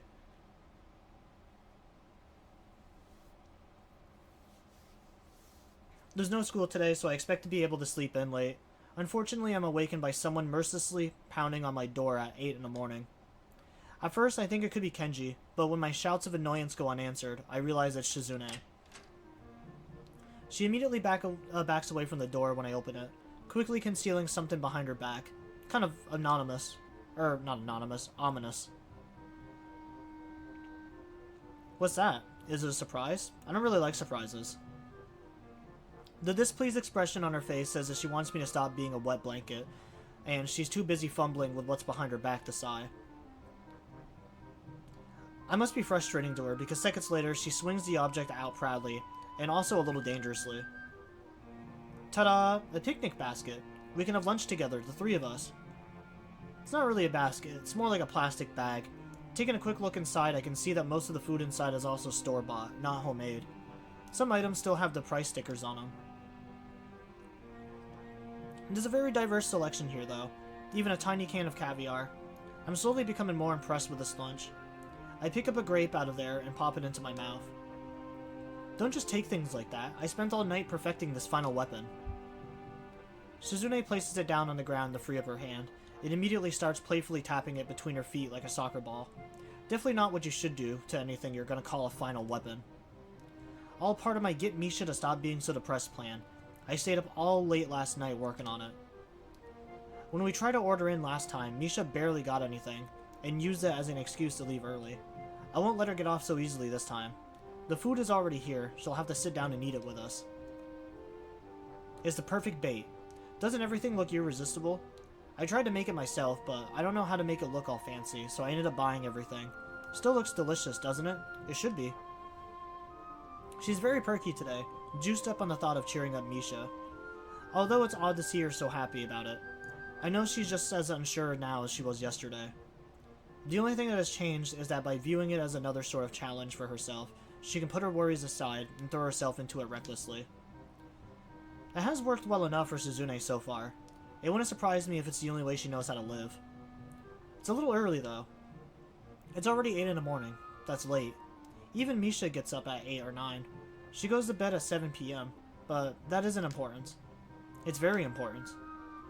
Shizune ignores me, gagging my hands by taking them in hers, instead of a more proper rebuttal. The way she lingers against me for a moment longer than necessary, or than expected, feels really comforting. The point is she's awake right now, walking around somewheres. Let's go find her.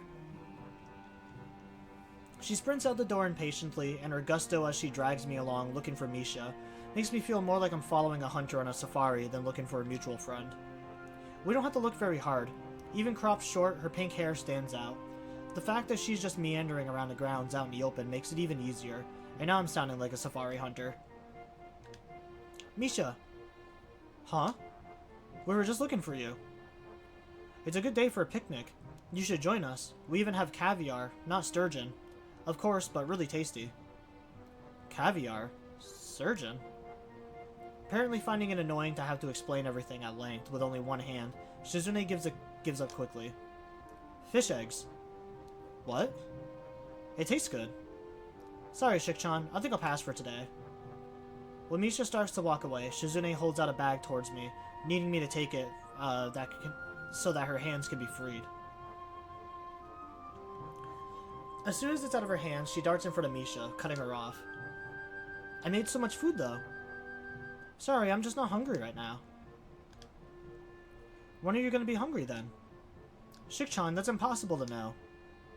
You can guess. The tension between them infuriates Shizune, and she's trying to deal with it by trying to tear through it. But that approach isn't going to work.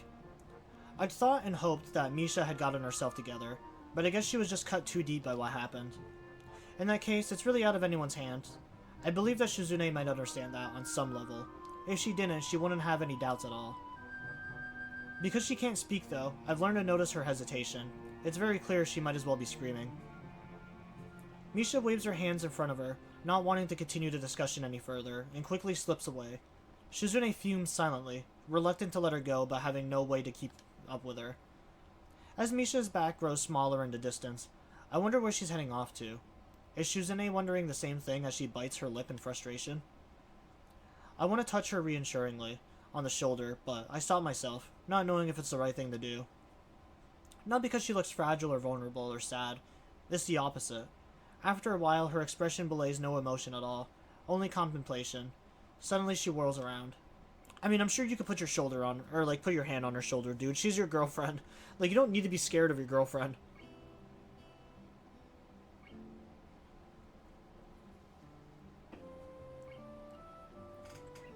Now all this food is gonna go to waste. Yeah. That makes me mad. Although it's obvious Shizune is more hurt than mad, the bag dangling in front of my hand feels like it's filled with lead. Let's go on a date. Let's use it then. Where do you want to go? I don't know. The roof? It's my favorite spot. A wide smile appears on her face, disappearing just as quickly. On the roof, I immediately crack open the caviar. Ignoring the diversive look from Shizune all the while, I end up putting it down immediately. Where are the toast points? I didn't make any. Like I told you, I bought everything. No toast points, though. Why is that important? Anyways, they don't sell toast points. That would be stupid. I bet they do. Maybe in stores for the exceptionally lazy, but not here. Why don't you use a tortilla chip? A tortilla chip is not the same. They're both triangles. Stop being a princess. I didn't know there was a proper way to eat caviar. This is my first time I'm hearing of it. It's not the same thing at all. I can't be decidant like this. Decadence? I really... Descendant? I think it's descendant. I can't be descendant like this. And anyways, how can she not know? She lives in a huge mansion. Shizune takes the opportunity to scoop half of the tin onto a single chip in the meantime. Hey, I'm sure it doesn't even taste good like that. There's too much food here for 2 people. Because we can't communicate with each other while we eat, both Shizune and I have a lot of time to sit in silence and think about the fact that Misha, the person she set all this up for, isn't here. It's annoying that she isn't here. I can't even enjoy my meal like this. I stare at the paper cup next to her, still half full of juice. I thought you didn't want all this food to go to waste. I wanted Misha to be here too. That was the whole point. I wasn't able to accomplish what I wanted to do, so it doesn't taste good. You should eat it. Eat more. I want the fried things, though. You keep eating them all, even though you say that you don't taste good. Fried things are always delicious. There is always an exception for them. You'll get fat. I think you're being too aggressive. It's like I told you yesterday. I'm only trying to cheer her up. Yeah, but it seems like you're planning a military campaign. I'm only trying to take it seriously. And this is the only way I know how to do it seriously. I feel so powerless. I hate it. I can't even yell at her too, even though I want to. Yelling is for serious occasions, right? Yeah. You should yell at Misha for me. You can tell her that I want her to stop being so down, even if she feels sad and alone. There's no reason to stay gloomy forever. Why don't you? I already did. Over a game of dice. Under or over, to be exact. I won 5 times. Only the 2 of them would take so much pride in winning a game of pure chance. Then I tried to talk to her, but it didn't go so well, obviously. Well, so did I. I tried and failed. My goal has always been to do everything better, though. Yeah, your one-upmanship is really something. But I failed, too. That's why I want to help. I don't understand what I'm supposed to do anymore. For someone like Shizune, who has only ever interacted with the world by locking horns with every obstacle in her path, understanding only goes so far. I want to tell her that she doesn't have to worry, that she is great at cheering people up because she's managed to cheer me up my first week here. In retrospect, I must have looked like kind of a dick, being in such a sour mood from the moment I came here, even though I don't think I was being unreasonable. Even having months to digest it, finding out that you have a heart defect like I did is hard to deal with. I'd had much less time to mull over, suddenly being transferred to Yamaku on top of that. Spending the festival with Shizune really helped me out of a rut. I was happy enough to forget about the entire time it had felt as though she were manipulating me. I understand now that I had allowed myself to be manipulated. Even though I felt like I was at the bottom of the world, I still wanted to have a normal life again. I'm sure because I enjoyed what I have now. I think it must be the same for everyone, including Misha. Everyone wants someone there to pull them up out of their self-pity. It's just that Misha always wanted Shizune to be that person. But because they can't be together, I think Misha feels that she can't accept Shizune's hand, and that frustrates Shizune. But if she could cheer up a stranger like me, then she'll die trying with Misha. I can see it in her eyes, too. Though she tries to treat it like any other problem in her life, Shizune cannot do that without Misha. Or cannot do that with Misha's depression. Her thought processes are entirely different. In some ways more careful, in some ways more reckless and frenetic. She cares that much more. I end up not saying anything, partly because sitting next to her like this, just the 2 of us, is pleasant enough in itself that I don't want to interrupt the moment with questions. And partially for more cowardly reasons. I've started to think they weren't, but I don't know if her actions that day might not have been an afterthought, or even a fluke, just a collection of coincidences. I don't know if that would change anything, but I'm uncomfortable thinking about it. The fence behind me trembles slightly, and I turn to see that it's because Shizune has fallen asleep leaning against it. Considering she was up all night, it's not too surprising. Where does all that motivation come from? Not just in regards to Misha. I'm cynical, so it's hard for me to just accept that anyone can simply be that strong. My first thought was that maybe it's because she hates herself. It's very plausible. Leaning against her, I feel sad knowing that that might be the case. But it could be that we're similar in that we both want to be a better people.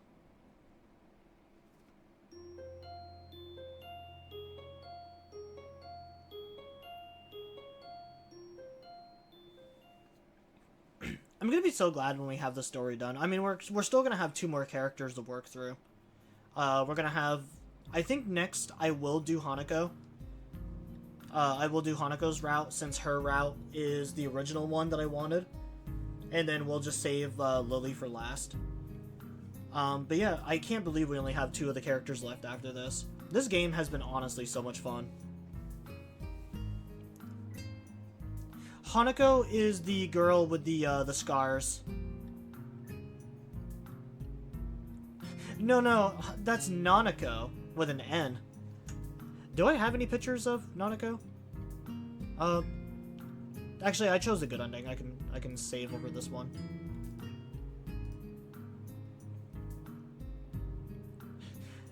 Almost sounded like Nanako.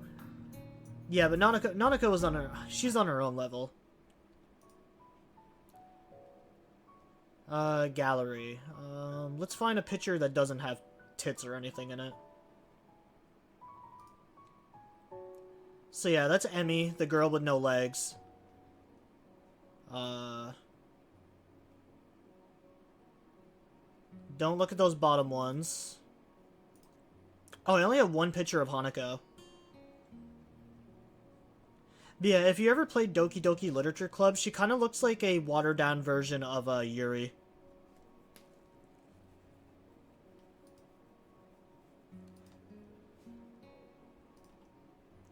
So yeah, there's Hanako.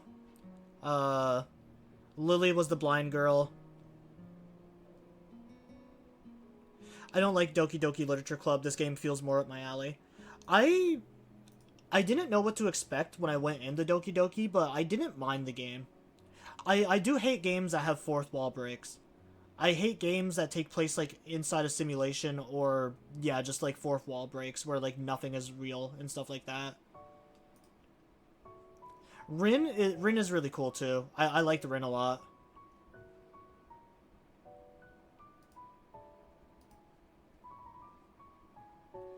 Her story was so depressing, though. It's the only story in this game where, like, I was thinking about it 2 weeks after because of, like, how depressed it made me. But yeah, then there's Shizune and Misha. Oh yeah, that's right. I finally saw the scene where Kenji takes his glasses off and he doesn't look like a weirdo. Don't look at those ones. That's Misha. Actually, I think that's all of them. Yeah, I think that's all of them.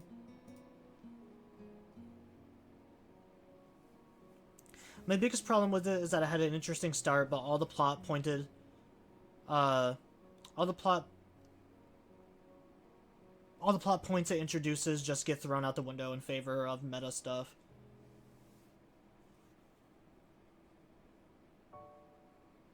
I do know there is, like, a Doki Doki Plus, which is supposed to, like, add more content, but even, like, a lot of the hardcore Doki Doki fans that came in the chat during that stream, told me that it's not even worth playing the game.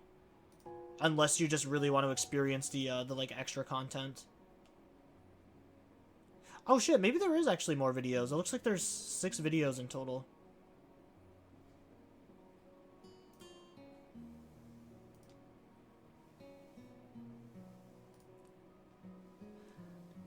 Oh, I mean, like, seeing the images aren't gonna get you in trouble.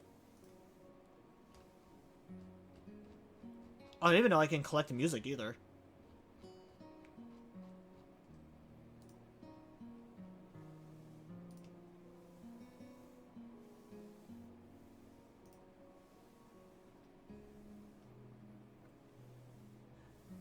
Yeah, I was gonna say, I've uploaded this both on YouTube and Twitch, and I haven't gotten hit with anything. I mean, obviously on YouTube, I play it safe, and anytime like adult content shows up, I put like the 18 plus on it. That's actually why I started putting the 18 plus in my streams, is because it's kind of like a it kind of like stops Twitch from being able to what was the word I'm looking for?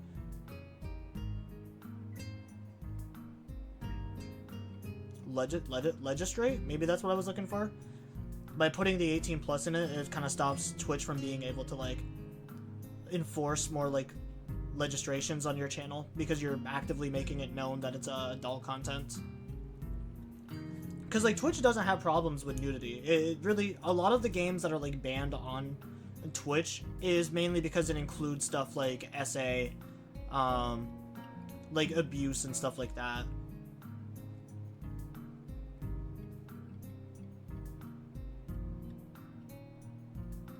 And then obviously you can't have games that have like PDF themes and like stuff like that, which this game doesn't, because the characters are all 18.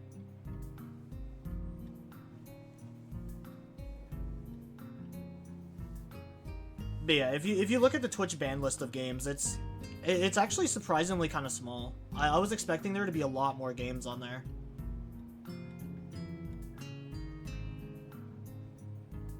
Because like otherwise, if games that had sex scenes or like stuff like that were enforceable, like games like Baldur's Gate, Witcher, Dragon Age, like all those games would not be playable on stream.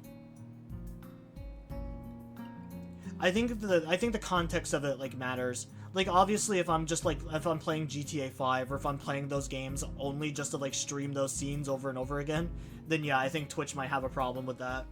But if it just like shows up briefly and it's like over as quickly as it starts, I don't think Twitch has a problem with it.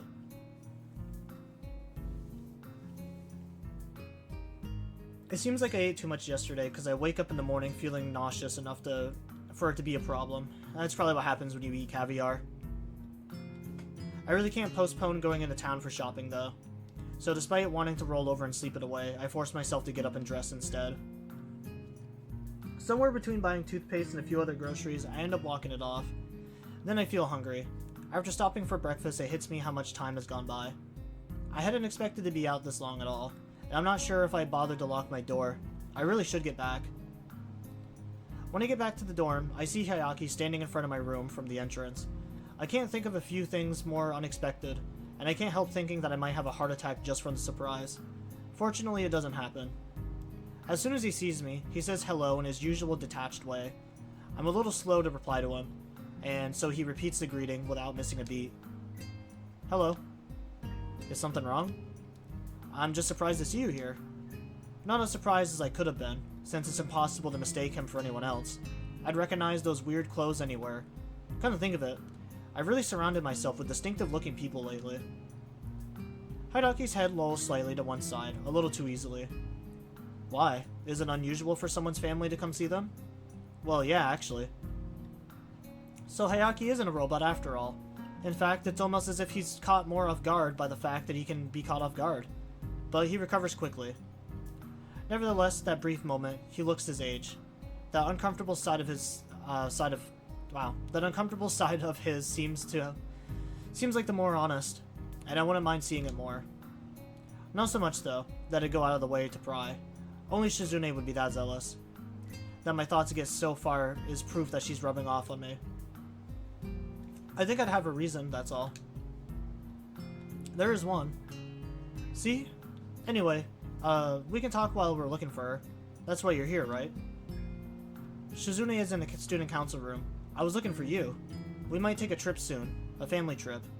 Do you think she would want to come with us? Yeah, I don't know. She's been kind of on a warpath lately with stuff, I guess. And once she's focused on something, she just doesn't drop it. I guess you would know that for sure, though. Haraki looks much more at ease walking around than I did my first week. So this isn't your first time here? Just throwing it out there, of course, completely ignoring the surrounding environment. Could just run in the family. It'd explain why Hayaki seems so distant from Shizune. I get the feeling there's more to it than just her deafness. No, but this is the first time I could walk around so much. It was kind of weird here. I bumped into a person who told me women are not allowed in the dorms. After I told him I was not a woman, he told me I was misleading, and then accused me of being an assassin. I was warned that he was not only invincible, but strong enough to probably destroy the building with one punch, or at least knock over the painting hanging from the hallway. By the way, that painting is actually screwed into the wall. Yeah, that guy lives across from me. He's okay. I see. Oh, you left your door open. It was unlocked when I came here. I'm a little annoyed that Hayaki knows that. The only way he could is if he had opened my door, but the feeling passes. It doesn't matter. I have nothing to hide or steal. Your soccer ball is really nice. That's one of the things that doesn't matter. If you're a soccer player, a soccer ball is very important. I guess it is. The thought makes me smile. I'm here because my father bought a new phone, and he wanted to update Shizune in case she needs to call him. I thought you should know too, since you're her boyfriend, aren't you? Yeah. Why? Just in case there's something wrong, or she needs anything. It isn't what I meant, but I'll go along. Even if she did, she probably wouldn't call. That is how she is. Well, if you know, coming all the way here for that though, you could have just updated her via email. He does not like using emails. That's so old-fashioned. Don't tell me he still does business through regular mail or something. Silence. Now it's my turn to feel awkward. Is Hayaki taking it literally, or did I hit the mark? Nah. I'm sure that what it really comes down to is that he does want to see his daughter and stay in contact with her. In the end, they are still family after all, even though they play at each other's throats. The door to the student council room is open, and Hayaki and I walk in on Jigoro in mid-rant. He sees us, but decides that it's not something worth stopping rambling at Shizune over. This has really shaken my faith in my previous assumption. When I was in the student council, our room was smaller, colder too, like working out of a meat locker.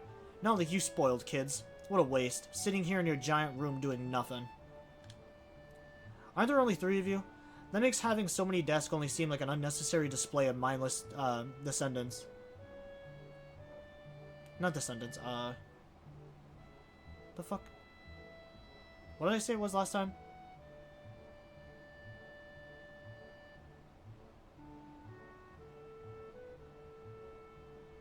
I have like fumbled this word every time I came across it. Descendants. There we go. Descendants. Maybe it was descendants. Like condescending. Appalling. You must use the desk you need, and not one more. It is part of my code. It may be odd of me to think so, but hearing only half of a conversation is pretty strange. Also, that's some code. Now that I arrived, he changed the subject and starts talking about the reason he's here. Descendants, like the band.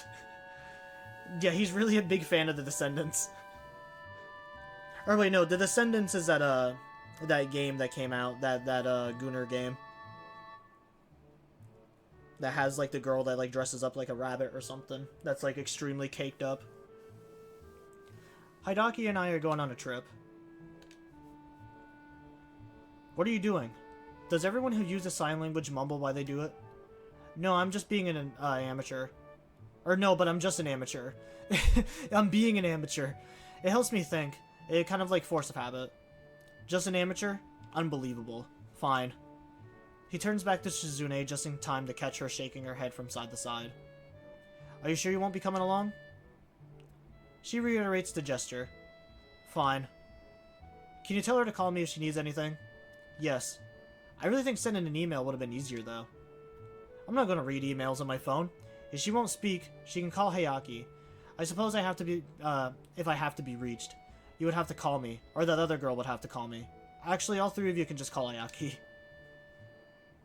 And with that, he swiftly turns and leaves, Hidaki trailing behind him. A long trip for something that took a mere 5 minutes. Neither of them can express their feelings very well.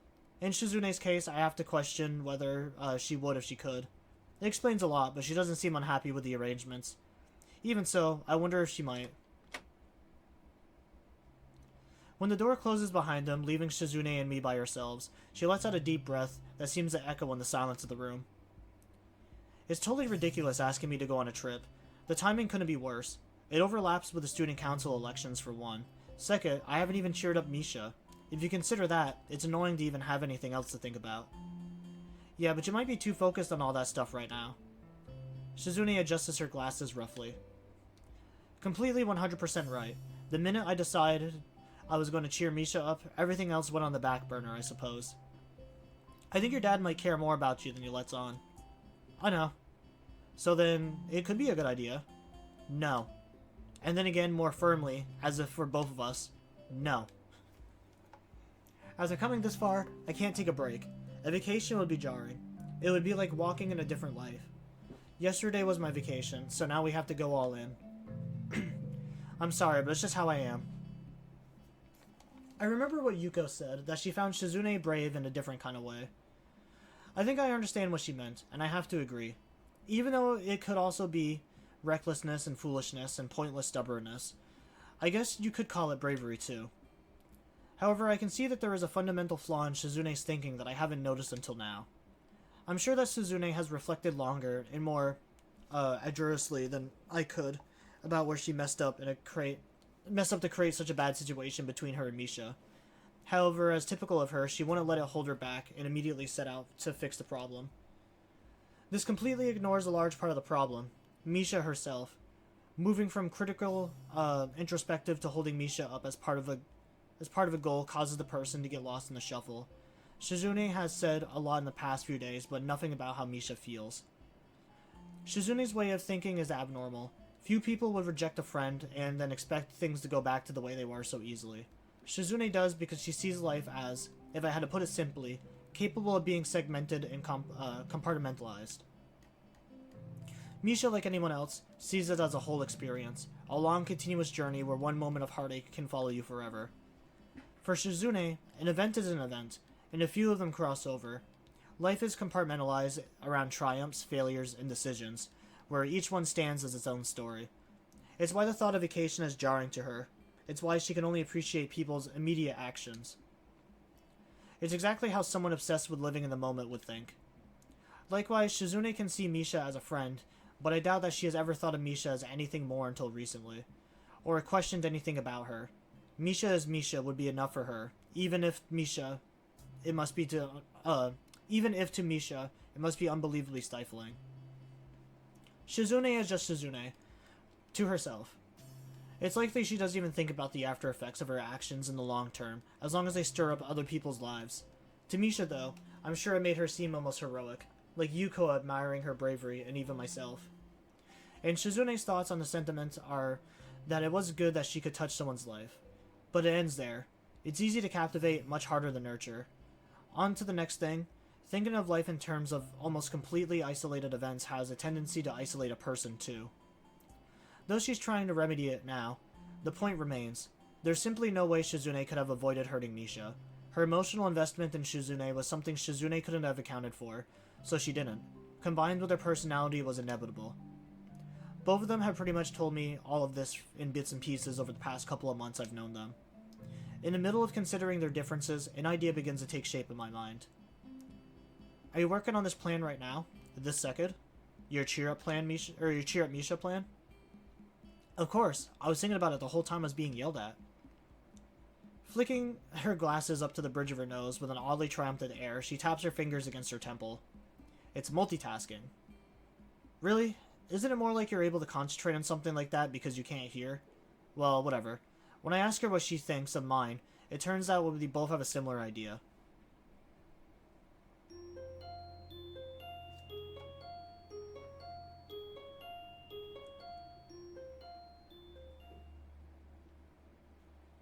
I forgot what... There was another visual novel we played not too long ago. I want to say it was one of the Paper Lily games. But in that game, you could skip the dialogue until it was dialogue that you haven't seen before. And I kind of wish I had that for this run. Like, I kind of wish this game had that. Because, like, now it's just... It really is just rehashing, like, a lot of the same stuff from, like, when we got the bad ending. But, I mean, I think the immediate action after we chose was, like, the only dialogue that really changed. Now everything is kind of following into, like, a similar pattern again.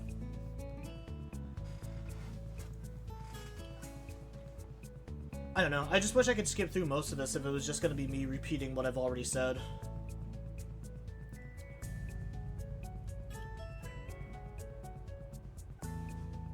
I've been told to try out a Western visual novel called Blooming Panic. I'm gonna see if that's on Steam. I've never heard of that one.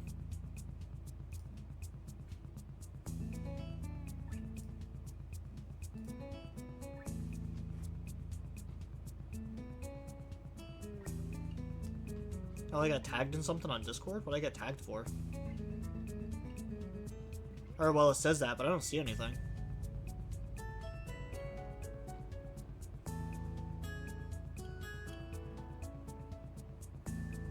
Where the fuck am I hearing music from? Oh, from my headphones.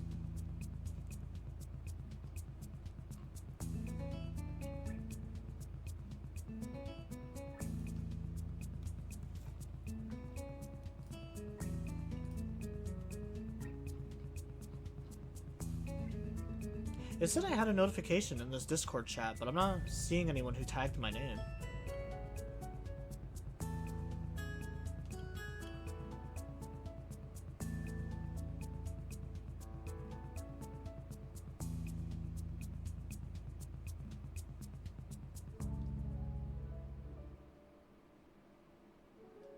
Is there a way for me to search when I get, like, tagged or something?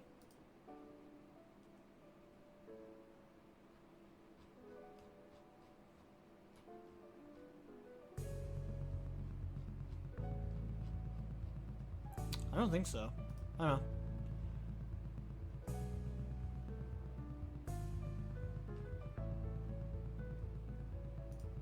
Oh, it's an itch.io game.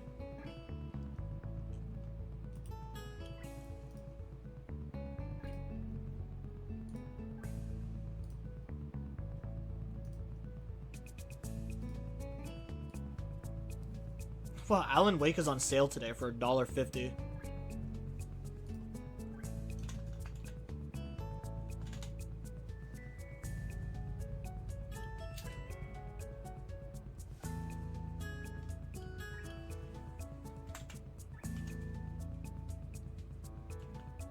Okay, yeah, it's not on Steam. I forgot that the last thing I looked up was Meat Rider.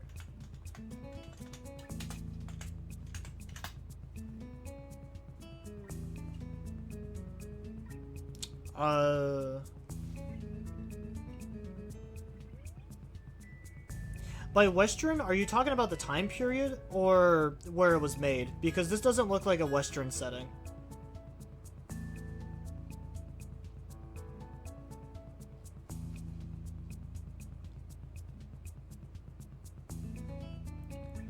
Depressed day in and day out from a draining corporate job, you become invested in a fantasy web novel and find a mysterious link to a fan server.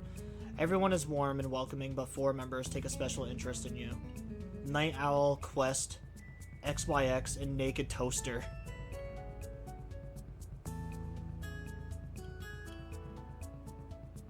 A harem about joining a Discord. Oh, okay. Yeah, no, I don't think I've seen this.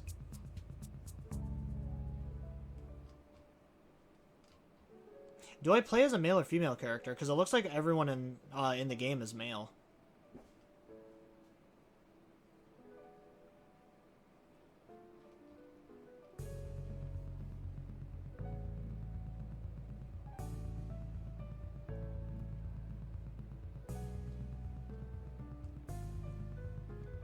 Night Owl. The grad student Night Owl is a big tease with an even bigger exam coming up, but he won't let that get in the way of him keeping up as late as possible. Quest, the moderator Quest, was the first member of the fan server. He's a little shy and private about his past, but with your help, he may start to open up. XYX, the server troll, decides that you might be fun to mess around with. Will you join him on his quest to create chaos in the server? Naked Toaster, the Final Fantasy enjoyer. Naked Toaster, typically sarcastic and aloof, finds himself flustered over and over again by you. Will you help him sort out these new feelings? I don't know if this is a game for me, honestly. There was another game that I seen that was similar to this, where like someone is trying to like create a horror novel or like write a like a horror fan fiction or whatever. they're trying to like write a horror story, and so they basically join the dark web to like join a forum that's like meant for like serial killers and shit. And it's like the same thing basically, where you can choose which people to talk to and then fall in love with that like specific serial killer. It just kind of reminds me of that game. I have no problem with reverse harem games. It's just that I mean, because like I like guys and girls. It has a very similar style that I see like every other of those kind of games have now. And it just doesn't seem like that interesting of a premise to me. Dating on a fucking Discord.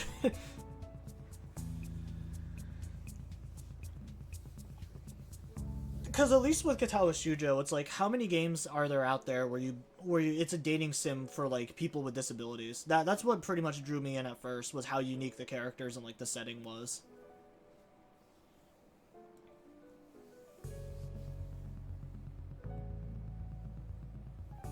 Would it be better if it was a Warframe dating sim? I mean, I haven't played Warframe, so I wouldn't really know.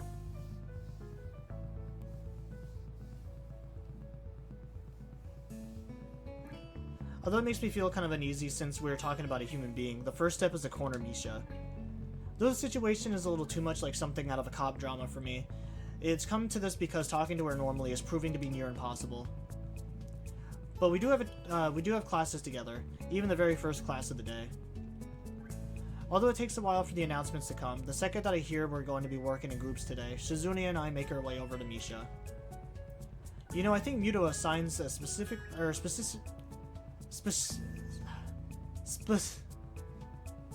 suspiciously large amount of work. God damn. And self-study, don't you think? But it's easy, so it's okay, right? Yeah, there's other stuff that I've been thinking about lately that might not be okay, though. Misha nods after each sentence, then brushes it all aside. I'm gonna dip, bud. If you're streaming in 5 hours, I'll hit you up. No, it's all good. I'm probably just gonna finish up this game today and then relax for the rest of it. I usually don't stream on Wednesdays. Wednesdays are my off days. But, because my daughter was very, loud yesterday, I just decided to hold off on this until after. I thought about it, and I don't do enough work when I work with you and Shik-chan, so I'm gonna try harder today. So don't distract me, Hik-chan. I have to stay focused. And Twitch just flagged my message because I said I'll hit you. I gotta take that moderation off. I didn't even realize my channel was moderated. That was an annoyingly transparent dodge. Shizune doesn't look too happy either, since Misha didn't bother to sign any of it. Opting to twirl a pen in her hands. Yeah, see you later. Definitely thank you for stopping by. I appreciate it. Hopefully, if you do stream today, I'll be early to it instead of a couple of hours late. Unless I decide to take a nap after stream or something. From the shaky way she was doing it, I'm sure she was doing it so she wouldn't sign everything inadvertently. From the way Misha looks distracted and uneasy, I doubt it's because she wants to keep Shizune out of the loop, for any malicious reasons. Although it's still obvious... Here I go again. I'm struggling to read again. Alright, another drink.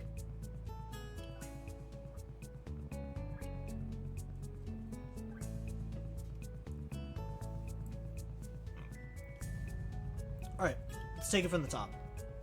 From the way Misha looks distracted and uneasy, I doubt it's because she wants to keep Shizune out of the loop for any malicious reasons.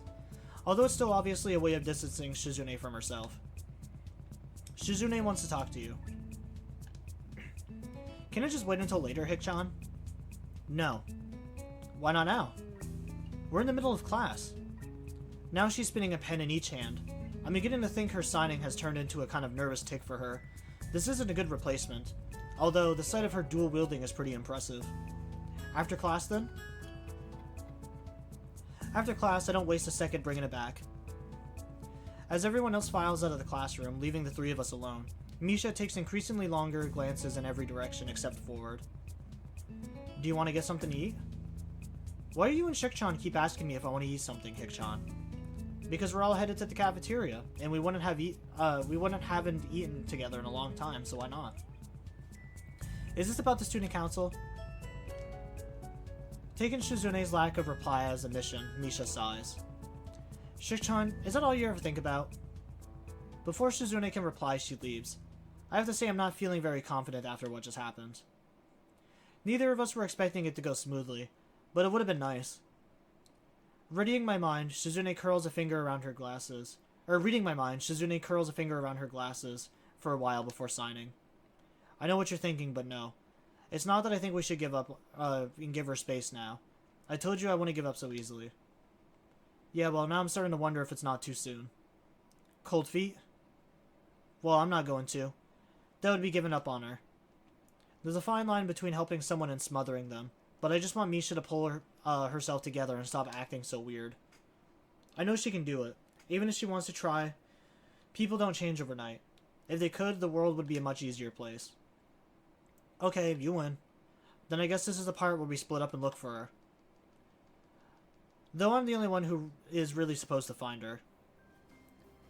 If I run into her first, I'll call your cell phone. Smiling, Shizune takes out her cell phone, turning it on to prepare. I notice that she has an extremely high number of unread messages, and looking at her expression, so does she. Tooling it around by the strap a couple of times, she grimaces. I don't like using this thing. Why can't I just snap my fingers? And then what? I'm not a dog. It doesn't travel as far as a phone signal. You're having a lot of fun with this, aren't you? Shaking her head from side to side, she continues. It's obvious where she will go. You can't look for her on the school grounds. She would want to go as far as she can. Check the tea shop. It's usually empty this early. Misha loves to go there if she feels like skipping class, and she loves the parfaits they have there. You really know a lot about her, but she would overthink it and turn it into something that would seem a little more backhanded than it actually is. So I choose to just nod and leave instead, until I feel her holding onto my sleeve. What? I say instinctively, forgetting that she can't hear me. It feels nice that I don't have to do it all by myself anymore, because I can trust you. I'm really happy. It makes me happy to hear it. I can't think of a way to respond and end up only nodding. Heading outside, I catch a glimpse of pink hair behind some of the girls' heads, and as I head that way, I realize that this isn't the way to go to the school. It's weird that she says that, but then at the same time also, like, basically rejects you and just, like, distance herself from everyone else. Literally, like, just a couple days later. It really makes me wonder if, like, Shizune does figure out somehow about, Hisao and Misha if you do go down the bad route. That's the only thing that I can really think of. Heading outside, I catch a glimpse of pink hair behind some other girl's head. As I head that way, I realize this isn't the way to go if you want to leave the school. It's the way to the student council room. If I wanted to avoid Shizune, I want to head there. It's strange that Misha would be going in that direction then. Maybe she wants to talk things over with Shizune. In which case, I have to wonder if letting things play out naturally would be such a bad idea after all. Especially if it seems to be going in a good direction. Suddenly, Misha stops and spins around, catching me by surprise. Surprise, Hik-chan. Were you looking for me? I had a feeling. I was gonna say, hey, I was looking for you, but I suppose that's no good now. She hasn't even finished with her sentence before she blows past me, heading for the exit. I have to admit that Misha is infuriatingly sharper than I expected. Almost surprisingly fast. Although it's more physical activity than I should be getting, I managed to catch up to her halfway to the gate.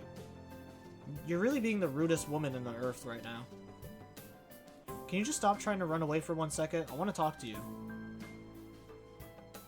Misha turns on her heels, looking mildly amused, and raises her hand as if to tell me to go on. Now that I got her attention though, it's hard to think of the right thing to say. Where are you going now? To Shanghai. Can I go with you then? Waiting for her to answer feels like an eternity. It's almost as if I can hear my wristwatch ticking off the individual seconds. Okay then, Hik-chan. I get a sense that she had only agreed because she doesn't want to argue with me anymore today. When we get there, a couple comes in after us, causing Misha to jump slightly. Okay, do you guys, are you fine if I just skip through all this stuff? We've been reading through this for a while, and like, it's more or less just like the same stuff that we've already read through. I don't think anyone's even in chat to begin with. Well, I mean, I can see that there's obviously people here, but I don't think there's anyone that's gonna care if I, like, skip the story or whatever.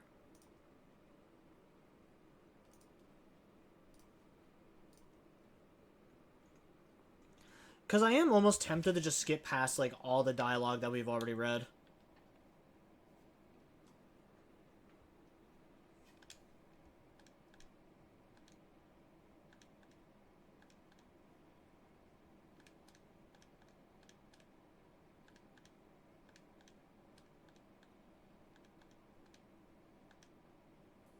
Yeah, I'm just gonna skip past the stuff that we've already read. It is literally just a repeat of what we've already been through.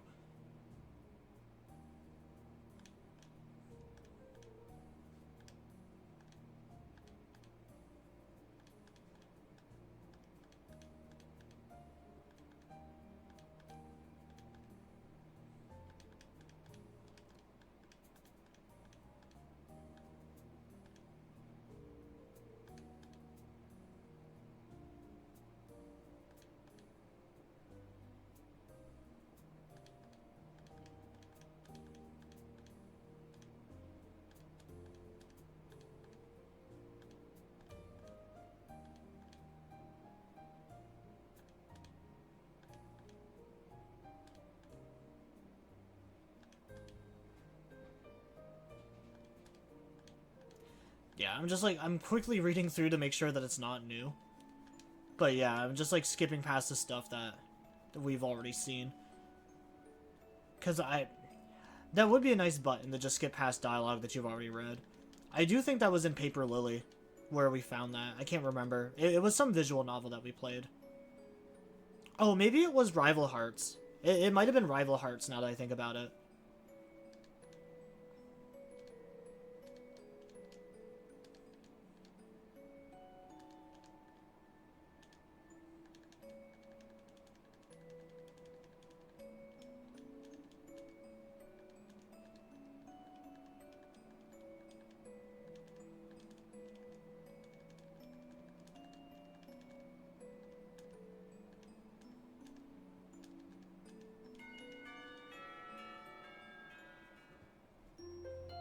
Yeah, so like that whole chapter there we've already experienced.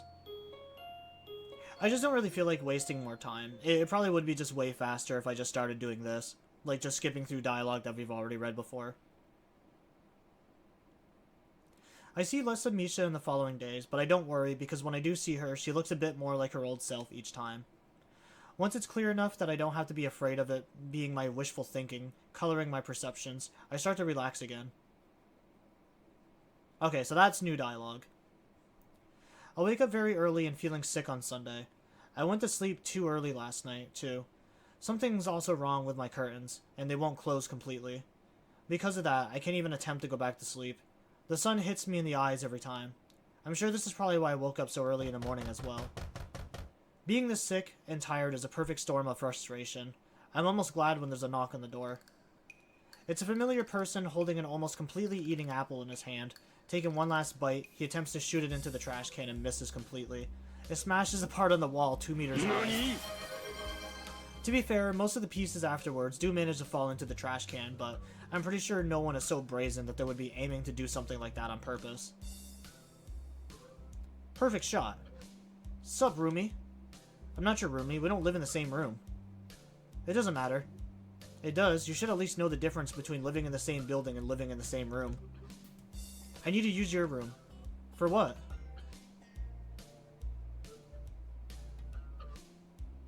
Oh, now my fucking my two browser alerts are now overlapping. I thought I fixed it, but yeah, now they're reacting separately. I'm gonna have to figure out a way to turn off the sound alerts on Twitch, but at least I got it partially working. I literally fixed this just before stream because Cow had mentioned it last time. I messed up. I should have said absolutely not. The student council keeps delivering my mail, even though I asked them to put it in my locker or something. But they keep putting it under my door, delivering my mail without me noticing it, so today, I'm lying in wait to catch them in the act, like a detective or a safari hunter. I need to chill in your room for today and look through my little peephole, or I won't be able to catch them in the act. And maybe tomorrow, too. It'll be awesome. We'll get pizza on both days. Or should we get pizza on just one day and then something else the other day? But what? And which day is pizza day? Not today. Never. You know, I'm in the student council. Why didn't you just ask me about this? If he had, I would have been able to find out very easily and wouldn't have gone in Kenji's room. Or wouldn't have Kenji in my room. It's a win-win, except I guess this is his way. I guess this way he might be able to get a pizza out of me. I started thinking that maybe this was Kenji's intentions. But no, I doubt it. There's no way he could plan something that elaborate. You know, when they deliver mail, well no, they just hand me my mail whenever I go to the student council usually. The point is, I could find out by asking them. Then I'd know, and I could tell you. That's how people find things out, by asking. Not cavemen. Oh yeah, no response to that, right? Checkmate. Use your own people. What if they see me? They can't. That's how peepholes work. It's like a one-way glass. For real? Well, no way. They'll be expecting me to be in my room. Anyways, they'll sense my presence and know that I'm there. They never expect it to actually be in the room across the hall. I'm gonna go to the student council room and go get your mail for you right now. Then I guess I can't leave you. That's dumb. What if I have to use the toilet? Your games won't work on me. I sit down at my desk and start doing my homework for the weekend. You know, you're gonna have to leave eventually, so you can't stay here forever. Or keep me here forever. I mean, this is my room to start with. Yeah, I don't think I can. What time does the mail usually come? Now. Why are women so slow? Why do you care so much about the mail, anyways? Are you expecting something? I'm always expecting something. Not today, though. Do you want them to send something? Do you even send mail? Nope, that's how they get you. I haven't used the mail since I was 8. Sent a letter to Lego asking them to make a Dragon Ball Legos. You would be surprised, brother. I'm pretty sure they do now. The fucking Lego owns, well, not they don't own, but Lego has like pretty much every IP under the sun at this point, I feel like.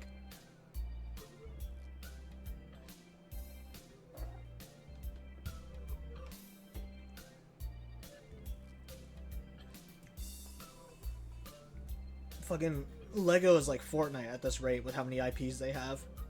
There's like Lego everything. I can probably make a Lego dildo in my bathroom. They say they couldn't get the rights and gave me some coupons. Totally worth it. But after that, I made sure to stay off the radar. Lego Kill a Kill. Yeah, that would be pretty cool, honestly. A full-size statue with jiggle physics. You don't use mail, do you? I wrote to my parents last week. But that's how they get you. Yeah, I should have known. Maybe that's why they put the microchip in me the next day. So the rumors were true. I'd like to know what rumor mill he got that from. I was kidding, it's a joke. Joke? Damn, you would joke on me? I guess this is how it feels. To have jokes cracked on.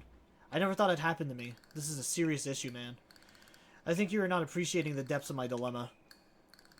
It's a work in many acts. Complicated acts, with many players. It's really hard, okay? After I'm done, I'm gonna go eat a whole fish to celebrate. Aw shit, I wanted pizza though. I still want pizza. Can I get fish on the pizza? Do they do that now? Yeah, brother, it's called anchovies. And anchovies are fucking delicious. I don't care what anyone says, anchovies are good on pizza. You're gonna be paying for it. You still haven't paid me back, and I'm not hungry right now anyways. Not in the mood for pizza? That's just not possible, son. It's gotta be pizza, anyway. I'm in the pizza stage in my life. Before, I was an ice cream stage, but my girlfriend kept eating all the strawberry out of the Napoleon. It'll probably happen to you, too. It's hard to tell if he's serious half the time. I can only see his expression when he's not nose deep in my door. I doubt that. Hey, you know I do have a girlfriend, right? Not Iwanako, either. The student council president, actually. Old news. What? Seriously? I have my sources. Anyways, then it dawned on me that I'd gotten fat from all the ice cream. It was a rude awakening, like sleeping on a beach and getting hit by a wave that destroys your sandcastle. I started running, had to lose the pounds, but maybe I was really running away from myself. A sudden and continuous knocking causes him to leap backwards, far enough to hit the wall all the way back behind him. I take the opportunity to walk over and open the door. Good morning. What's up? I hear if you salt the doorway, they can't enter uninvited. Women. I'm not gonna put salt in my doorway. But you're considering it. Good. Good morning. Are you here to deliver the mail? Nodding, Shizune waves a couple of envelopes between our faces. I take them from her, freeing up her hands in the conversation. How did you know? You were hiding it behind your back in a very obvious way. Hiding what? The mail? It's okay. I wasn't trying very hard to hide it in the first place.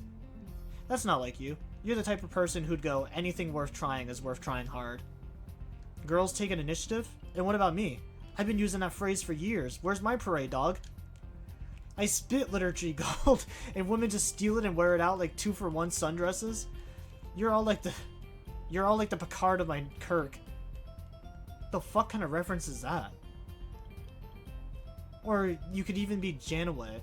Oh, wait. Is this a Star Trek reference? I'm not gonna get that. I've never seen Star Trek.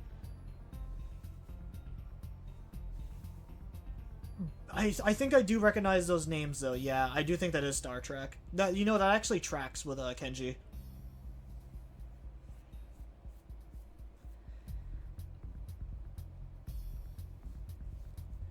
You're all like the Picard to my Kirk.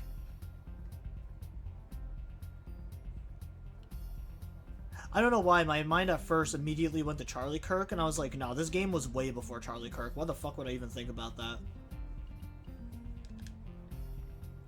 Not all the time. Are you making fun of me? Finally noticing Kenji, she gives him a wave.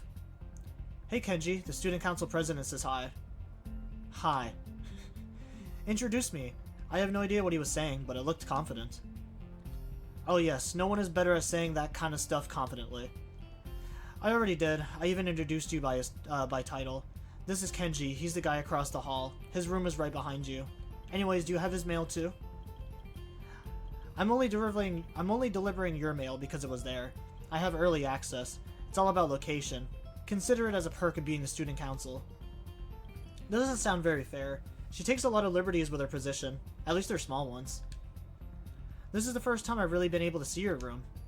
It's a blatant lie. Or she'd have signed it much faster. I'm sure Shizune remembers that it's not the first time. Why does he get to see your room and I can't? Is it a guy thing? It's not a secret club being a guy. It should be, with rings. Rings with big-ass emblems in gold. Are you sure? Are you really sure? I always thought that there was a secret brotherhood of men. Why is she ignoring me? Let me tell her about the guy club. Also, what's up with the hand signals? Is she trying to put a hex on me or something? No, stay out of this. I'll have to translate anything you say to her, and I'm not sure if I could even handle it. And she'll probably misunderstand it, and then you'll probably misunderstand the reply, and I have to translate your rebuttal. Rebuttal? Why would I rebut? I like my butt. What is he saying? He says he has no rebuttal. Rebuttal to what? I haven't even begun to challenge him yet. I don't like the way she put that. So it appears that she wants to, but about what? It doesn't matter since it wouldn't end well. Don't pick fights where there are none. I've never met your friends. Why can't I? It looks like he's being passionate. I suppose with the way he's flailing around, it would be stupid to expect Shizune to think otherwise. Anyways, I better change the subject. Not that it would be likely to work on her, but I'm sure that she has come for some other reason than just to drop off my mail. If it was something that tiny, she wouldn't have even bothered knocking. You didn't come here just to give me my mail or chat with my friends, did you? Shizune snaps her finger in mock frustration. It's a cringe-inducingly loud as ever. You're right. Let's go somewhere again. Do you have somewhere in mind already? You're right again. Let's go to the usual place. She whips out a bag of neatly wrapped containers from just outside of the doorframe. I'm guessing they're filled with food, and this time it doesn't look like store-bought. Sitting it down between her feet, she continues. Is that for me? This was the real surprise, see? I have to have something over everyone at the very end. I agree, and the way people normally do when someone makes a statement in front of them that tells more than what they're meant to tell. Well, fine. If you're both going to ignore me, I'm out of here. So cruel. You'll regret this. Not long afterwards, we find ourselves on the school roof. It is normally deserted at this time. On a nice day like this, on the weekend, no, of course not. I can only think that because of Shizune. Not that clearing out a roof would require anything more than posting a sign on the door. The empty plastic container Shizune had packed our meal in lie next to me. It was another quiet meal, since holding chopsticks prevent us from saying much to each other. While it's not blowing hard enough to be a problem, the wind is a little strong today. It blows the plastic bags loose from under the empty containers, so it whips around for a bit before rolling over my leg and getting caught at the tip of Shizune's shoe. Immediately she grabs it and starts signing, not looking very happy that I'm laughing at her, even though she's trying not to let out a laugh herself. With the bag in the way, however, she has to eventually sit on it to continue. Very funny. How was it? The food? It tasted familiar. That means it was bad. No, I remember eating this exact meal before, when you made it. Not exactly the same. The fried shrimp was new. It's the only thing I know how to make, but I should have improved. How many times have you made it before? This is the second time. Making this particular meal? Cooking. Next time it's your turn to try it. The way she keeps tugging on the corner of her bag is bothering me. I think I know why she's doing it. Is it really bugging you that much? I want to pack them up properly. It's okay, I'll get them. As I'm picking them up, I realize she must have brought a lot of food to be able to fill all these containers. I didn't even eat much. Shizune must have some metabolism in order to pack all that away. Even though I've only been for a few seconds, it's long enough to stupidly trip over my own feet. Barely managing to break my fall, I end up landing on my elbows and knees right in Shizune's lap. As I pull myself back up, hands gingerly held to my chest, all I can think about is how my knees hurt and how this fall could have killed me. I feel nauseous. Shizune gives a helpful push on my shoulder to help me upright, though I notice her eyeing me oddly. Unfortunately, even a light shove is enough to take me by surprise. Are you okay? I nod, but we don't return to sitting beside each other. Naturally, being alone with Shizune is going to involve a lot of silence, but I only start to notice it now. The typical sign of awkwardness. Again, she's the one to break the ice.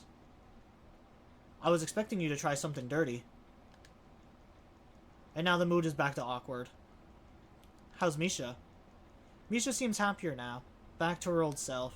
I thought this would be a good way to celebrate, and thank you for helping her. Her hand stumbles for a bit on the last word. You think too much like a businesswoman. I can't help it. It's how I was taught to do things. It makes me happy that you're asking about Misha. It would be more accurate to say back to her real self. She would only be back to herself to you. The Misha you know is completely different from the one I can think of. When I think of the first time we met, even though I think she looks better, cheerful and smiling, that isn't how she typically is. I wonder if it's true for you too. I don't answer. Well, if Misha is happy, then it doesn't matter. If it worked out in the end, your plan worked. You knew her just as well as you said. You knew everything she would say. If your idea was just that, I'd speak for you, though. Doesn't that just make me your puppet? I didn't do anything then. Not true. It was your idea first. I was wrong. I have a way of seeing things that are very flawed. Now that I've thought about it, I'm sure you know. Sometimes I treat everything like a competition between myself and everyone else. Even when it doesn't make sense to. Sometimes. I know very well how easy it is to ignore someone if they can only communicate with you through sign. I should have asked for help, but I was so sure I could do it on my own. It was actually a brave thing you did, even if you won't take credit for it.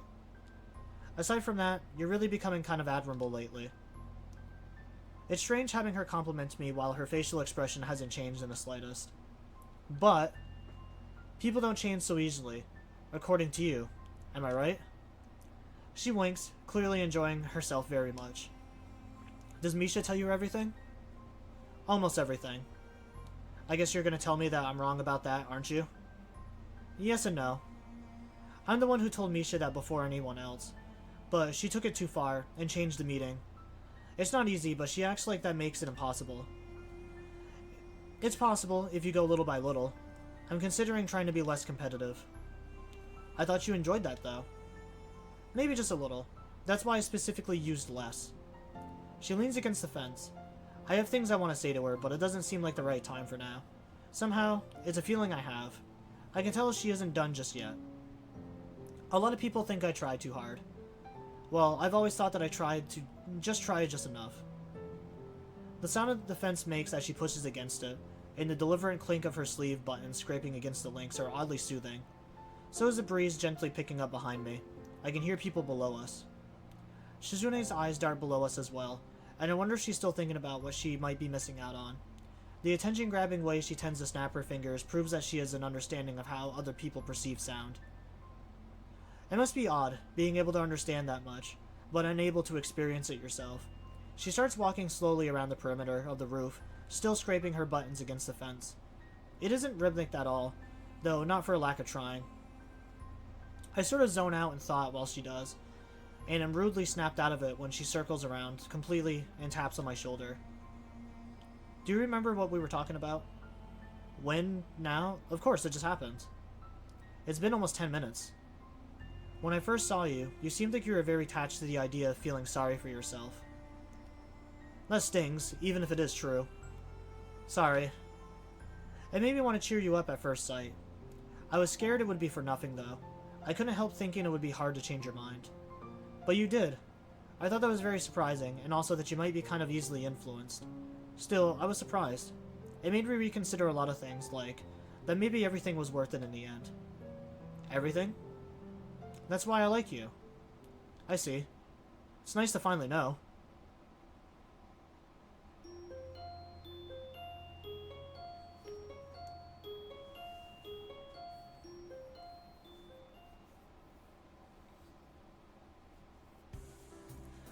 And remember, you have to take this job seriously. Too many people think you can just slack off, and that isn't important. It is a very dangerous way of thinking. Definitely. You can't take it too seriously. If you aren't always thinking big, thinking positive, and if you show any signs of weakness, people will just start to think you're incompetent, you know. And soon, you won't be able to do anything because your power is going to be delegated off to other pieces, or to others piece by piece. And you'll be left with nothing. That's what happened last time. So remember, it may seem like an easy job, but a lot of carnage can happen in this room. And out of it, dealing with school staff too, even trying to get a budget report from a class rep can be a fight to the death sometimes. Yeah, it's kill or be killed. There are no friends in the pits, and you take no prisoners. Are you sure about this? Is this right? You don't seem excited enough. I have to make sure it's getting through properly once more with feeling. Shizune twists her hands like a maestro for emphasis, visibly intimidating the two girls standing at attention in front of the room. In front of us. To think this all started because of them. Asked if she wasn't taking her job too seriously. Do you understand? Do you understand? Pretend I'm shouting it. Okay, the student council is so weird. Yes, sir. Sir, who are you guys talking to anyway? It's not weird. You have to think of it as a job. If you want, think of it like they are paying you with the right to use this great office. You want another lecture? No. You can go now. Just like that, the hour-long student council orientation is over. Personally, I thought it was about 50 minutes too long, and also found it funny that it incorporated a tour of the school that we have all been going to for a while now. But I guess it didn't hurt. I expect Shizune to fall back into her chair since she has been on edge all day. But she doesn't. She continues pacing the room restlessly. They still have a long way to go. Right now, they're a joke. What? They think they can be new student council. They're so unfocused. You can see the lack of experience. This was our best year yet. I don't think they have what it takes to be our follow-up act. And I know there are a lot more than those two. Where are they? They're like the heavily marketed but mediocre big-budget, critically panned sequel to the acclaimed low-budget sleeper hit. Eventually, she does stop and sits down. Are you going to miss it? Obviously. I'd be happier if I didn't have to leave too. I like being in the student council, even if it can be tiring too. Yeah, it's definitely tiring. Only because Shik-chan is always trying to make you do more work than she has to. You're forgetting that if I did the bare minimum, we wouldn't do anything all year except hand out flyers, collect surveys, and plan the next student council election. So the next student council could sit around for another year of doing nothing. Asking me to let that happen? Don't be ridiculous. In a student council like that, there wouldn't be any power to play around with. I'm just happy that even though I clearly need to ride them harder, those two aren't bad. Not there yet, but the new student council should be in good hands. How can you tell? After the festival, they asked me if we could organize a Halloween event, like a haunted house or something along those lines. They had a bunch of other ideas as well. Of course, my response was no. I had Misha tell them to do it themselves if they wanted it so badly. They were angry for some reason. Ahaha. Of course they'd be angry if you said that. And Misha delivering the message wouldn't help. I was angry too. All of a sudden, they wanted so much. If they wanted a haunted house or a traditional style cafe or a trip to the beach or whatever other cliche thing, why didn't they try organizing it before? It was like they weren't taking advantage of me. I worked hard to organize those festivals, and in return they came to me with, "That was nice, but can you do this now? How about doing this? It's what I really want." Shik-chan was wrong though. Right, they wanted to join a student council so they could make it happen. I made them feel jealous and riled them up. That can be kind of motivation too. The desire to do something great spreads even if it's to show me up. They decided to take me up on the challenge nonetheless. I'm impressed. Well, for now, I will have to see how it plays out a little longer in order to know for sure. She snaps her fingers suddenly, which sends Misha almost bolting out of her seat. Interesting. I guess it's impossible to get used to. That's right. We're gonna have a party to celebrate the passing of the reins to the new student council, weren't we? Why not have that now? Or at least plan it now, or have it tomorrow. But they're not even in charge yet. In fact, that's the first thing you told them, you're not in charge yet. It seems premature. Misha, what do you think?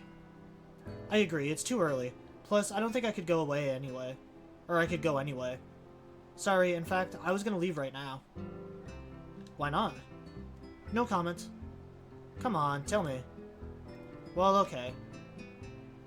Way to not crack under pressure, Misha. I thought about it, and even if I didn't want to go, I would say yes. Usually. It's the kind of person I am. I really should stop doing that, and this is a good place to start, I think. If it's a celebration to say goodbye, I don't want it. It would be too sad. I want to do something else instead. And after all, Hik-chan, you, and Shik-chan will still be here tomorrow. It doesn't seem right. Besides, I have other school things I have to do today. I can't just drop them like that. We can postpone it. No early goodbyes. She looks very firm as she says this. Aren't you gonna go now, though? Oh, that's right. Okay. Besides now, no too early goodbyes, okay? I get it.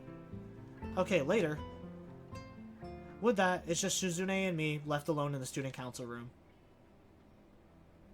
Sunset slowly changes to night as we sit in silence, both searching for something to say. Would it really be that bad? Yeah, I didn't think about it like that, but Misha's right. Parties set a mood, and it would be a sad one. A sad party doesn't sound like a whole lot of fun. Why would it be sad? Is it a trick question? I'm sure of it. Shizune's eyes pierce into mine, waiting for my answer with a detached, analytical stare that I haven't seen in a while, but feels familiar anyways. I consider my answer carefully, but also what it means for her to ask me. It could be that Shizune finds it depressing as well, or it could be that she doesn't understand why anyone would find it depressing. Both are equally plausible. I had a thought that when we graduate, that's it. It's going to be the end of the student council. I was wondering if you had the same idea. Don't be stupid. I look forward to it. I won't be a student anymore, so the expectations are going to be completely different. People's expectations of me and my expectations about everything else. It seems exciting. As for the student council, it should be in good enough hands. I don't have anything to be sad about. I don't think you're being honest. You looked upset about having to give up the student council, not even a few weeks ago. It wasn't about leaving it to a bunch of newbies either. It was having to stop doing student council work at all. Unexpectedly, Shizune smiles. So you're not disagreeing. Then it doesn't make sense. Why would you not want to have a party about it? I'm trying to get over it. Besides, goodbye celebrations are very important. People say the first step is the most crucial, but following it through and finishing cleanly are just as important, right? I guess that's true. Anyways, I don't consider it goodbye, but it's still an event. You still have to go through the proper motions. Aren't you going too? Aren't I going to what? Kiss me, of course. Is that the proper motion? It would be normal, wouldn't it? The natural thing to do? It's time to act decisively. If I don't, I'm sure my heart will explode. I kiss her immediately, so quickly that I don't even have time to enjoy it. Even though she was prepared for it, Shizune blushes a deep red. I feel a similar heat rising in my cheeks. I don't know if I'm gonna have to skip this. You know, just to be safe, I feel like there's gonna be some tomfoolery here, so maybe I'm gonna have to switch to a different screen. I feel like we're gonna clobber some coochie in the student council room, is what I'm getting at right now. I move in for another kiss, but as soon as I do so, she moves backwards at the same time, and impishly jumps onto the cabinet behind her. Alone, in the total silence of the room, we just look at each other for a while. This time, I kiss her more deeply. Her lips are light and dry, and open a tiny bit. I'm only able to appreciate the sensation for a moment before Shizune starts kissing me back forcefully. Her bangs brush against my closed eyelids as I let myself sink deeper into the kiss. I can feel the shape of her body through her clothes, which only makes me hold Shizune tighter. It takes some effort for both of us to draw back from each other. We're both blushing, both from the kiss and thoughts of what's to come, and I'm far from the only one breathing a little heavy. As Shizune begins to take off my tie, I start undoing her blouse. It takes a while to figure it out. I never really thought about how our school blouses worked. Shizune's blouse is a little tight on her, and her arms get stuck for a moment because of it. I find myself peeling it off of her, although with the way she's trying to wriggle out of it at the same time, it isn't easy. The sight is a little comical. Once Misha's arms are free, she slides out of her shirt, her skirt falling around her knees with her after it unhitches, and works it off her legs. The only thing covering her now are her bra and her panties. Her figure is curvious and taut, and the healthy color of her skin contrasts with the black of her underwear. It's a wonderful sight, especially against the background of the moonlight through the windows. She looks at my chest and works the buttons of my shirt one by one. The process is greatly slowed by my hands moving up and down her thighs. It's a little amusing to play with her like this. Eventually, finally, my shirt falls to the ground. Shizune surprises me by quickly pulling me into a deep kiss without warning, but I quickly return the gesture. Why are you bolder today than on the roof? Or in your room? I try to think of a good answer, but it isn't easy. How would I be able to respond to that even if I could? There's no way to unless I were to say the bureaucracy really puts me at ease. My shirt having been disposed of, Shizune moves to my belt, and I decide to help undo it instead of answering her question. I don't think it would do much good at this point. Wait, so is she not going to question the scar on his chest? I do remember some people saying that this is like one of the only routes in the game where Hisao doesn't really like tell the person about his ailments. Cause yeah, she would obviously notice the scar. I'm pretty sure it's like a massive scar. It's not hard to get off, and falls to the ground with a metallic clunk. I move in for another kiss and begin to slide my hand up her side, but she suddenly lurches forwards, making me stumble backwards. The stiff edge of the table behind me was the furthest thing from my mind, until I feel it stabbing in my lower back. I haven't even noticed it was there. It makes me grab Shizune a little tighter as we fall back onto the surface of the table. I hold back a sigh as Shizune victoriously holds herself above me. She's won again. I'm distracted until Shizune's bra falls onto me, seemingly like it dropped out of the sky. I end up laughing despite how hard I try not to, and it's contagious enough that she starts as well. Freed from her bra, her breasts are larger than I thought. Even though they were noticeably large through her shirt already, she picks up her bra with her fingers and flicks it off as my hands move up her body. Straddling me with her knees on the table, Shizune slips her underwear off, with hands moving from her hips unconsciously to help herself. I catch a glimpse of my watch. It's only been a few minutes, but I felt like so much longer. She eases herself downwards, closer and closer until her bare chest is touching, her breast feeling strange against the scar over my heart.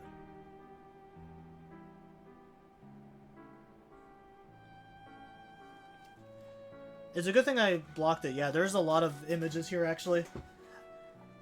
There's a lot of, like, different scenes that it's displaying. I'm actually kind of surprised. When Shizune sits up, I feel myself slipping inside, slowly enveloped by her below as her breasts lift away from my torso. An attack from two fronts. I think dryly considering the situation. How like her. I should just stop now, and leave you spewing in my lust. She says as she starts grinding herself against me, causing me to blink in a sudden pleasure. Very funny, Shizune. I soon lose track of my thoughts. Shizune bites her lip to muffle her voice from coming out. An unwanted voice. This is the most I've ever heard of it, and she blushes when she realizes she lets it slip out. To cover it up, Shizune drives against me harder, causing me to jolt against her, driving my erection deep and into her. I thrust my hips upward at the sudden sensation of movement, and Shizune fights against me, trying to pin me back down when I manage to pull my arms out from under me. In that moment, her hips thrust back with an even greater force in response. The sound of Shizune's soft, restrained moans and the sight of her bountiful breasts moving up and down each time her hips buckle against mine grow more arousing with the time and the stillness of the student council room. I almost can't take it anymore. The pleasurable sensation welling up between my legs, multiplied by the pressure of Shizune's weight on top of me, makes it hard for me to think. My hips start bucking by themselves. Shizune's hands push mine down onto the table. Every motion of hers is a push some kind. The table under us rattles, our combined weight. I doubt it would collapse, but the noise is really something. Not that Shizune notices. Her pace only grows faster until it feels as though she might shove me across the table with how forceful she's being. Without warning, movements come to a final crescendo. Suddenly she stops, almost falling onto me with enough speed that, if she didn't catch herself, it would have probably knocked me unconscious. The worst situation possible if someone happened to walk in on us while we were knocked out. I'm surprised, but not enough to forget that we're both naked in the sudden painful interruption that just happened. Why did this have to happen? Was it intentional, to leave me spewing in my own lust? Shizune lets out her breath sheepishly, realizing it at the same time I do. Sorry I tripped, or slipped or something like that. I had a thought. Is the door unlocked? She quickly gets off the table and bolts over to check, and it's locked, and locks it, unlocks it, and locks it again, pulling on the knob just to make sure. When she's finally sure, and makes an all-out placed motion with her hand. Safe. I'm glad you take things so lightly. I didn't do it on purpose. Why don't you take the lead then? Come on. I grab Shizune by the shoulder and try to pull her onto the table instead. Her brow scrunches in displeasure as the edge of the table pokes her in the back, just as it did to me. She opts to help herself up into me. This is also the first time I've seen Shizune lying down unclothed. The contours of her collarbone and breasts are beautiful, and my eyes follow them down to her shapely hips, a delicate hourglass figure. I run my hands along the curves of her body from her shoulders on down. I slowly insert myself into Shizune up to the hilt. An intense warmth and tightness immediately surrounded me, and I start pistoning into her to pick up where we left off before. Her body feels so hot against my skin, each time our hips meet with each thrust, and we're holding on to each other, like I'll be scolded by her body heat.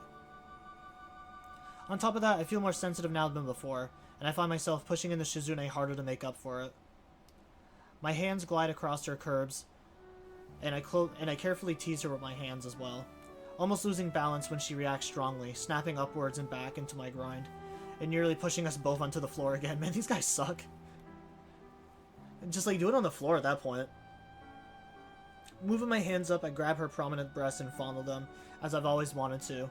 They feel even larger than they appear, and overflow my hands, soft and perfectly shaped. She squirms under me as I flick my fingers over her nipples, which twist around her arms, and twist her arms around mine instead, gripping my fingers and drawing me closer. It feels like I'm wrestling her. The lock isn't escapable. For the first times, our hands met. I guess we were connected. Whether it's through her pulling me from one student council event to another, or holding hands as lovers, I think it's been the same. The confidence that comes across in the way she grasps my hands. Her hands writhe across the surface of the table and grabbing onto it. She hooks her legs around my back, pressing us closer together, continuing to connect us even more closely and entrapping me inside her. Her inner walls are so hot and tight, and with her pushing up against me, the friction only increases, sending me over the top.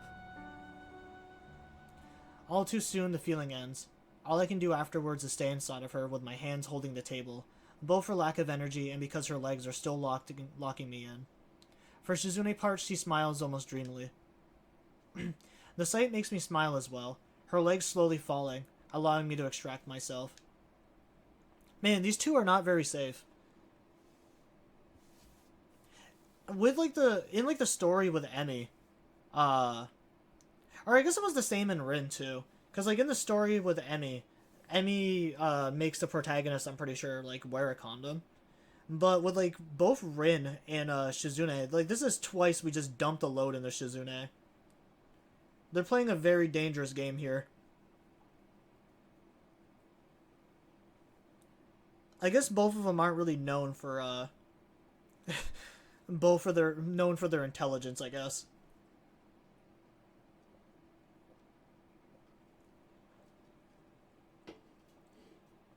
I think that's the last thing I would want is have a kid that early. I mean, I wasn't even ready for a kid at 22. But, you know, shit just happens sometimes. Exhausted, I lean back against the desk and try to regain my breath before putting my clothes back on. I notice a dull, hot throbbing in my chest as I button my shirt back up. It puts a bad aftertaste on everything that just happened. It was a lucky break that Misha couldn't be here, wasn't it? You're in an unusually jokey mood today. I wonder what she has to do.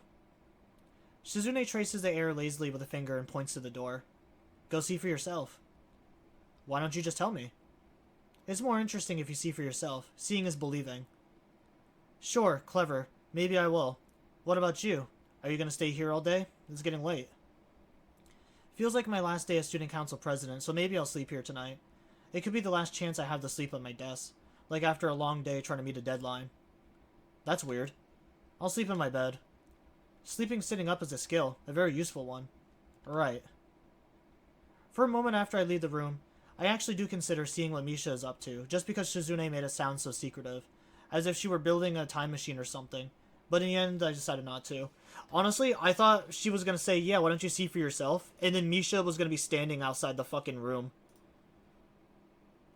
Am I the only one who thought that could have actually been a possibility? That she was just watching from, like, outside in, like, a window or, like, a peephole? The night air is pleasant at this time of year. It's refreshing and a little humid, but not so chilly as to make it uncomfortable to stay outside for a while. It's late enough for the courtyard to be all deserted, too. After Shizune and I said farewell to each other, I'd set out to return to my dormitory room. I didn't even make it all the way there, though before getting distracted. It doesn't seem like a bad idea to go see what Misha is up to. I have nothing better to do. No homework. I'm out of anything worth reading. On top of that, I simply just want to know. This isn't the first time being in the main building after hours, but usually it's as I'm leaving the place with Shizune and Misha, after a long day at the student council, not entering it alone. The atmosphere is quiet, a word I would not normally use to describe these halls. It's a little creepy. A light starts flickering up ahead. This seems to be a horror movie moment waiting to happen. Feeling a hand on my shoulder, I stiffen reflectively. It's not Misha, or else there would have been hands clasped over my eyes and a sing-song Guess Who accompany them. So who is it? I hope it's not Kenji, or at least that it's someone I know, or this will take a turn for the weird. Whoever it is quickly slips out in front of me. It's Shizune. What are you doing here? I'm so relieved that I forgot to sigh. Shizune puts a finger to her lips. I guess even though she can't hear, she has the idea of the loudness, and can tell from my expression I am being loud. And apparently being loud isn't a good thing right now. But then, why is Misha her interpreter? Oh, very funny. Why are you here? I was waiting for you to come see. I knew you would show up. It took me a while, though. You've been visiting here? Yes, but that isn't important. We have to be stealthy, if we don't want Misha to detect us. Tell me if I'm being stealthy enough, okay? With that, Shizune starts slowly tiptoeing through the middle of the hall. I pat her on the shoulder to get her attention. That's not stealthy. We have to do this stealthily. She refuses the answer, probably because signing and walking stealthily at the same time doesn't look easy. Before I know it, we're in front of her homeroom.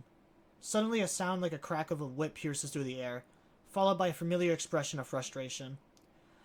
I'm sure a sound like that isn't good for my heart, not to mention everything sounds about 1,000,000 times louder with how silent it is.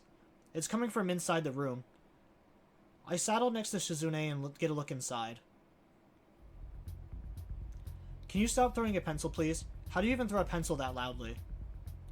He looks very flustered. What an understatement. I sympathize with Muto.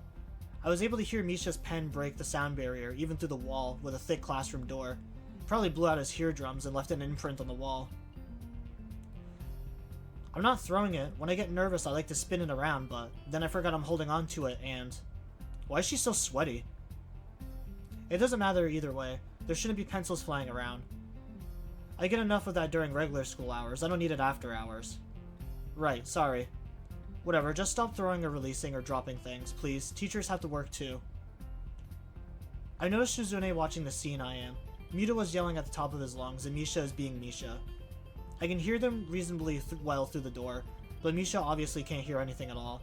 So, I wonder what watching this is like for her. She must know, since she understands well enough to want me to see it too. But I have to wonder if she ever feels like she's missing out on something, having to work that much harder to understand what she's observing. It looks like she's taken supplementary lessons, is she? Yeah. I answer despite knowing the question is completely rhetorical.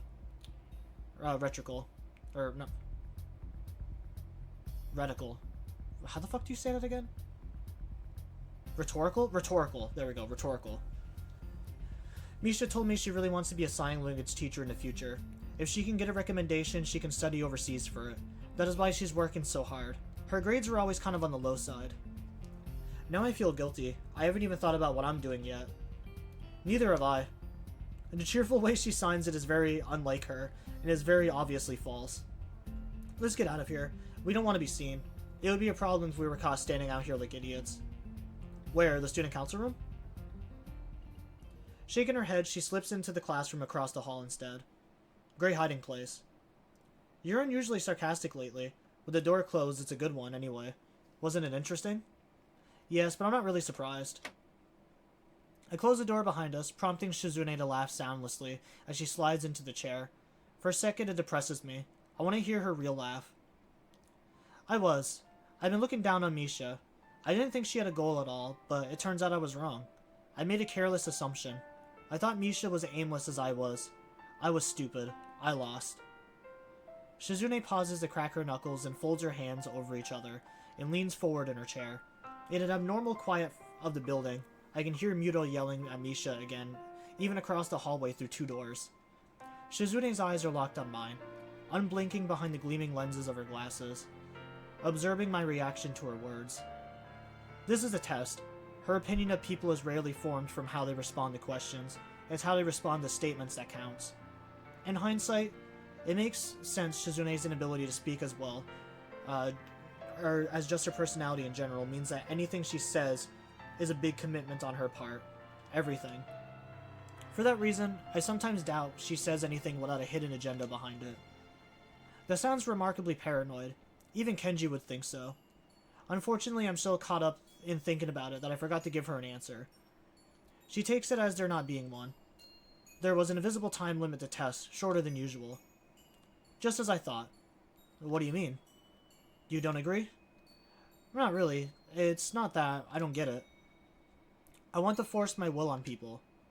How refreshingly honest. Don't give me a weird look like that. It's not like that was always my intention. At first, I was just bored. I wanted to see someone's passion for something. Then I could try and beat them. I wanted to test their ability or their convictions. But it was impossible. No one has any passion for anything in this school. They just want to keep to themselves. I can't believe it. It's too boring that way. I thought that there was no way these drab people could be for real. It goes beyond not wanting to make waves. They have had some interest. They had to be hiding something. I wanted to expose it, reveal it, and drag it out. One of the most successful ways to get people to open up to you and cheer them up is to open up with a story about yourself, and then you ease them into telling them about yourselves. It's like give and take, but with an element of manipulation which makes it interesting. I can't do that. If I attempt to have Misha talk for me, or talk about me for me, it makes me seem arrogant. The message has to go through a messenger. I'm standing next to Misha, telling her to tell someone about me. You don't have to be able to read sign language to see that. If I were forced to sit through that, I would think I was arrogant too. I was frustrated. I couldn't figure out a way to have a conversation with anyone but Misha. No one would open up to me. I came to the conclusion that I can't make people confide in me, or believe in me. I can only hope to create things and then show them to people, and hope that they make them happy. Or I could be more forceful, and hope it would eventually stick to someone. I guess that would be me. Feels vaguely depressing. Somewhere along the line, I think I started to ignore Misha and see her as less of a person, or something like that. I took her for granted. I think would be the best way to put it. It was like she was just an extension of myself. I forgot the whole time Misha was there, opening up to me and giving me 100% every day. I missed what I was looking for, because it was in plain sight. How stupid of me. I really did become arrogant. That's why I've lost. I'm more short-sighted than I was back then. I went in reverse. She's pacing back and forth now, almost brooding, yet still filled with so much energy that she can't stand to stop moving. If you got her to hold 2 wires, I'm sure Shizune could power a light bulb. It's odd that I have such a lighthearted thought while she's being so serious. And in spite of that, Misha tells me that I'm her inspiration. Isn't it ridiculous? I'm not the kind of person who can inspire others. Even if a person who inspires you is flawed, it can be acceptable. I've thought about this. There is an even acceptable hypocrisy. For instance, if your hero was an athlete but unsportsmanlike, they could still be respected for their athletic ability, even if they had shortcomings as a person. However, she snaps her fingers briskly. It sounds like a thunderclap in the empty room, and Shizune takes a second to stretch her fingers. Come to think of it, this is the most she's ever had to sigh. If someone like me has no goals, it would be totally unacceptable. It'd be the worst kind of hypocrisy, and hypocrites don't deserve responsibility over anything. They can't even manage themselves. How incredibly pessimistic. Makes me angry to think about it. I would hate myself just a few months ago. This must be how I looked at others. And funny enough, it was Shizune and Misha who convinced me to stop. Without them, I'm sure things would be much different, and not for the better. Lately, I feel as though we pass around our miseries as much as we supported each other. But I think it just comes with the territory of having friends and being close to someone. You're the leader anyways. That is only because no one else wants to be. But that means you still are, since people are putting their trust in you anyways. In fact, doesn't that make it more important? Either way, you are the leader. You are the inspirational figure, or whatever you call it. You're responsible for what you tame. I read that in a book somewheres. That's clever. Shizune only seems to show what she's feeling on her face when she wants to, but I don't think she's being sarcastic. I don't want to tame anyone, though. Being the leader and being looked up to, then, same thing. I never wanted to be the leader, it just ended up that way. I don't believe that at all. All you do is try and grab more and more responsibility. Wait, I wasn't going to tell you that I don't enjoy it. I don't care about being the leader, but I don't mind. I don't care about being the best, but I don't mind. You're right, though, about me wanting responsibility. Of course I want more responsibilities. Having responsibility makes me feel alive. That's why I joined the student council. If there is no pressure, I just can't handle it. Even so, now that I'm the leader, I always thought being the leader meant you give orders, but it really is more. It's about having a goal. If I don't have a goal, then it's pointless. People would be following me for my own enjoyment. It would be selfish. It's a strangely moral viewpoint for a person who seems to love one-upping others so much. Resting her chin on her tented fingers, Shizune looks disarmingly childish as she thinks hard about her problems. The expression on her face is a little comical because it's too obvious and therefore very unlike her. It comes with a job. I think you'd be a good leader to have. You wouldn't be satisfied with anything else. You would just get bored. Shizune doesn't reply, but from her annoyed expression, I think I've guessed correctly. I've been thinking that I need a little direction too. Were you told that it's important to contribute to society? What an unusual response. It's so out of nowhere that I don't know how to respond, and it also bothers me, though I don't know why. Possibly because it doesn't seem like something that would come from her. So I start to think that it isn't Shizune's thought at all. I wonder who told her that. Well, it was probably her dad, but there is a chance that she came up with it on her own. If so, would it be because she can't hear? Why do you say that? Just because. I don't believe it. I guess that's right, though. I see. I don't know if it's the same for me. I hate it. I think everyone wants a purpose. Looking back, it makes sense that Shizune doesn't have one. All that energy would otherwise have been directed at something. Since she had nothing to channel it towards, Shizune lashed out in all directions. Reminds me of a downed power line flailing in a storm. Furious, incandescent, but aimless and dangerous, just like Shizune. I want to say that this is the way she feels the need to turn everything into a competition, but that's probably just how she is. Having a goal to put that energy towards is just the next level. How about this? I could go into business. My family is well connected, so it shouldn't be too hard. That comes off sounding a little unethical and nepotistic, doesn't it? A little. I won't coast though. I'll work hard until I'm the very apex. When I have as much money as possible, so much that it'll be like I won't know what to do with it, I'll move on to the next step. After sitting on it for a while, of course, like a fairy tale dragon. You want to be a philanthropist. Tis tis, what were you thinking? That I want to be a miser? A miser? I don't know what that is. Well, it's true. It is part of the plan. Don't sell me short and stop there, though. Shizune looks uneasy. Of course, even if she did seem to resolve her problems quickly, no one can get over their anxieties that fast. No one can solve their problems that easily. The important thing is, it looks as though she had her heart set on trying. It's still hard to tell whether that drive of hers comes from a good or bad place. But she has something to hold on to now. I can genuinely believe she does. I'm happy for her. And at the same time, I feel a little cold. I'm the one who's behind now. I'm the only one without a goal.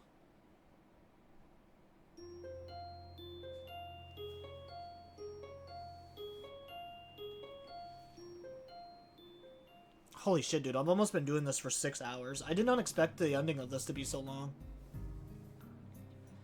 There haven't been any further disruptions since last week.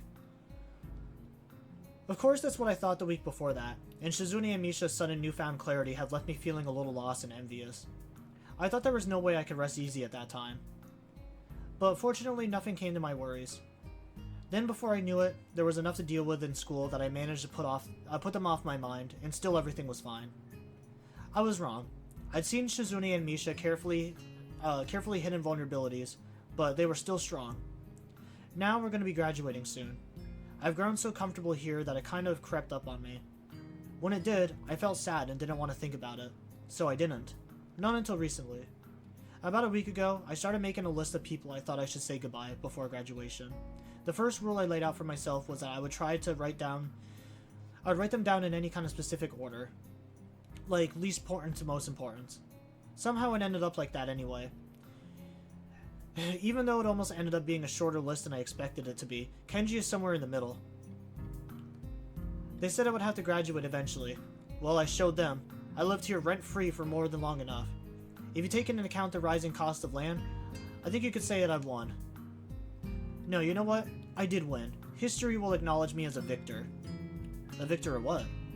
That I managed to stay out of sight and slip through the cracks. I beat the system. If you put it that way, it sounds like you just ran away from the system. Sometimes running is the greatest form of victory, like the Olympics. I'm too tired to argue with them. Who's he kidding? Everyone knows the shot put is the best Olympics event in any case. So what you're basically saying is you won't miss. Miss what? School, dummy. No, I told you, this place is filled with feminists. It's beyond saving. But at least I'll be able to get out before it reaches critical mass. I'll only come back years later when they start to build a statue to honor me. Did they do that? Did they do the 10-year later reunion thing? How would I know that? Probably. Anyways, I have to start packing now. Take care of yourself, man. You should have packed like a week ago, like I did. Not that I had much to pack. That's not how it goes. You're supposed to do everything at last minute. Men are better at doing everything last minute. The last minute can have more productivity than like the entire week before it. It's just how we keep shit fair. You never understand our manly ways. You take care of yourself too. With a salute, he shoots backwards through the door, slamming it shut behind him, hard enough that the entire dorm probably heard it. I've noticed that a lot of people slam doors here. Maybe it's a logical thing. Take care of myself. It's the first time I've heard him say it. Usually he ends our conversations with something like, see ya, I'll pay you back later, man. While he was a little annoying sometimes, I will miss him. I crossed him off my list mentally. The list is very short now, and once again discard the notion of going through it in any kind of order, like I said. I never had intended that. So I go out to look for Shizune and Misha. I can only think of one place they could be. The student council room, of course. Turning the corner, I almost bump into a small group of students. For a second, a bitter feeling flashes through me. Since for all I know, that could have been fatal. It's the new student council. There aren't a lot of them, but a lot more than 3, which is good, since it means there's enough of them that they can have their own titles. It would have been cool if I could have had a little desk plaque with my name and title on it. I don't think they would do that now, or ever did, unfortunately. The new student council surrounds me while I'm thinking. If anyone were looking this from afar, it would be a pretty sinister sight. Maybe they have to come finally get back on me for calling them the new student council all those times.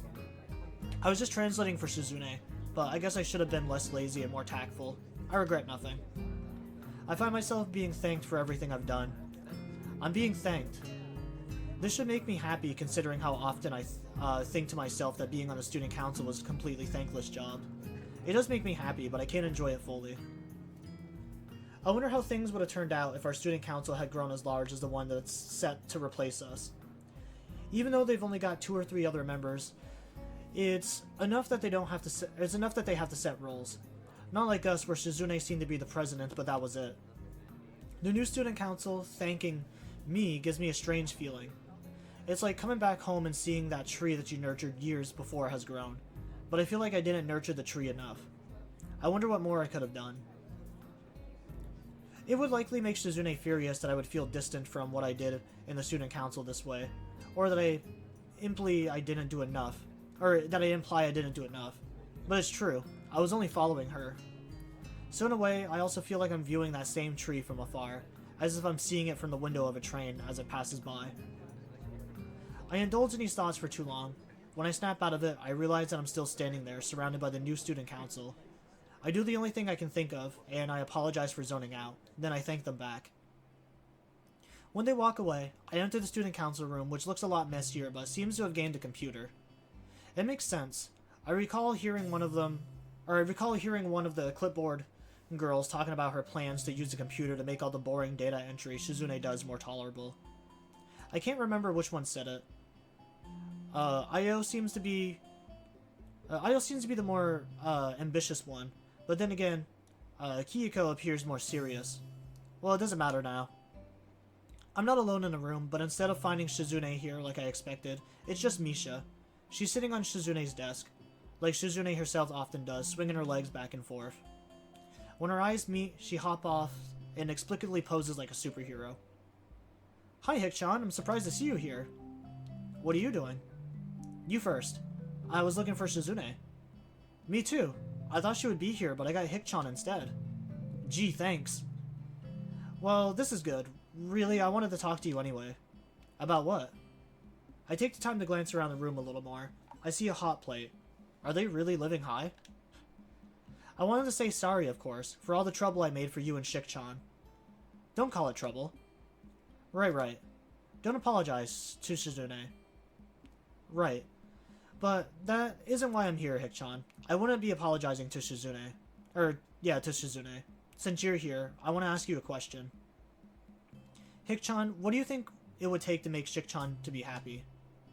World domination, obviously. Wahaha. Even though you're joking, Hikchan, no, even if she could, it wouldn't make Shikchan happy. Only for a little while. Hikchan, have you ever heard of artists who tear up their paintings as soon as they finish them? Such people really exist in this world, you know. I remembered it all of a sudden. It's just like Shikchan, now that I think about it. Whenever Shikchan sets up a challenge for herself and completes it, she acts like her skills have no meaning anymore. I wonder, is it because she can't create anything permanent? It's just like those artists and how they want to create a piece of art to leave behind. A really great one, but can't do it. It's really obvious when I look back at it, but I didn't see it there before. Now I'm scared. I wonder if Shikchan will ever be happy. No, I don't think so. Not about her ever being happy. I think you're wrong. Shizune is actually happy more often than I thought. I think it's actually kind of amazing. Usually people don't think about that kind of stuff until they're middle-aged or dying. Then they start thinking, I want to leave something behind or I want to be remembered. Like me. Only I skipped ahead a little. My life was shorter, and seemed even shorter after my heart attack. I didn't think about what I was leaving behind because I very quickly thought there was nothing I was leaving behind. So all that was left for me to do was stew in my own bitterness. Shizune already wants to leave her mark somewheres, but she wants to do it by helping people. That's why celebrations are so important to her. She even wants to be a philanthropist. I think it's the best way to live. living by what you give others. Even if it's for a selfish reason, that's okay too. Shizune is already happy because if something goes well, there will always be someone else to see it and remember it. That's what makes her happy. Misha sighs, arms stiff at her sides, hands tapping the air softly. Before, I still thought I might be able to make Shizune happy, and I was in a good place to do it before. Since I was her interpreter, I could always be with her, maybe. And I thought I would do it by becoming like Shizune's shadow. I kept trying even when she rejected me. It felt like I was stuck and I couldn't do anything but watch Shik-chan's back getting smaller while she kept going. I was scared even though I should have accepted it. It's hard. Maybe I could have at least understood Shik-chan. But it looks like I was completely wrong after all. I didn't even know that or think about it. Shik-chan would call it a complete loss. Okay, I'm done. That's it, Hik-chan. But, since you're the one who knows Shik-chan best of all, you can't make her cry, or I'll be angry. I'm gonna go overseas after this. I even have letters of recommendations, or I don't think I'd be able to normally. Maybe I'll study and become a sign language teacher over there. Who knows? That means you have to look after Shik-chan, okay? Misha's smile is as honest as ever, but she's obviously changed. The look in her eye is that much more a tentative girl. It seems to be true that hardship builds wisdom. It reminds me of the look in Shizune's eyes. I wonder what Shizune might have been through to have become who she is. I can take a guess, or maybe she has always been like that. I want to see her even more, and suggest to Misha that we should look for her together. Of course, it's just a pretext, and to spend more time with a friend. It's strange how it hasn't been long since we last hung out together. The three of us in the span of a routine student council day, yet it seems like it was forever ago. Thinking about the future can put that kind of lens over the past. Speaking of lenses. Outside, Yuka was standing around, fiddling with a tiny modern-looking camera in her hands. It would be unnoticeable if it weren't metallic enough to reflect the sunlight. Misha calls out to her, though we were supposed to be looking for Shizune. Hi. What are you doing? I'm just taking photos of everyone. That's obvious. Awkward. Misha, I'll never forget how you taught me that someone can hold so many secrets and still have a massive lack attack. Where's my photo? You want a copy? I don't know, well, only if you promise to keep it secret, or else everyone will want one too. That happened to me in elementary school. It was only with candy. Okay, I'll take a photo of you now then. Oh wait, I'm not ready. I was just kidding. Hik-chan, make a peace sign. I'm not going to do that. The camera flash goes off, blinding me. Yuko shields herself behind it, letting out a moan of frustration. You're not supposed to turn the flash on outdoors. She starts apologizing unnecessarily, and then quietly slips away. Oh, wait. Yes? Did you see Shik-chan around here? Yes, in front of the gate. Thanks. I can barely get out before I have to start following behind Misha. Fortunately, not very long. The gate is barely a minute's walk from where we were. Even that can be tiring for me sometimes. We see Shizune with the students' council. They're probably thanking her. As soon as he sees us, she shoos them away, which is very easy since I doubt any of them can understand sign language or use it, so they're not too sad about leaving. In which turns makes me wonder why they would even thank her without someone who can, but it's the thought that counts. Misha immediately hugs Shizune and then leans against the gate next to her. I, on the other hand, decide to hang back a little and let them talk. After all, Misha wanted to talk to Shizune this whole time. I can wait. I even turn away so I don't eavesdrop on their conversation. I end up losing track of time. When I look at my watch, it's already been 10 minutes. I wonder if they're done, and turn around to find them behind me. What are you thinking about? Boring, philosophical things that I don't want to talk about. Don't worry, I'm not thinking about it too hard. Good. Getting philosophical at a time like this would be the worst thing you could do. Yeah, I just want to stand here for a bit. It's relaxing. It was a busy week. Not really. Not for me. I know that they must have been busy, but I think I know what I want to do now, and when it hit me. I didn't feel particularly fired up or anxious. It is the opposite. I feel at peace for the first time in a long time, and I want to savor that feeling a little more. I think that I want to teach here. As soon as I thought this, a long, winding road appeared in my mind, an uncertain road that leads back here. I wonder if I'll be able to meet someone in the future like me, someone filled with bitterness. I want to talk to that person since I can't talk to myself. I want to tell them that life is too short. Something that couldn't be told to me, only shown. I want to do it without pity. If I had been pitied, I'm sure that I would have only died a little more. When I think about that first week, I still think about how well it went. So well that it could only be called the result of kindness. I feel like I want to show others that same kindness. And I also want to keep chasing Shizune.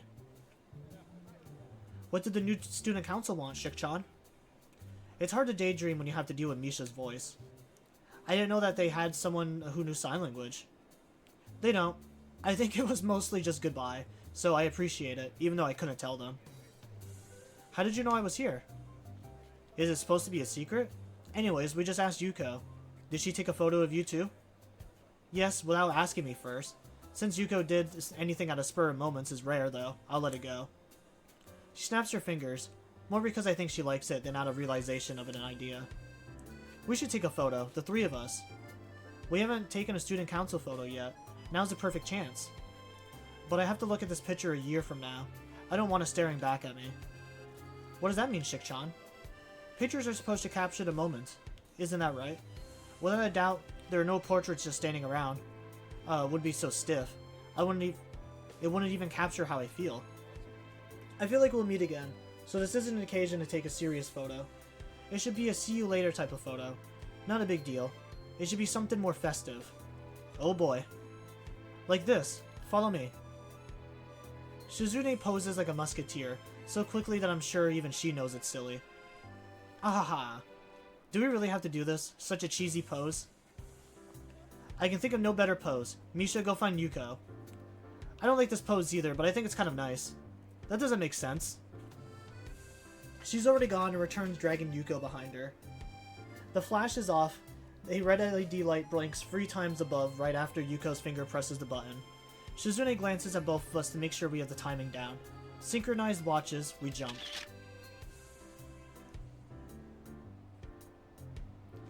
I bet that turned out excellent. Okay. Now let's go get one with Yuko too. No, please. That's not necessary. I want a copy of this photo too. I'll likely die younger than the average person. My life could unexpectedly burn out at any time. I don't have any time to waste then. I want to live as much as possible. I also want to see the people smile from what I've made and done. Living vicariously through the happiness of others doesn't seem so bad. Feeling joy through another person's happiness doesn't seem like a bad thing either. It's the easiest way I can think to draw out my own life and give it a distinction. Maybe this is the meaning that Shizune has founded for herself. Although it's just my theory, people find themselves alone often in their lives and without direction. However, people can take refuge in the moments of happiness. They can dot a person's life like stops on a train map, or a waypoint of memory on a long trail. These individual moments on reflection can give a person's life fulfillment.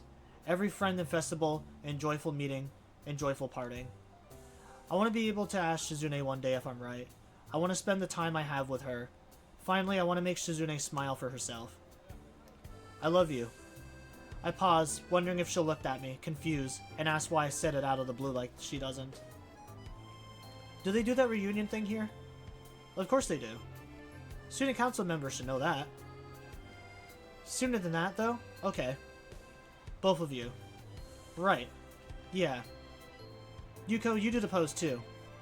Afterwards, we can go for tea. Shizune laughs, as if she doesn't have a care in the world. Misha's laughter joining in with hers as easily as it is of her own. We'll meet again.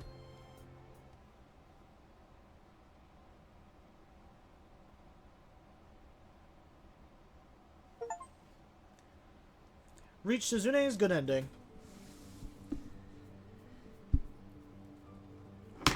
Ah, shit. I dropped my phone. Honestly, I'm gonna say it again. I don't know why people hate Shizune's story. I really like that story.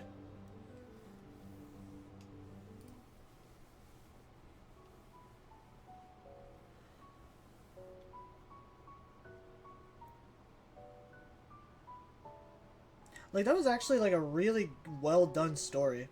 I think the only thing I might slightly disagree with is living through people vicariously instead of focusing on, like, your own happiness. But I guess there is a sense of satisfaction and, like, happiness that people can derive from, like, making others happy.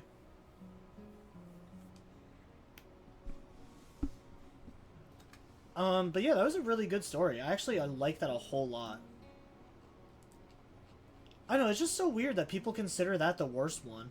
Because, like, honestly, out of all the stories that we played so far, I definitely thought hers was the best. Besides from Rin's, of course. Because, like I said, Rin's is on another level.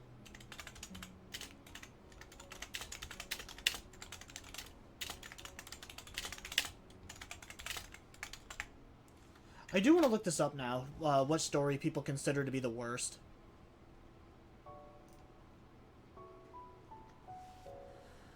Alright, so I put in Katawa Shoujo, what do people consider the worst story? Based on community discussion, forums, and reviews, Shizune Hakanichi's route is generally considered the worst or weakest story in Katawa Shoujo. While Katawa Shoujo is widely praised for its emotional storytelling, Shizune's route is often criticized for several specific reasons. Lack of character development, many players feel that there is little meaningful development in the relationship between Hisao and Shizune. Which, I mean, yeah, I kind of guessed. Like, in terms of our relationship, there wasn't really a lot of relationship problems, is the thing. Because, like, with Rin and, like, stuff like that, like, there obviously was a lot of, like, problems in the relationship, mainly with just, like, the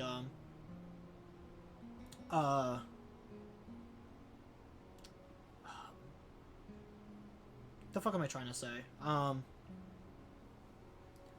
In a lot of the other character stories, it usually evolves around breaking some sort of barrier. Like Rin not being able to express herself, Hisao not being able to understand Rin. In Emi's story, there's obviously the gap of Emi's afraid of being abandoned again with her father dying, and then with her like ex-boyfriend leaving her or whatever because of that gap that they have. And I guess in Shizune's story, it's more like the problem evolves more around Misha than it evolves around your relationship, but I don't necessarily think that makes it a bad story, though. Force feel. The romance is often described as feeling artificial or forced, with many stating they do not believe Hisao would fall for her. I don't believe that. Long and uneventful, it is frequently described as boring or dragging on without significant plot points, despite being quite long. I do agree that the length is a little bit too long. But the lack of character development and the forced feeling, I don't really believe that. I mean, yeah, like, Shizune doesn't necessarily change. Like, she does come to terms with how she is, and, like, she promises that she's gonna dial it back a little bit, so that she's less irritating as she was before. But, like, that's all she really knows how to do, and, like, it does work. Because even Hisao said, like, if it wasn't for her being pushy, and if it wasn't for her, like, dragging him into this, he just would have been some sad sap. So, I definitely think that the lack of character development is not correct. And then the forced feeling, I also disagree with that, too. Because, I mean, if we're gonna go on that end, like, yeah, it's feeling forced. Like, what about the shit with him and Emi, where they get together, and then immediately it's just nothing but, like, fucking banging? There's, like, literally quick succession. Like, after you finally do it with Emi, it's, like, back-to-back just, like, sexual encounters in that story. Is that really good writing?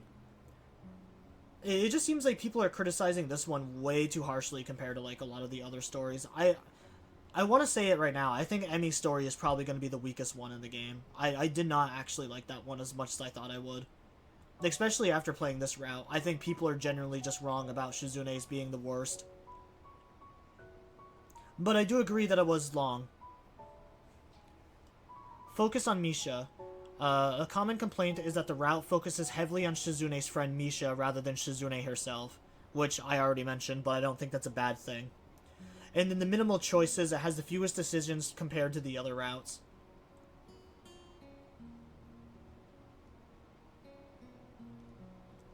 Yeah, I did mention that it's like one of the only stories that didn't have like a whole lot of decision making. It really more or less was just it really was just more or less like a visual novel. Like it really was. It was just watching basically like a movie play out with the only deciding factor being comfort Misha or don't comfort Misha. But no, I actually really like that story. I'm not saying that the people that don't like it are stupid. I definitely understand that people are allowed to have different opinions. But for me personally, like, I do. I think Shizune's story is far from the worst.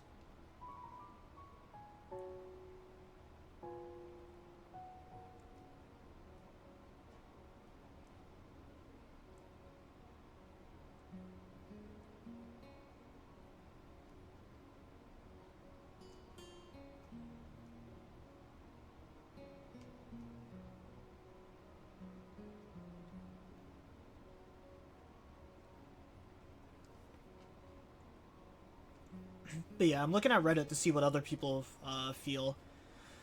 The one that I'm on is what is the best and worst thing about Katawa Shoujo in your opinion? Surprisingly, there's a lot of people saying that Hanako's story is the best.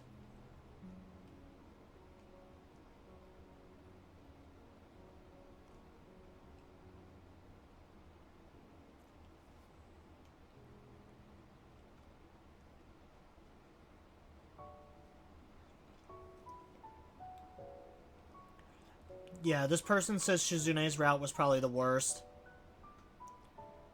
But then they go to say that Emi's route is the best written.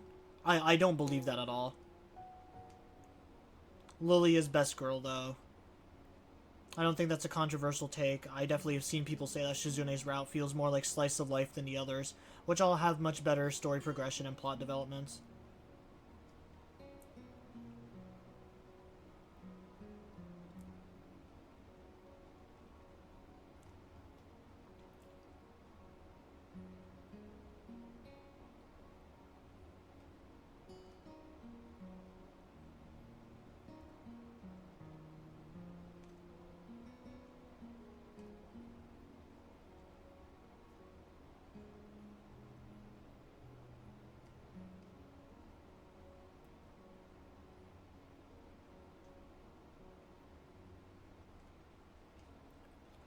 Yeah, I definitely feel like a lot of people that criticize Shizune just don't really understand her. Because I know people are. It seems like most of the people on here are talking about like her competitiveness, which is exactly what makes her a character,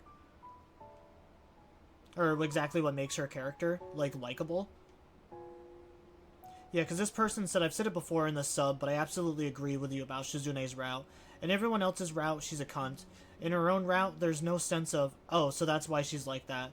She's still a bit of a cunt, because that's just who she is, and her treatment of Misha is reprehensible. I couldn't stand her. It really feels like the people that are playing this or like making these posts didn't even play the game. Cause like she does apologize for Misha, and like she does actually genuinely care about Misha, even if she was dragging people along with her.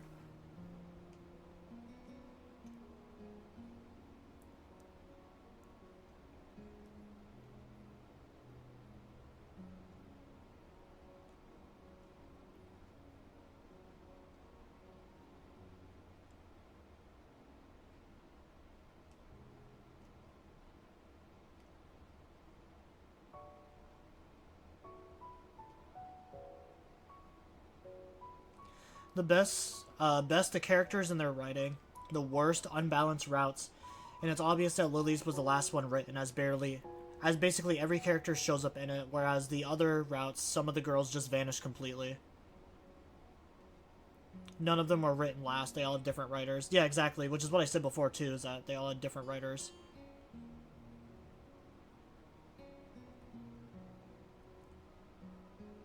The best thing Rin, the worst thing Rin's route. I still can accept the personality of Hasao during this route.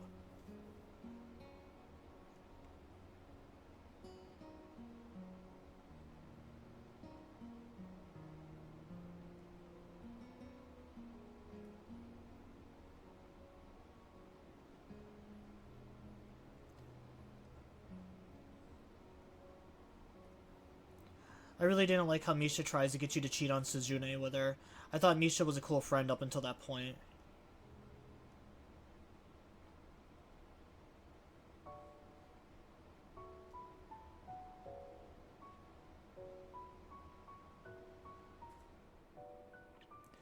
Best, the length of certain routes, Rain and Lilies, and how much they get fleshed out through the story.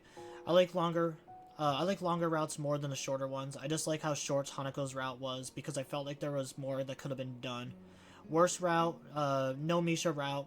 While I understand that she wasn't part of the original inspiring image / concept, her being boiled down to Shizune foil really sucks.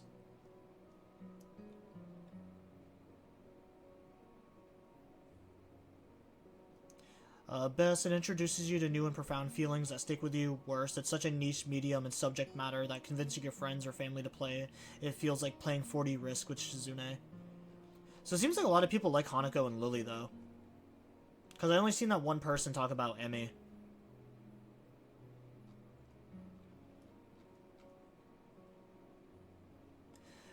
But yeah, it definitely seems like the hate for Shizune is not going to go away, which is unfortunate, because I actually do really like Shizune.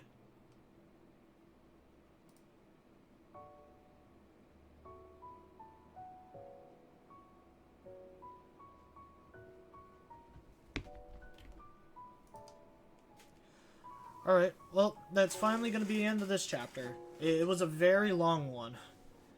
I guess people weren't kidding when they said that this one was very long. Get off my desk. Alright, I was debating on whether or not I was going to stream later tonight. Because I was thinking about playing some more. I was thinking about playing some more Arc Raiders later tonight, but honestly, I might not even do that now. I was not expecting this game to be long. I've been reading this for almost like 7 hours. So my voice is definitely going to be shot tomorrow. So yeah, usually on Wednesdays I don't stream, but with how long today's stream was, I probably won't stream tomorrow.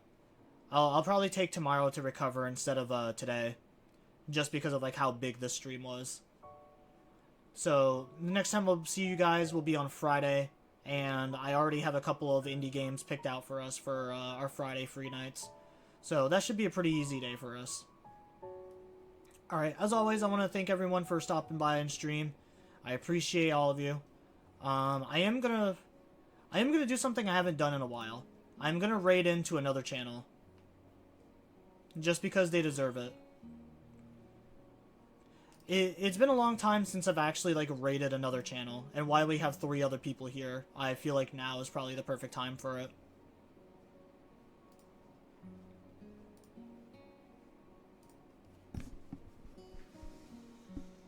So yeah, we're gonna raid into somebody.